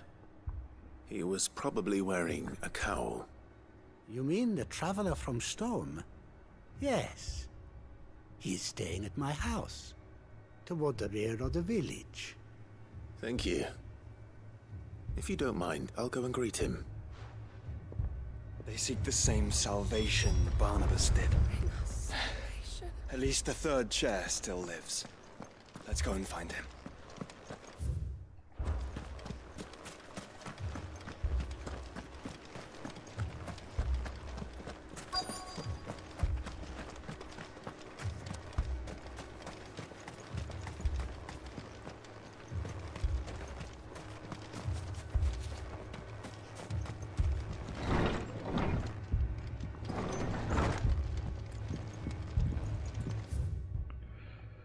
The Chronicles of Murkvar, being a collection of tales as recounted to His Most Exalted Majesty Lord Jornhard of the Veldermark. As you're no doubt aware, Lord Bernhard, there was once a race of men who commanded the most forbidden of forbidden magics. But did you ever hear of the Executors? Oh, those charged with driving out these heretics. The order had its origins in the crystalline dominion by whose will's decree it was tasked with the protection of mankind, and sent forth to extinguish the forbidden magic wherever rumors of its use might arise. Having in due course succeeded in their mission and driven the utterers of the unutterable from the land, these secretive souls withdrew from the state of history never to be heard from again. Interesting. Excuse me. Are you with the Undying? I am. And so it would appear, are you?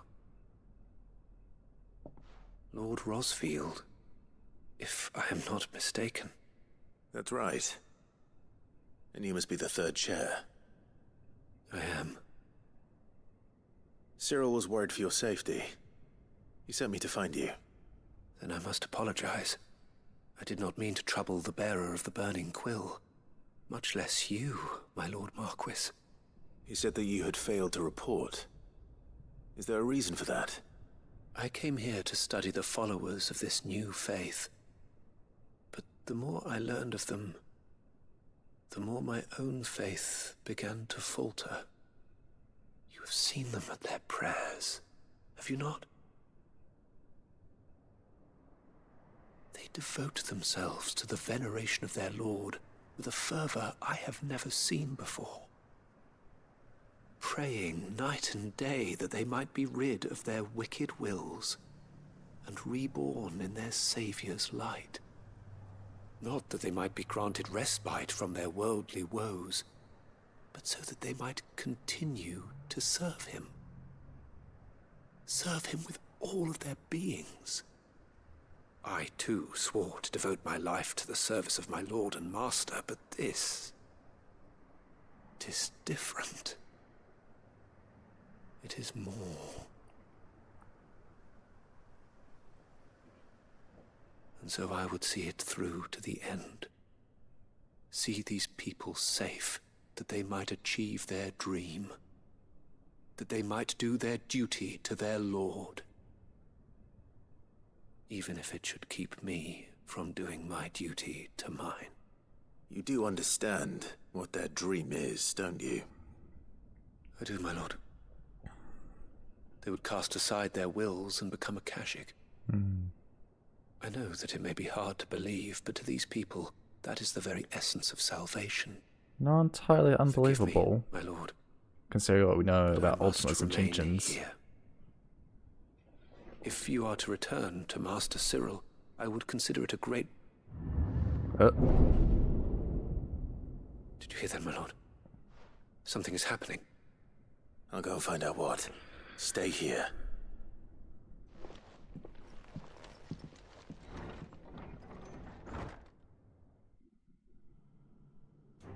Uh-oh.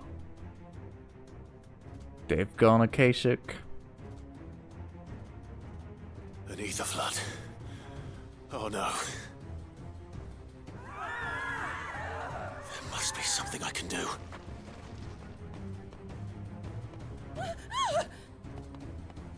Echoes as well. Found her. Ready, brother? Ready. Ow.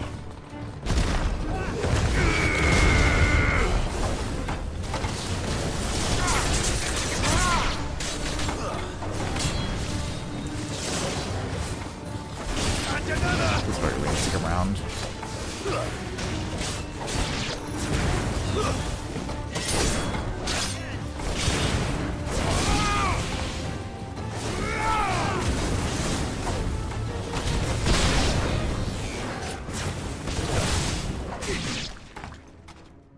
Or not.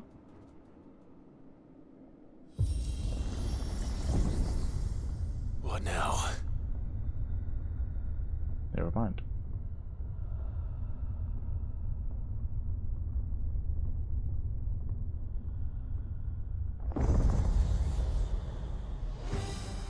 Oh, hey.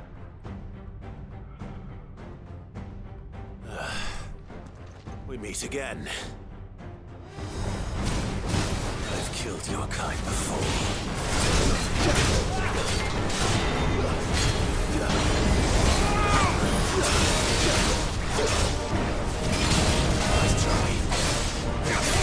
Uh-oh.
Oh, there we go.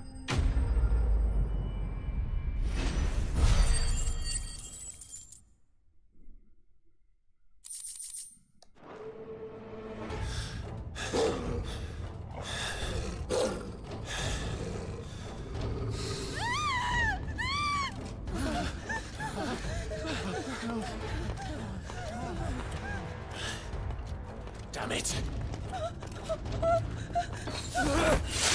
Oh.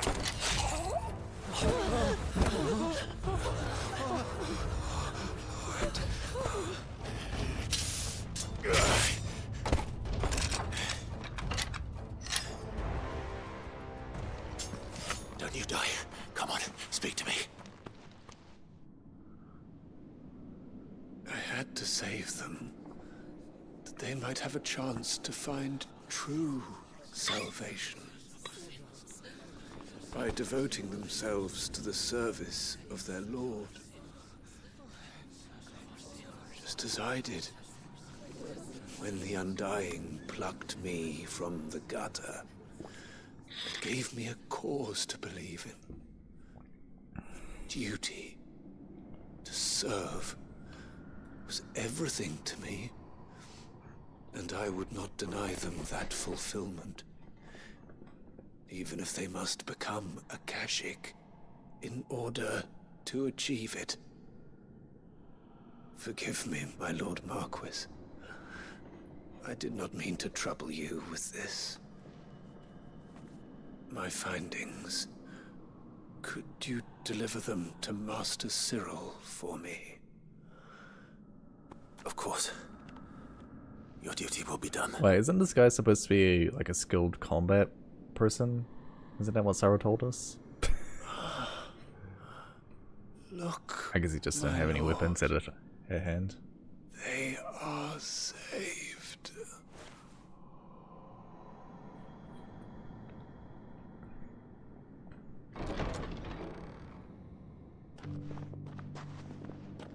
But there's don't think about it. I'm not gonna think about it too hard.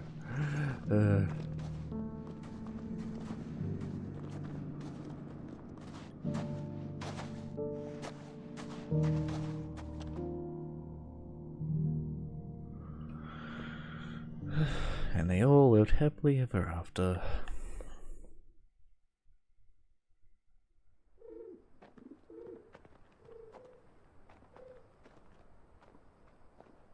Sometime later.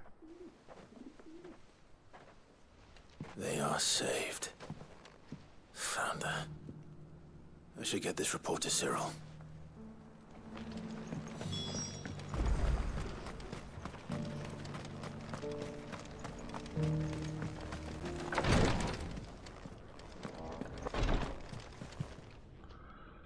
My Lord Marquis, welcome back. I am glad to see you hale and whole. I met with your third chair, Cyril. He bade me deliver his findings to you.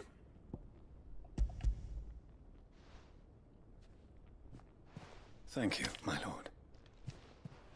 He remained in Ash? He died protecting the villagers from an echo. I buried him in Mickelberg. I'm sorry that I couldn't save him. If you could not save him, no one could. The villagers, they were believers in this savior cult. They prayed to their god that they might be unburdened of their wills. Then an ether flood came, and their wish was granted. Your brother sacrificed himself that they might live, even knowing that that life was death by another name. Then he perished defending liberty. A hero's end. For the right to choose how one dies is no less sacred than the right to choose how one lives. Sid would agree. He wanted to build a world where people could die on their own terms. A noble ambition. To die for one's cause is the most perfect expression of one's faith. It matters not how misguided others might judge one's decision to be. Only that the decision is one's own. We live according to the teachings of our order. We believe in them, we protect them, and yes, we die for them. For better or worse, that is our creed.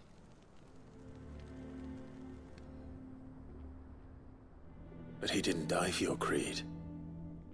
He died to save them. And you still believe that what he did was right? I believe that he believed it was. We of the Undying are not slaves, but willing servants. And this was his will, the ultimate expression of it. All right. I'd like to know this man's name, Cyril. To know the names of all the Undying who've fallen in the line of duty. They died serving my house. It's only right that I remember them. That is my duty. Of course. I shall fetch the Book of Martyrs at once. My lord, it has been, and shall ever be, the greatest honor of my life to serve House Rosfield. Though our duties may differ, yours is no less important. I pray with all my heart for your success. And were they here, I have no doubt but that every one of my fallen brothers and sisters would feel the same. Boom. Quest complete. That was an alright one. Another orichalcum. Orichalcum.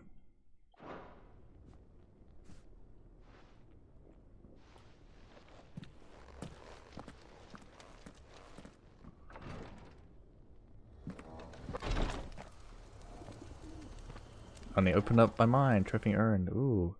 Collect 6 signboards. Ooh.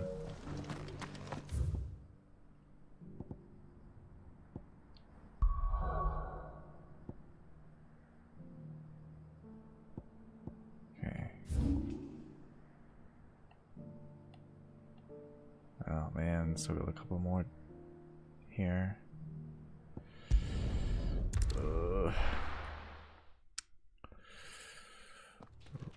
Run short on time. Let's go.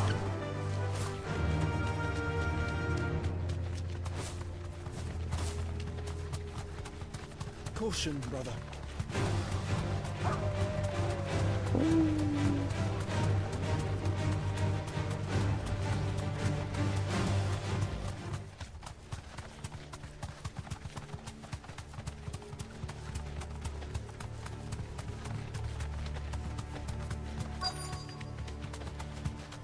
The entire village looks abandoned.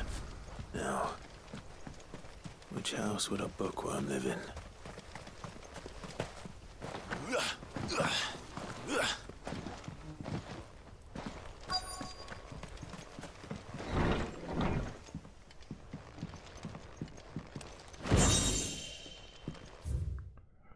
Round 100 intelligence or training reports. Okay. This is a Royal Army logbook. Did he take this from the local barracks? Complete botany of veins. Okay. Toxicate. Should have sip in if needle. Huh. Interesting. His interests were certainly varied. The Moogle.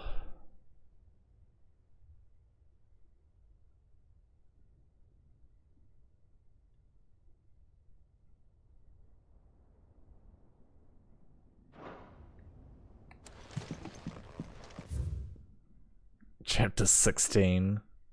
Convenient. The emergence of the first magic edicts was widely heralded as a gift from the gods. Indeed, the title with which those of the gift came to be commonly known is most likely a contraction of Bearer of the Heavenly Blessing, the wording used by the tribunes of the time.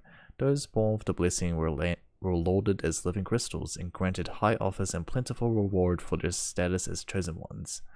Over the years, this reverence for their kind would become a full-fledged religion led by the bearers themselves, a development that would prove fateful. The diverse nations of the time were unanimous of their disapproval of the founding of the church, while the authorities had for years welcomed bearers into positions of power in their own structures of state. They were mistrusting of an organization led by bearers, for bearers.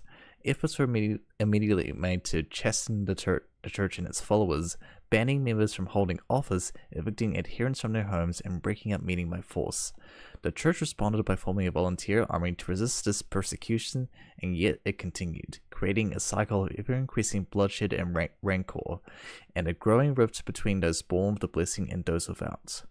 What began with beatings and street clashes would eventually spill over into an all-out war that consumed the greater part of the twins for nigh a generation, and decimated the population of men and bearers both, the deluge of blood that stained the land crimson and left an even more lasting mark upon the minds of the Valasvian people.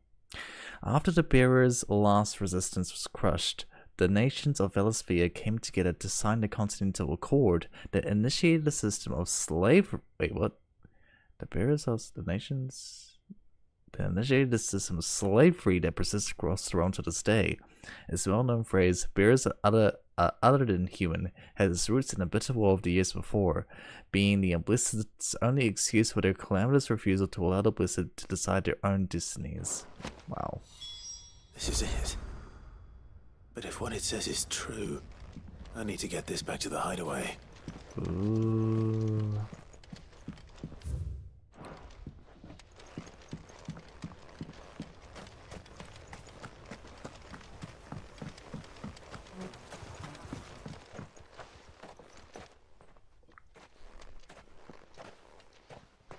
Leaving so soon, stranger? Oh. We've been watching you. From a distance, so to speak. You must be the subtle, the secret guys. I know who you are. Then we need not waste time on introductions. Hand me the book. Leave it in our care and return to your life. Your care? Do you mean to burn it or bury it? That is not my decision to make. But by one means or another, its contents shall be removed from the common record. Then I'll have to politely refuse. I won't let you erase our history. Then we find ourselves at an impasse. Very well. The book can just as easily be pried from your dead hand.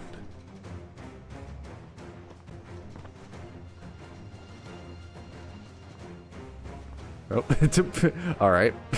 Let's see, shall we? Yeah, just appear. Yep, because that's how that works. Ow.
Yeah, choking your own blood.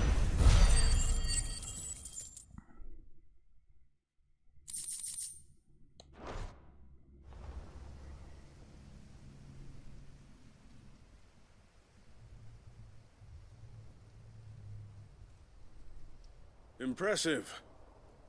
But we have other means. We shall claim the book yet. Why do you want it so badly anyway? It lays out in no uncertain terms the vanity and avarice of mankind. It tells the shameful history of the persecution and oppression of a gifted few by a giftless many.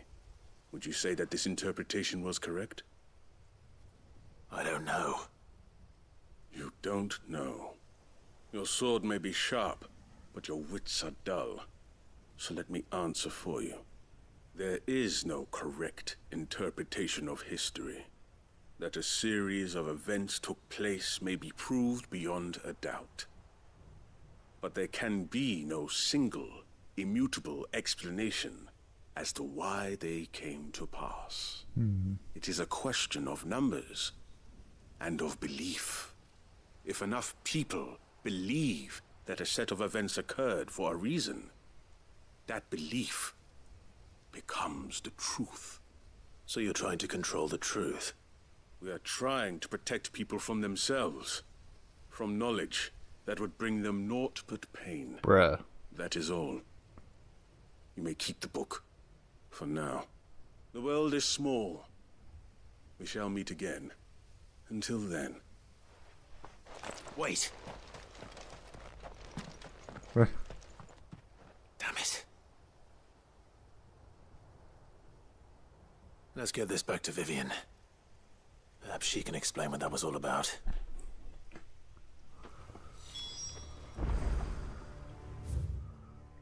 Nope. Another quest over here.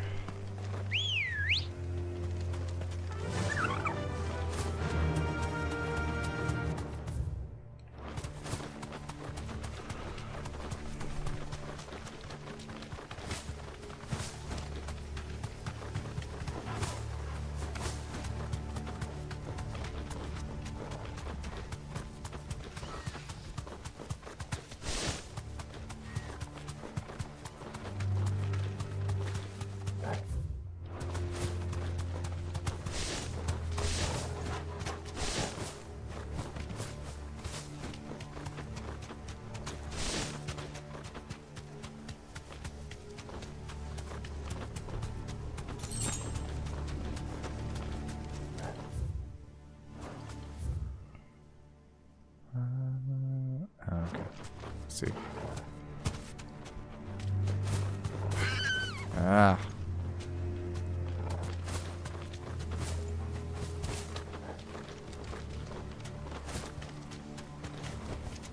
I can walk from here. This must be the orphanage. Hopefully the registry is still here.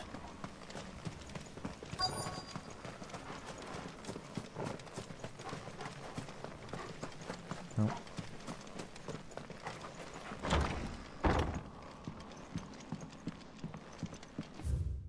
Conditioning schedule. Today's exercise consists of the press yard, 20 sandbags for such a duration as instructors shall dictate. The furnace. Burn intensity to be gradually increased. Live combat. 1 to 3 hellhounds depending on performance. Oh my goodness. That doesn't seem good. This is nothing short of torture. Bad Buck Conservatory Right of Incorporation. The Kingdom of Waloed hereby incorporates this institution wherein juvenile bearers are to be granted the opportunity to get themselves in service to the state as soldiers. Trainees succumbing to the crystal's curse or otherwise perishing are to be disposed of with all haste. The graveyard is strictly reserved for the uncursed. Bearer disposal within its bounds is punishable by death.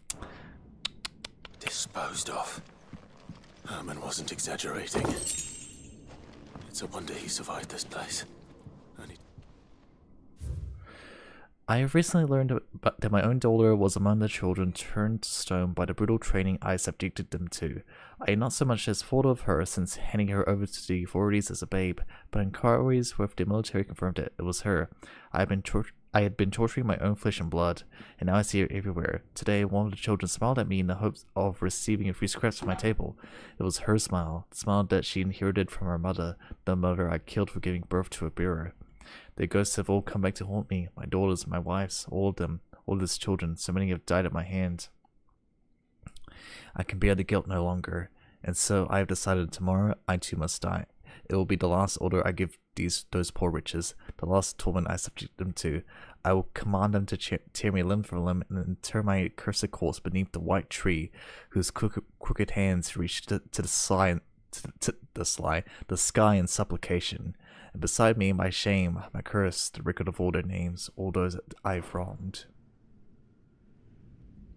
This reads like a suicide note. Did the director go through with his plan? There's only one way to find out. Go look for the white tree. Oh, which is not this way. Actually, maybe there's like a monster over here? Just just in case.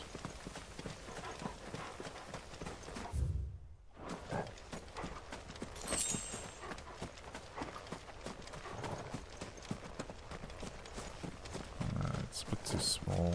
This area. Oh. A chronolith? What? What's this?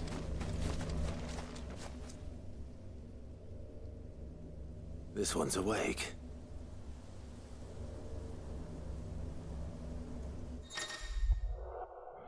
Chronoliths are similar to the Eric Stone in that within them is hidden a virtual battlefield accessible to Clive and Clive alone. Each chronolith presents Clive with a time trial in which he must combat continuously to subdue the enemies, equipped only with defeat and abilities of a single icon. Okay, this is a post-game Let's see what's inside.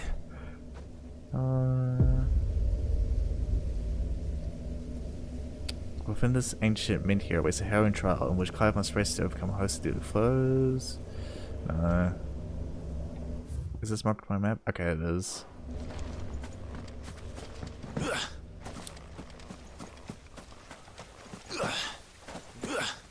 I'll do that in my own time. If I really want to.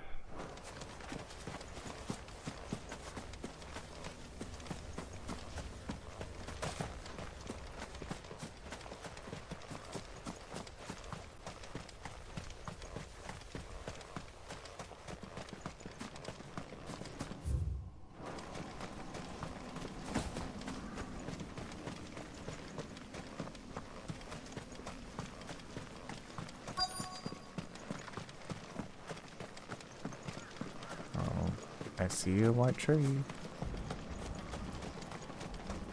A forked white tree.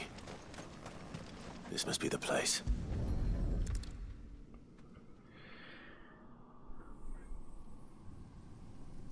Could he really be buried here? There's something hidden among the roots. Let's see.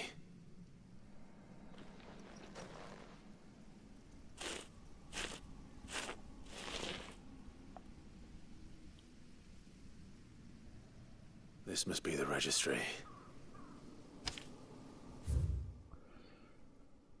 Bedbug Conservatory, Registry of Burial Losses, 846V 08E. What? Okay, so that's 846 is the year. 8 is the month. So August the 16th. Hans 10 years old. Lithification. What is that? Alfred 9 years old succumbed to his conditioning. Franz 12 years old. Lithification. Paulina 10 years old. Emaciation. Bruno 11 years old. Disciplined for attempted flight. Johanna 12 years old. Disciplined for attempted flight. Reinhard 9 years old. Succumbed to conditioning. Okay.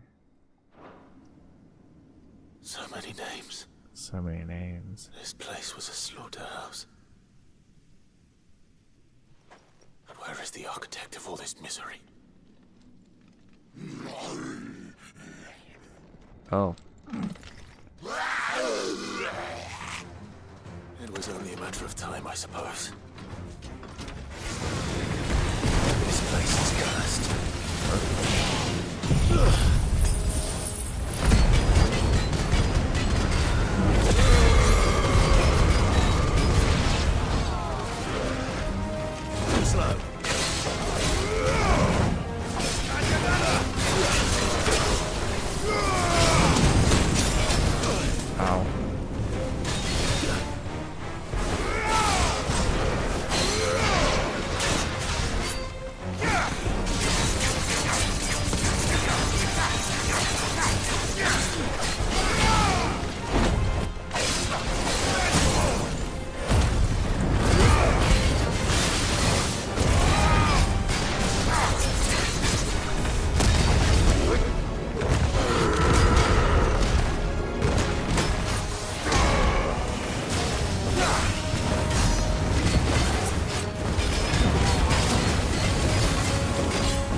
Really? Oh, okay.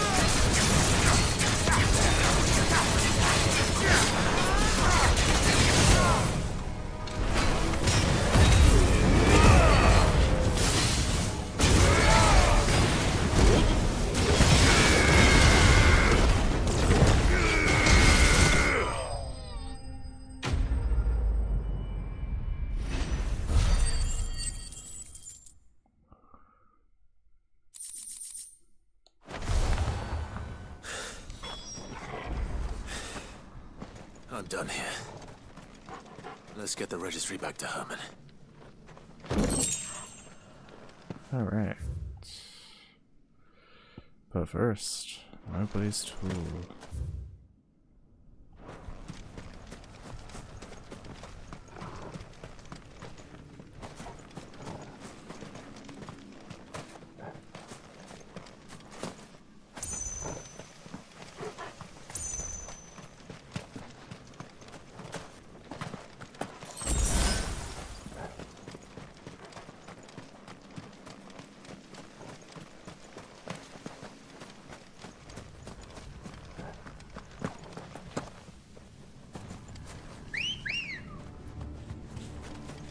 Ready, go? Run like the wind.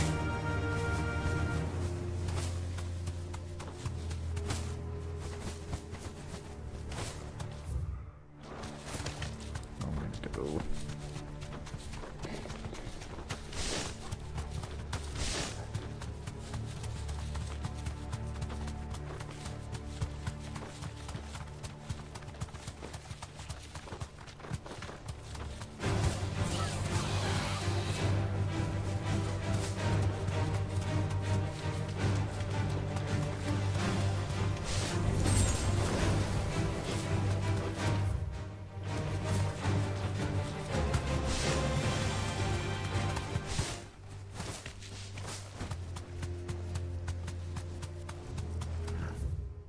Oh, do I never expect that? Be safe. What?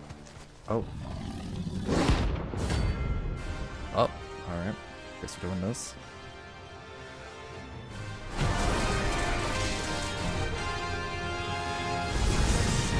That's no ordinary girl.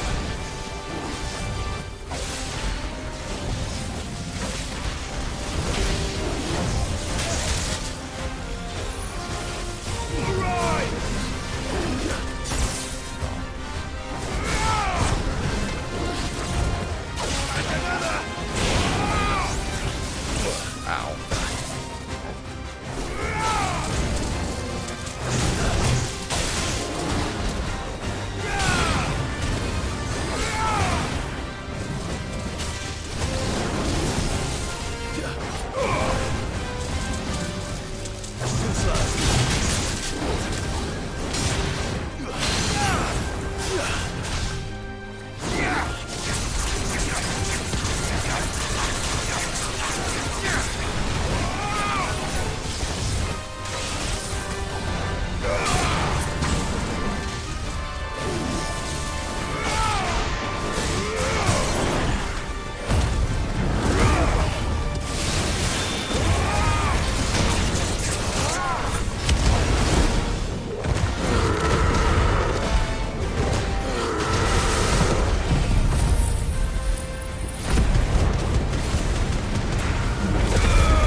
Nice try. And another!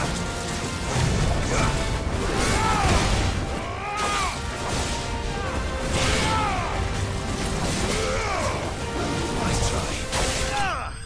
There we go.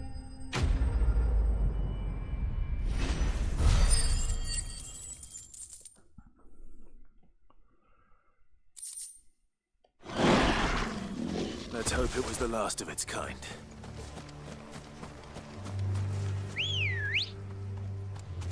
Come on. Fly, Ambrosia.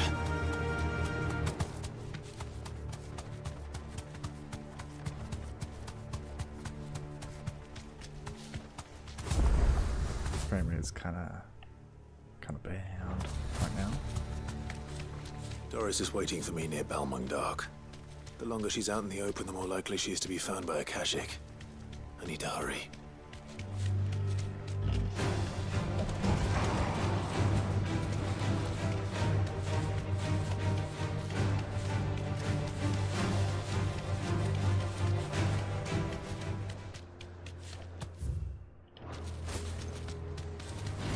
Time to fight.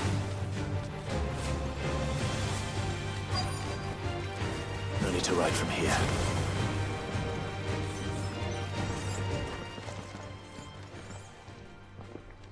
There were no guards, I take it.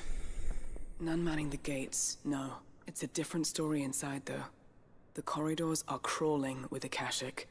Most likely guards left behind when the wardens ran. If Chadwick was being held here, I worry that he may already be. Don't give up hope just yet, but let's move quickly. Let me check the ground floor. The ether's thickest there. Then I'll search the upper level. Good luck, Sid. Stay safe.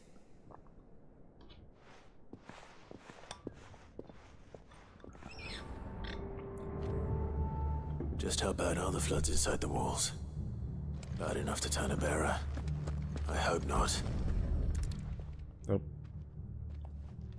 Did not mean to cut Clive off there. Locked up tight.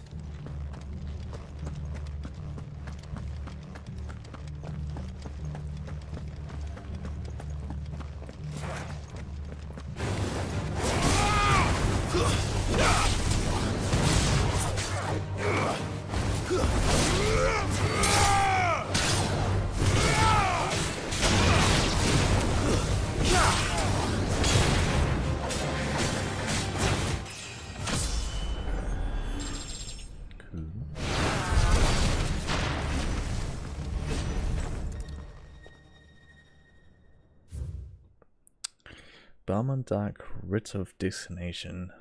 The Kingdom of Walud hereby designates this facility a prison for the detainment of bearers both foreign and domestic. The purpose of this facility is to rear and train Akusa beasts for deployment in the field. The aforementioned purpose is a matter of the strictest secrecy, and any mention thereof is to be punishable by death. Captive bearers have been provided solely for the perusal of the aforementioned purpose. Express permission is required of use of bearers in any other capacity. So this place was no ordinary prison. And I doubt they'll have taken the creature with them when they fled.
No sign of any bearers yet.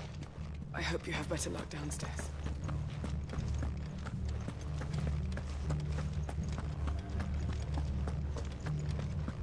Have care.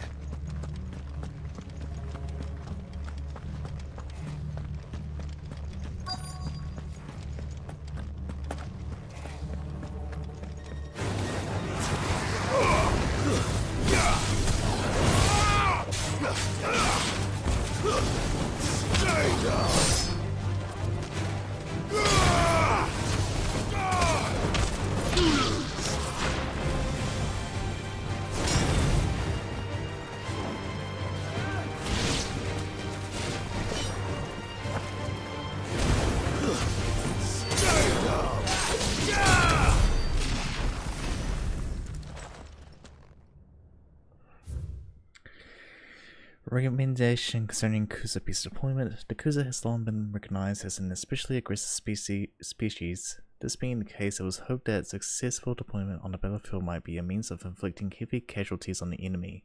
In exercises conducted thus far, however, the beast has proven incapable of distinguishing between allied and enemy combatants. As such, deployment alongside the regular troops is not recommended. It is proposed instead that bear captors be employed in order to draw enemy focus, and the beast then driven into the fray in order to achieve maximum benefit with minimal loss of Waluda lives. Minimal loss of Waluda lives. And what happens when they run out of bearers? Even the Imperials take better care of their branded than that.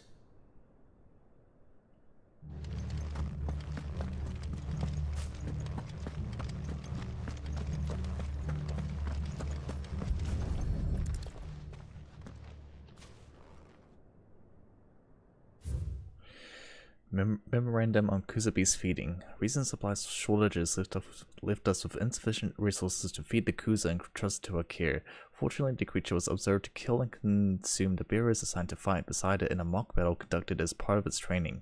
The beast was further observed to enter a state of visible contentment upon feeding in this way, suggesting that live bearers may even be its preferred source of sustenance. While this behavior is unexpected, it is not unwelcome. Bearers no longer of use for training purposes can now be repurposed as required. They were feeding bearers to it. This is even worse than I'd feared. Nothing but Akashic down here. Hopefully things are looking better upstairs. I should go and see how Doris is getting on.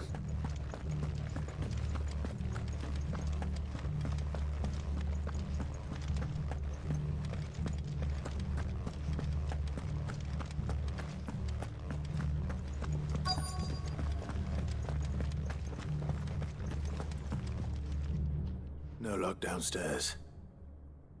But I did find out that this place was more than just a prison. Something far more sinister was happening here. I know. I've been reading some of these documents and... it can't be true, can it? Bearers die every day in service of their masters, but this is so much worse. Pitting bearers against a wild beast armed with nothing but their wits? And all in order to bring about more death. And not just those who could fight, but the elderly, children even. And those who wouldn't or couldn't were disposed of. Whatever that means. I'm afraid it means they were fed to the monstrosity they kept here. Then we're too late. And I was a fool to bring you here. Don't say that. Did you find anything else? A key. But it doesn't fit any of the locks on this floor. Perhaps it will fit one of the doors downstairs. There's a corridor I haven't searched yet. Finish up here, then come and find me when you're ready. All right. I'll be there in a moment.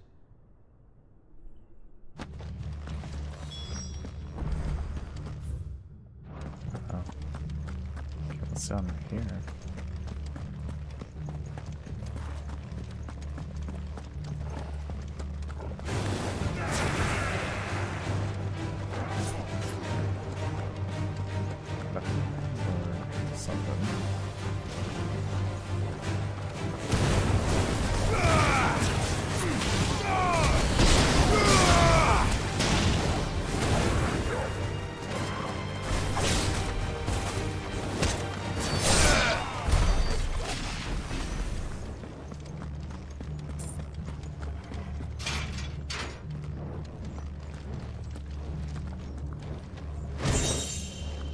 Nice.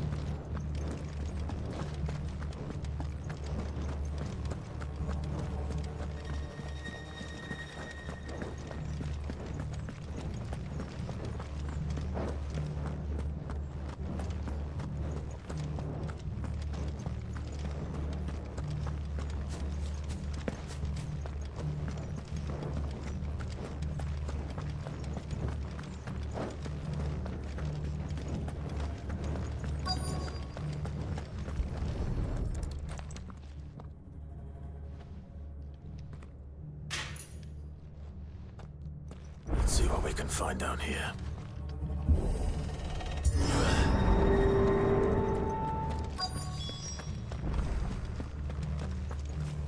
Ooh.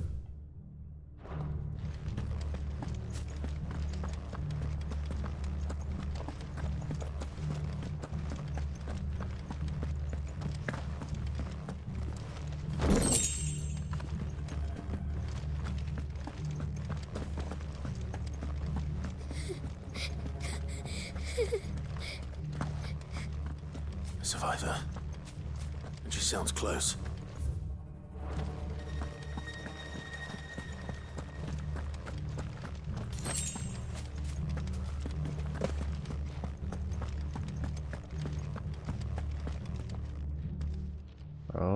Oh my gosh. Who are you?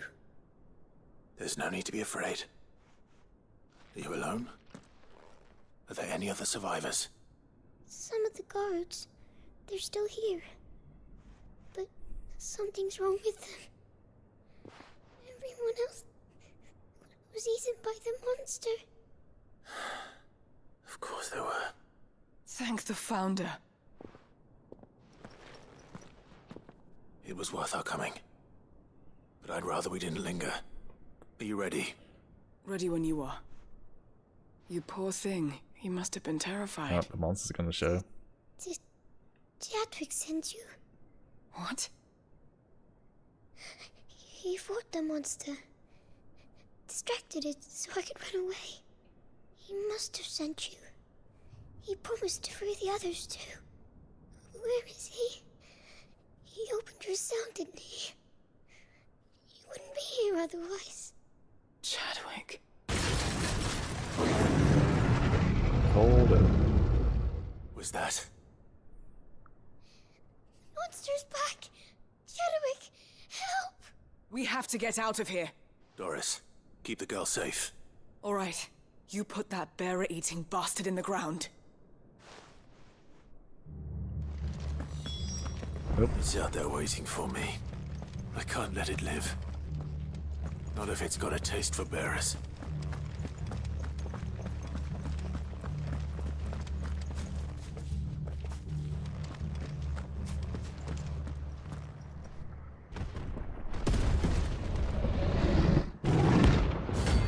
Oh.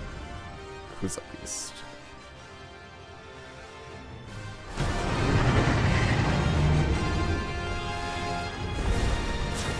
Beast will wreak havoc if it ever leaves the prison. I can't let that happen.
does that ring?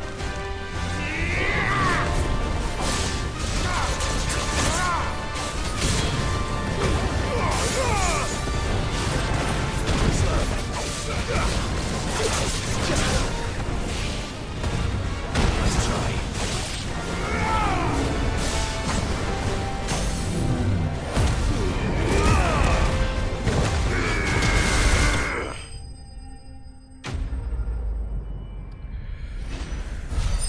Alright.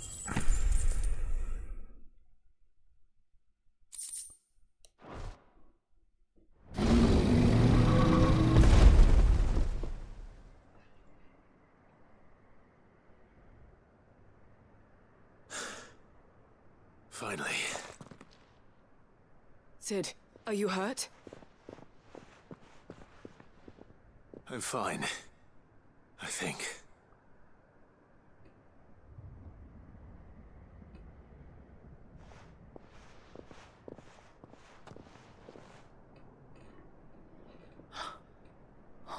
No.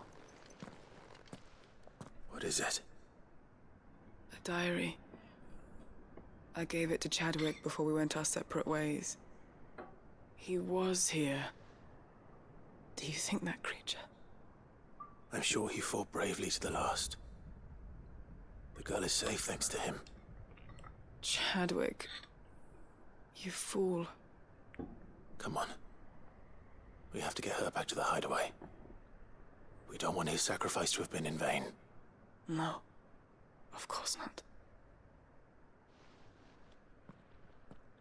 I'll see that she's looked after from now on. It's the least I can do.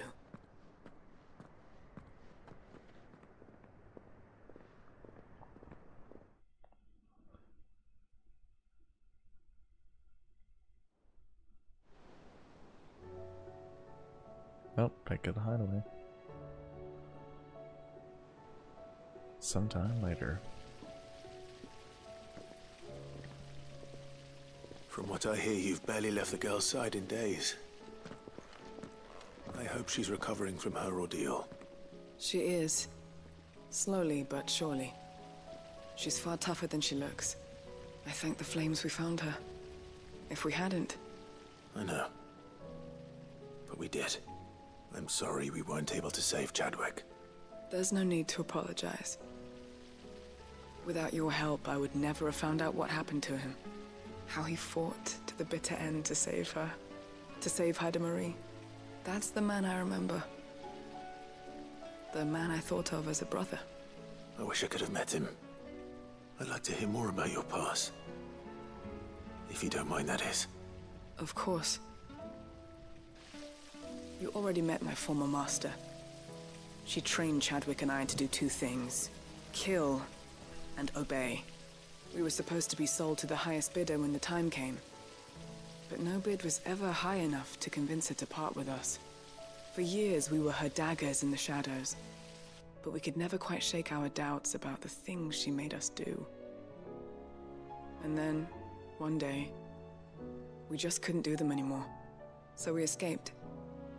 But staying together was out of the question. They would have found us too easily. After so many years of training, the pull to serve was always strong. It scared me to think he might have taken another master, become a dagger in someone else's hand. But even in captivity, the battles he fought were his own. And he died not as someone's tool, but as a hero. Haida Marie is proof of that. Bearers can cast off their shackles. And the Cursebreakers will show them how. I'll fight until my dying breath to see it done. For Chadwick, and for all of us. Thank you, Doris. We'll be counting on you.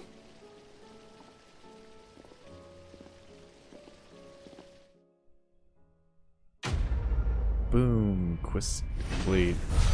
Oh my gosh, I'm so tired.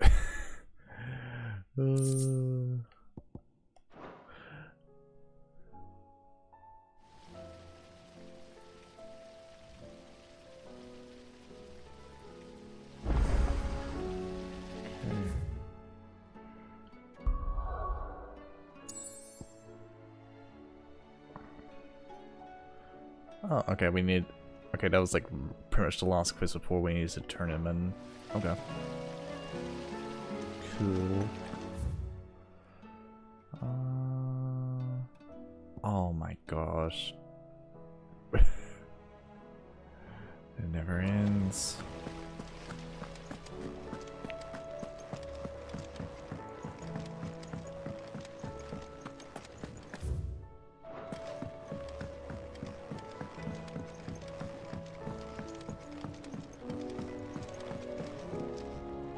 Mid, tell me this is all you need.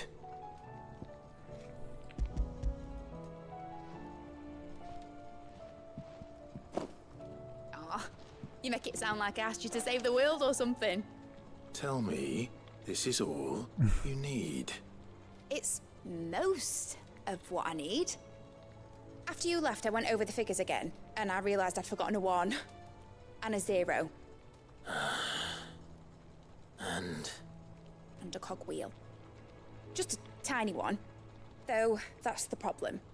Gears that small are a bastard to make, and I may have lost the one Blackthorn spent a fortnight toiling over.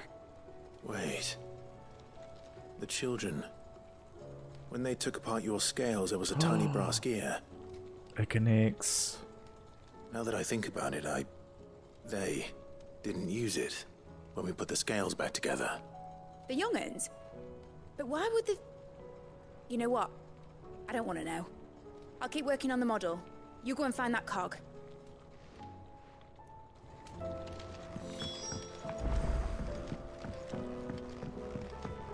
Has Midadol mentioned a new project? Sid! Is Mid still hiding from us? She wasn't hiding.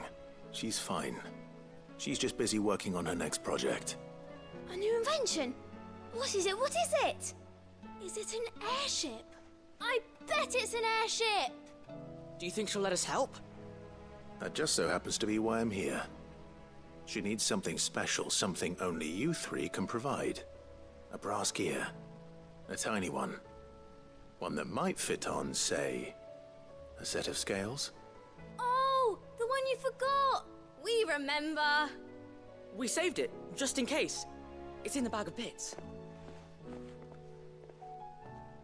Since your lesson, we've been disassembling, then reassembling everything we can find. All the pieces that are left over, we keep under our beds, just in case. That's good to know. Look! I found it!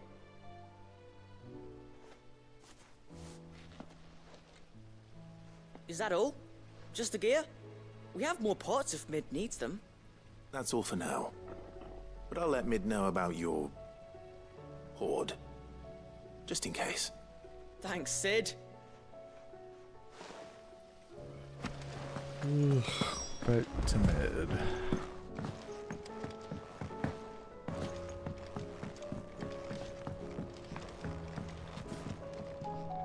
Well, did they have it?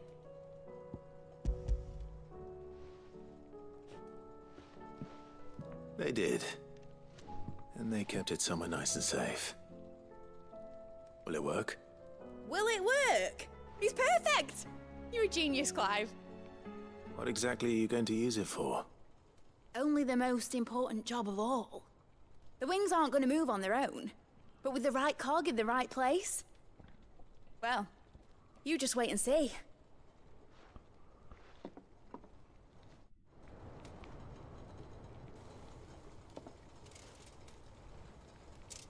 That should do it. Ah, it's a model. Cute. Here goes nothing.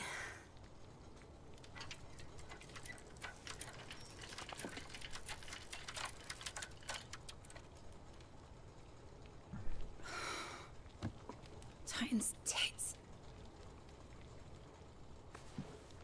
It wasn't supposed to fly, was it? Of course it was supposed to fly. Wouldn't be much of an airship if it didn't. Honestly, these bloody engines are driving me mad. was so sure this would be the day she soared. The Mithril engine was made to make dreams come true. But maybe this is one dream the world's better off without. Show folk how to take flying. It won't be long till they're raining death down on each other. People will lose their homes. Children, their mums and their dads. Like I lost mine. I'm sorry. So am I, Clive. So am I. Sorry that I have to choose.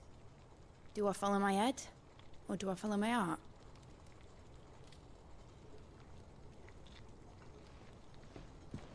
Good question. The first time I stood on the deck of your ship, felt the wind in my hair. It was like I was flying. But imagine how it would feel to actually do it. My dad always said there were two ways of living life. Chasing a dream or shuffling to your grave. And he were right. Right about a lot of things. Not that I like to admit it. People need dreams to chase. Especially in a world like this.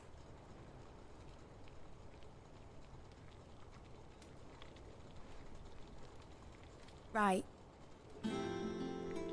When this is over, I'm gonna take all my Mithril engines to Zemeckis and sling them over the edge.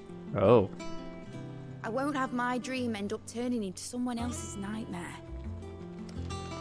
But all that hard work... All that hard work will not be used for war, Jamie. But it ain't like it'll be gone.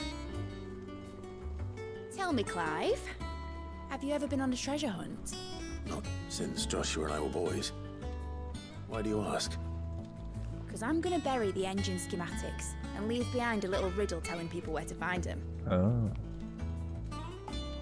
A really hard one, so that only the most dedicated dreamers will ever be able to work it out.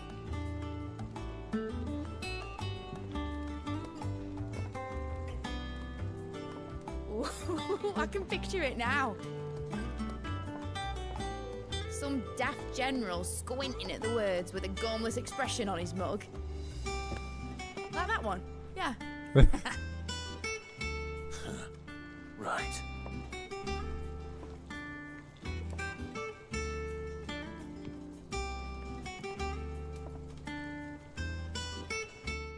Oh.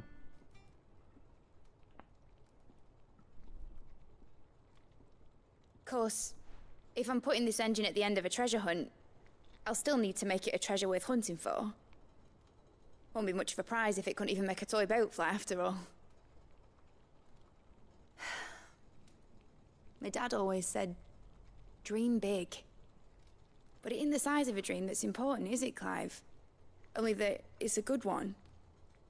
And I reckon I've got a fair few good uns left in me. I'm sure you do. Boom. Quiz complete.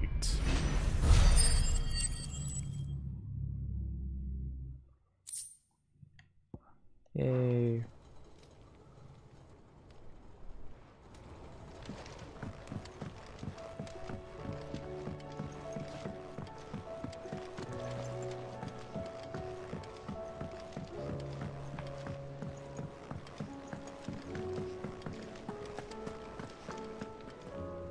I hear that you traveled to Ash, Cid. Did you by any chance recover the names of my fallen friends? I did. Yes.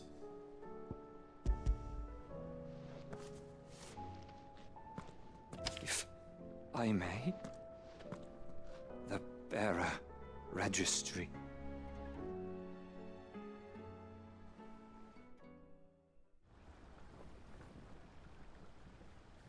The director was a brutal man. He got no worse than he deserved. The registry was all I found beneath the tree.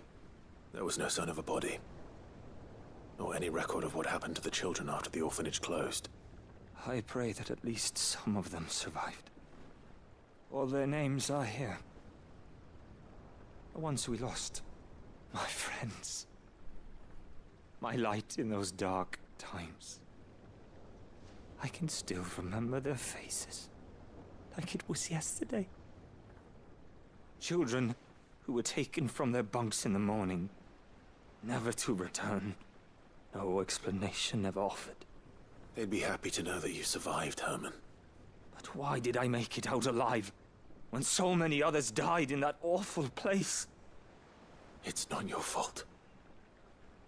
And blaming yourself won't bring them back.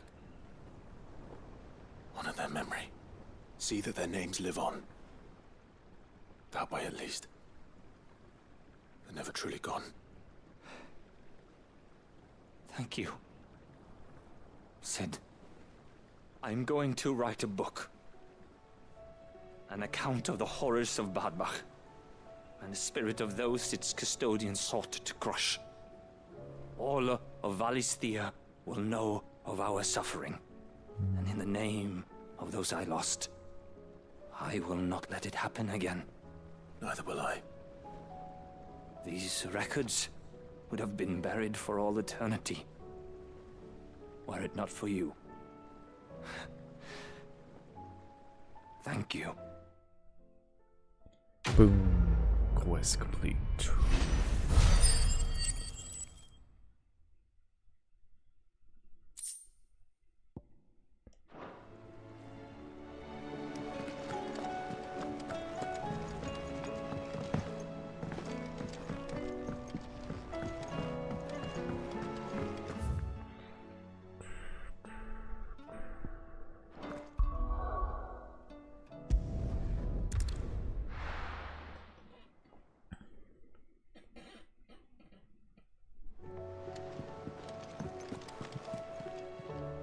Uncle, I bring good news. The Field Marshal has agreed to your plan. Ha! Of course he has. I didn't doubt you for a moment, dear boy. Rutherford is accompanying him back to your manor in Porterzolder as we speak. They will await your return there. As will one other. One other? Who, exactly? Lord Havel was concerned that even if he could get the realm's armies to agree to an accord, he might not be as successful in convincing those with political power. He asked if I might have a solution, and I suggested a certain Imperial Lord Magistrate turned Liberator. One of your co-conspirators? Master Quinton would probably call me one of his, but yes. Another outlaw, then. Just the thing we need to put these rotten politicos in their places. Good thinking, Clive. I'm glad you approve. The more the merrier, eh? Uncle, assuming Havel and Quinton can solve our problem with the armies, you still haven't mentioned how we might manage the grain shortages. Oh, don't you worry, my boy. The 7 high houses will be seeing to that. They have all agreed to make the most generous of donations. Oh, of course, it did take a little persuasion, but luckily I had some unexpected help. From who? Why, you, my boy. Rumor has it that you rescued the Lady Ariane's head steward Rockford from a horde of bloodthirsty bandits. It was more of a handful. Well, the old battle axe was so pleased. She had a shipload of talents delivered to my private docks by the next new moon. And when the other houses saw the parsimonious old crone's purse strings finally loosen, they as good as tripped over themselves in the rush to follow suit. I'm happy to hear it. Now, I must be getting back to the manor. Join us there at your earliest convenience, would you? Of course, Uncle.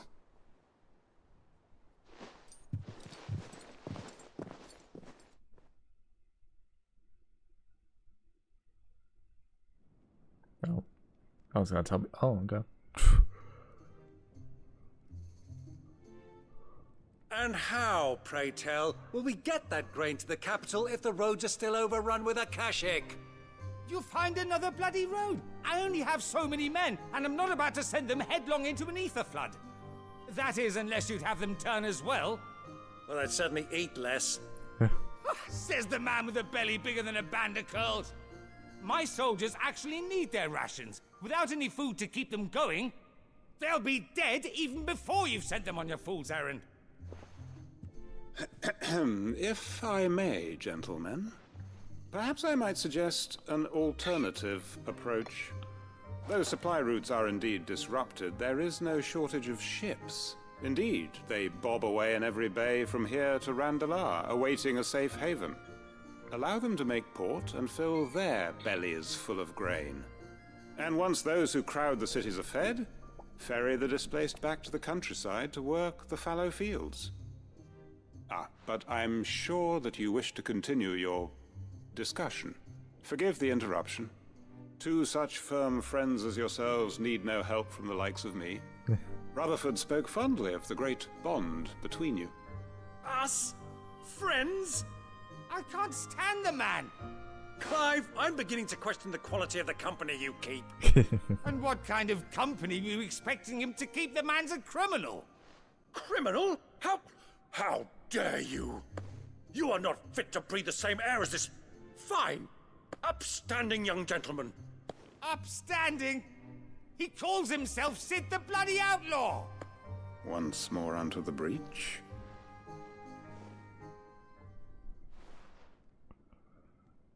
Oh boy. Not so subtle cough, alright. What we seek here is not to create a new nation, nor to claim the thrones of those that already exist. We wish simply to bring stability to the realm that mankind might weather the current storm.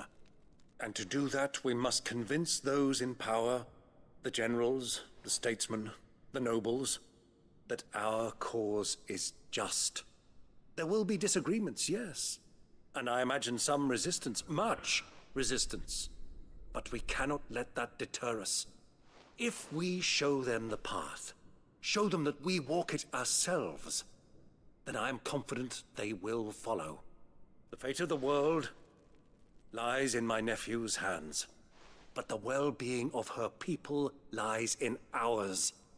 And we must not squander the chance that Clive has given us.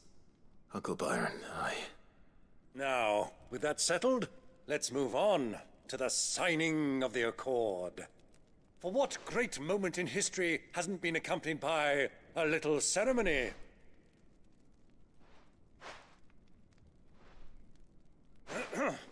Citizens of Valisthea, I present to you the Triunity.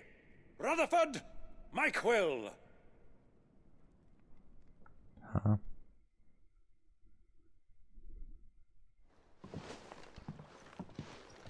Well, my boy, the stage is set. That it is. This is the role you were born for. Now I ask only that you trust in the talents of your supporting cast. We shall play our parts to the best of our abilities, that you might have the opportunity to shine. The realm needs its Sir Crandall. And there is no better Crandall than you, Clive. I want you to keep this signed accord as proof of our faith in you. I will. Thank you, Uncle.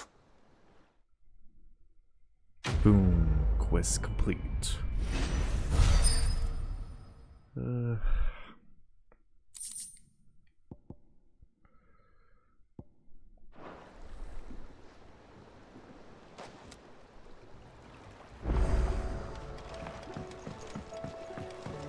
What do you think that thing is? And how the hell is it going?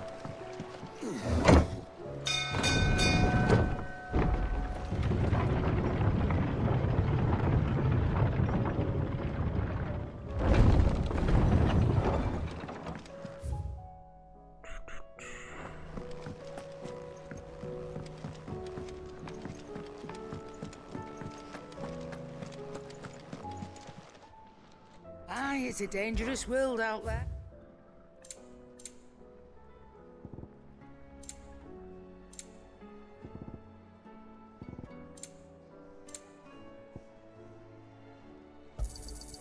It'd better all be here. Is that all? Trouble with your gear, or so will it be?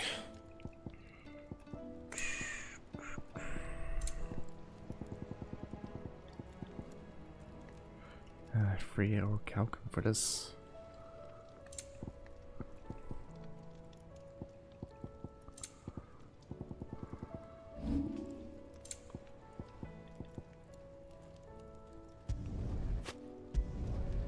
My best work, but it'll do.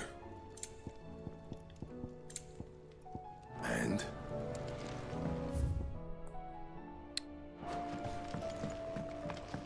First the skies, then the crystal.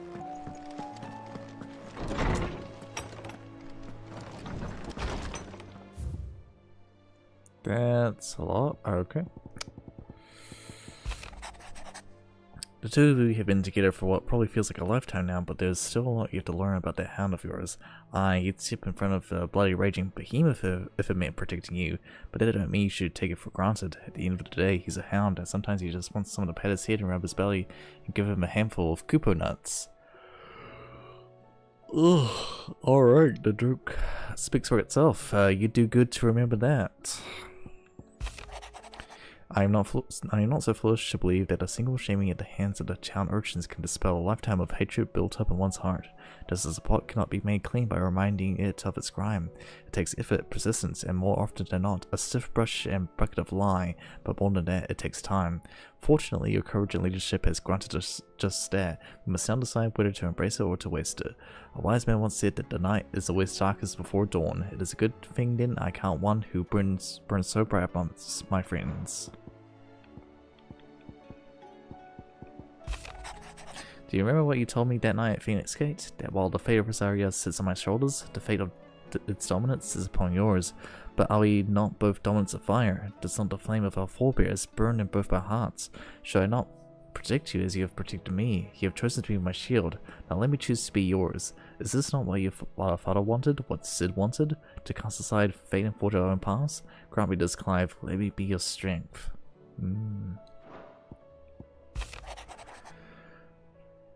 Here, not long removed from when last you placed yourself between us and peril, I sit and pen yet another letter in which I try to find the words to somehow express the gratitude of an entire town. Still, something feels different about our latest triumph. Where in the past we leaned ever so heavily upon your good graces, this time we found strength elsewhere, in ourselves. Our hardship has shown that which should have been apparent all along. We are not as different as we want to believe. Does a peasant love his homeland any less than a noble? Does a bearer love his family any less than another man does his own? It is this love that has united us and given us true strength. Should every thrall, Akashic, bandit, and brigand in the realm come charging our gates, we will not fret, we will not falter, we will fight, and we will win. Isabel. My Lord Marquez, I write to thank you for the kind consideration you have shown for those whose names are written within the pages of the Book of Martyrs. I know that it would move them deeply to know that the first shield of the Phoenix laments their passing. Though each and every member of our order stands ready to sacrifice their lives in service of the Phoenix, I do not doubt that those who are taken before their time go with regret for the long years of duty left undone. That they shall live on in the memory of a proud son of House Frostfield, such as yourself shall surely go some way to soothing their sorrows. Jesus, may the Phoenix's flame burn ever in your heart, Cyril, bearer of the burning quill.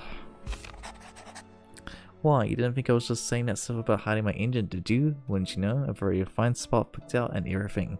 But if you're going to go on this grand adventure, you'll need to be quick about your business with that ruddy god of yours. Take too long and somebody else more clever might beat you to the prize. I suppose in that case, I could bear you one of my lesser inventions. God knows I've countless concern from Jill. Though I can't bore her much suffering, the loss of Shiva weighs heavy on her heart, and we would be poor friends indeed if we do not seek to lighten that burden, even by only a fraction, before we depart for the skies. I will speak on this more in private, Joshua. If Joshua's worried about Jill, I should go and speak with him. Whoa.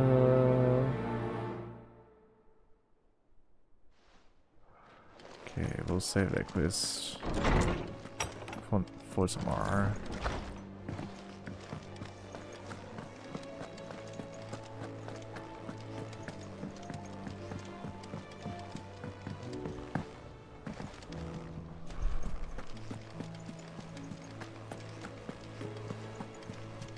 You should have seen. Welcome back, Sid. Welcome back, Sid. Yes. Welcome back. Trip wasn't too much of a pain in the arse, I hope. Truth be told, it was me who suggested roping you in to help with the trial. But from what I hear, things didn't go quite as planned. No, they most certainly did not. Does Ember deserve passing marks? Oh, I can decide this.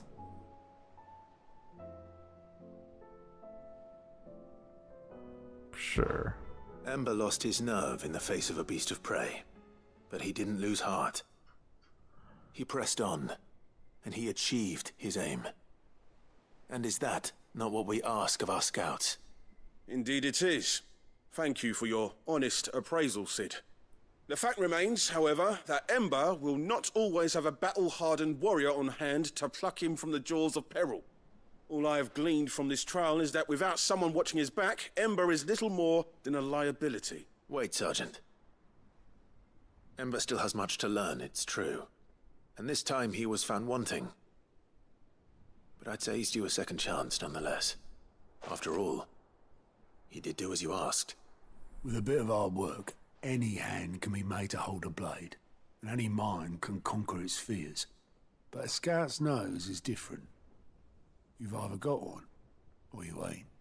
And by sniffing out that log, young Ember here has shown he has a conk and a half. Wouldn't do to waste it now, would it? Fine. One more chance. I'll do whatever you ask. I'll spend my days and nights in the pit if I have to. I'll show you. Just you wait. Daft as a brush, that one. But his heart's in the right place.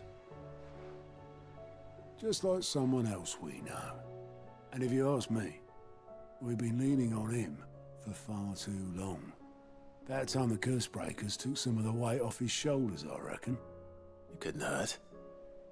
Just don't tell Gav I said so, will you? I won't have him thinking he's been hard done by. Next thing you know, he'll be asking for a day off. Chance would be a fine thing. Back to work. Forgive me, Sid. This did not play out as I expected. Things rarely do these days. But that's why we need men like Ember more than ever. Men who can make the best out of a bad situation. Remember that. I will, Sid. Thank you. Boom. Quest complete.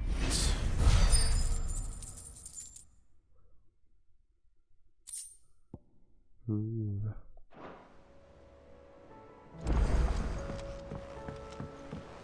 What?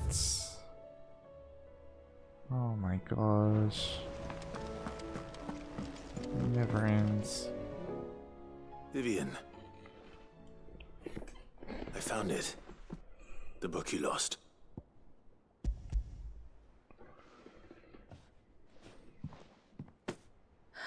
You found it. Thank you, Clive. Even though I asked this of you, I was not entirely sure it would be possible. I feared the executors had seized every copy. I met with one of these executors, and I convinced him to let me keep it. He told me something. That the truth is just a matter of collective belief. And that if enough people believe a lie, that lie becomes the truth. It does. But it also means that the truth is not immutable. That it can be changed. Provided that those who wish to change it can convince enough people that their perspective is the correct one. As the sad history of the bearers proves. You said that the book inspired you to become a scholar. It did. Or its author, rather. Ooh. She was a heretic, you see. A firebrand and a dissenter. A gallows stood ready for her in every corner of the realm. And by shunning society, or perhaps being shunned by it, she stumbled upon a truth so potent that an entire realm trembled at the prospect of its utterance. I, too, have always felt somehow set apart from the world of men. A stranger to my own species. She taught me that my solitude was not a curse, but a gift. And that, though my journey to the truth might be a lonely one, what I found at my destination would be more than worth the cost. Do you still feel that way? That you're not one of us? Honestly, I'm not entirely sure anymore. Since coming to the hideaway, I find my thinking somewhat clouded. Perhaps the result of studying mankind from a rather closer perspective than I had intended. But the more I study, the more I find value in this perspective. In looking not from the outside, but from within. So if you'll permit me, I'd like to continue my work here. Remember, Clive, when enough people believe, belief begets truth. Give the men and women of this benighted world the gift of truth. Make them believe in you, as I do. I'll try, Vivian. I'll try.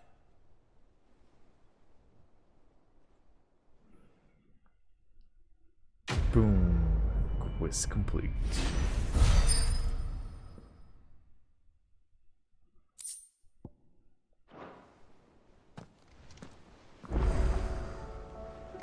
Oh my gosh.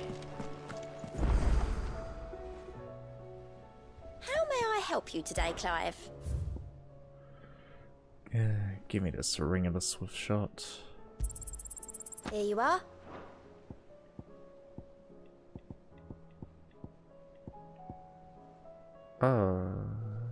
Come again. I may have... What does that talisman priming do?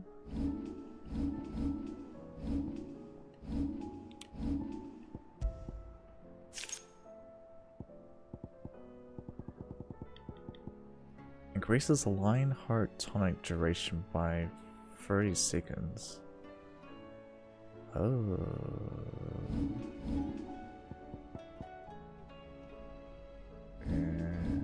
Interesting.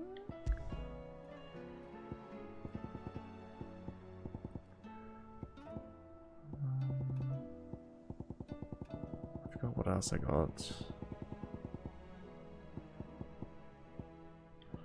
Oh, this, okay, I don't know why I thought this was, like, just automatically apply for some reason.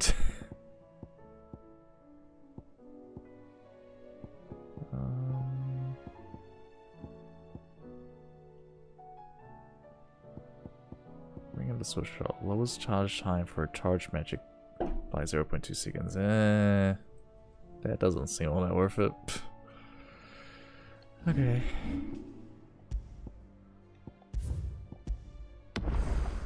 I was really hoping to finish this game tonight, but it seems like all these side quests popped up and just even after so many hours, more still come. More still come. Well, we're gonna play this game tomorrow. And I don't know if I want to play all day tomorrow. Just kind of depends on how close we are to the end. But yeah. I guess I'll see you guys tomorrow. Bye bye.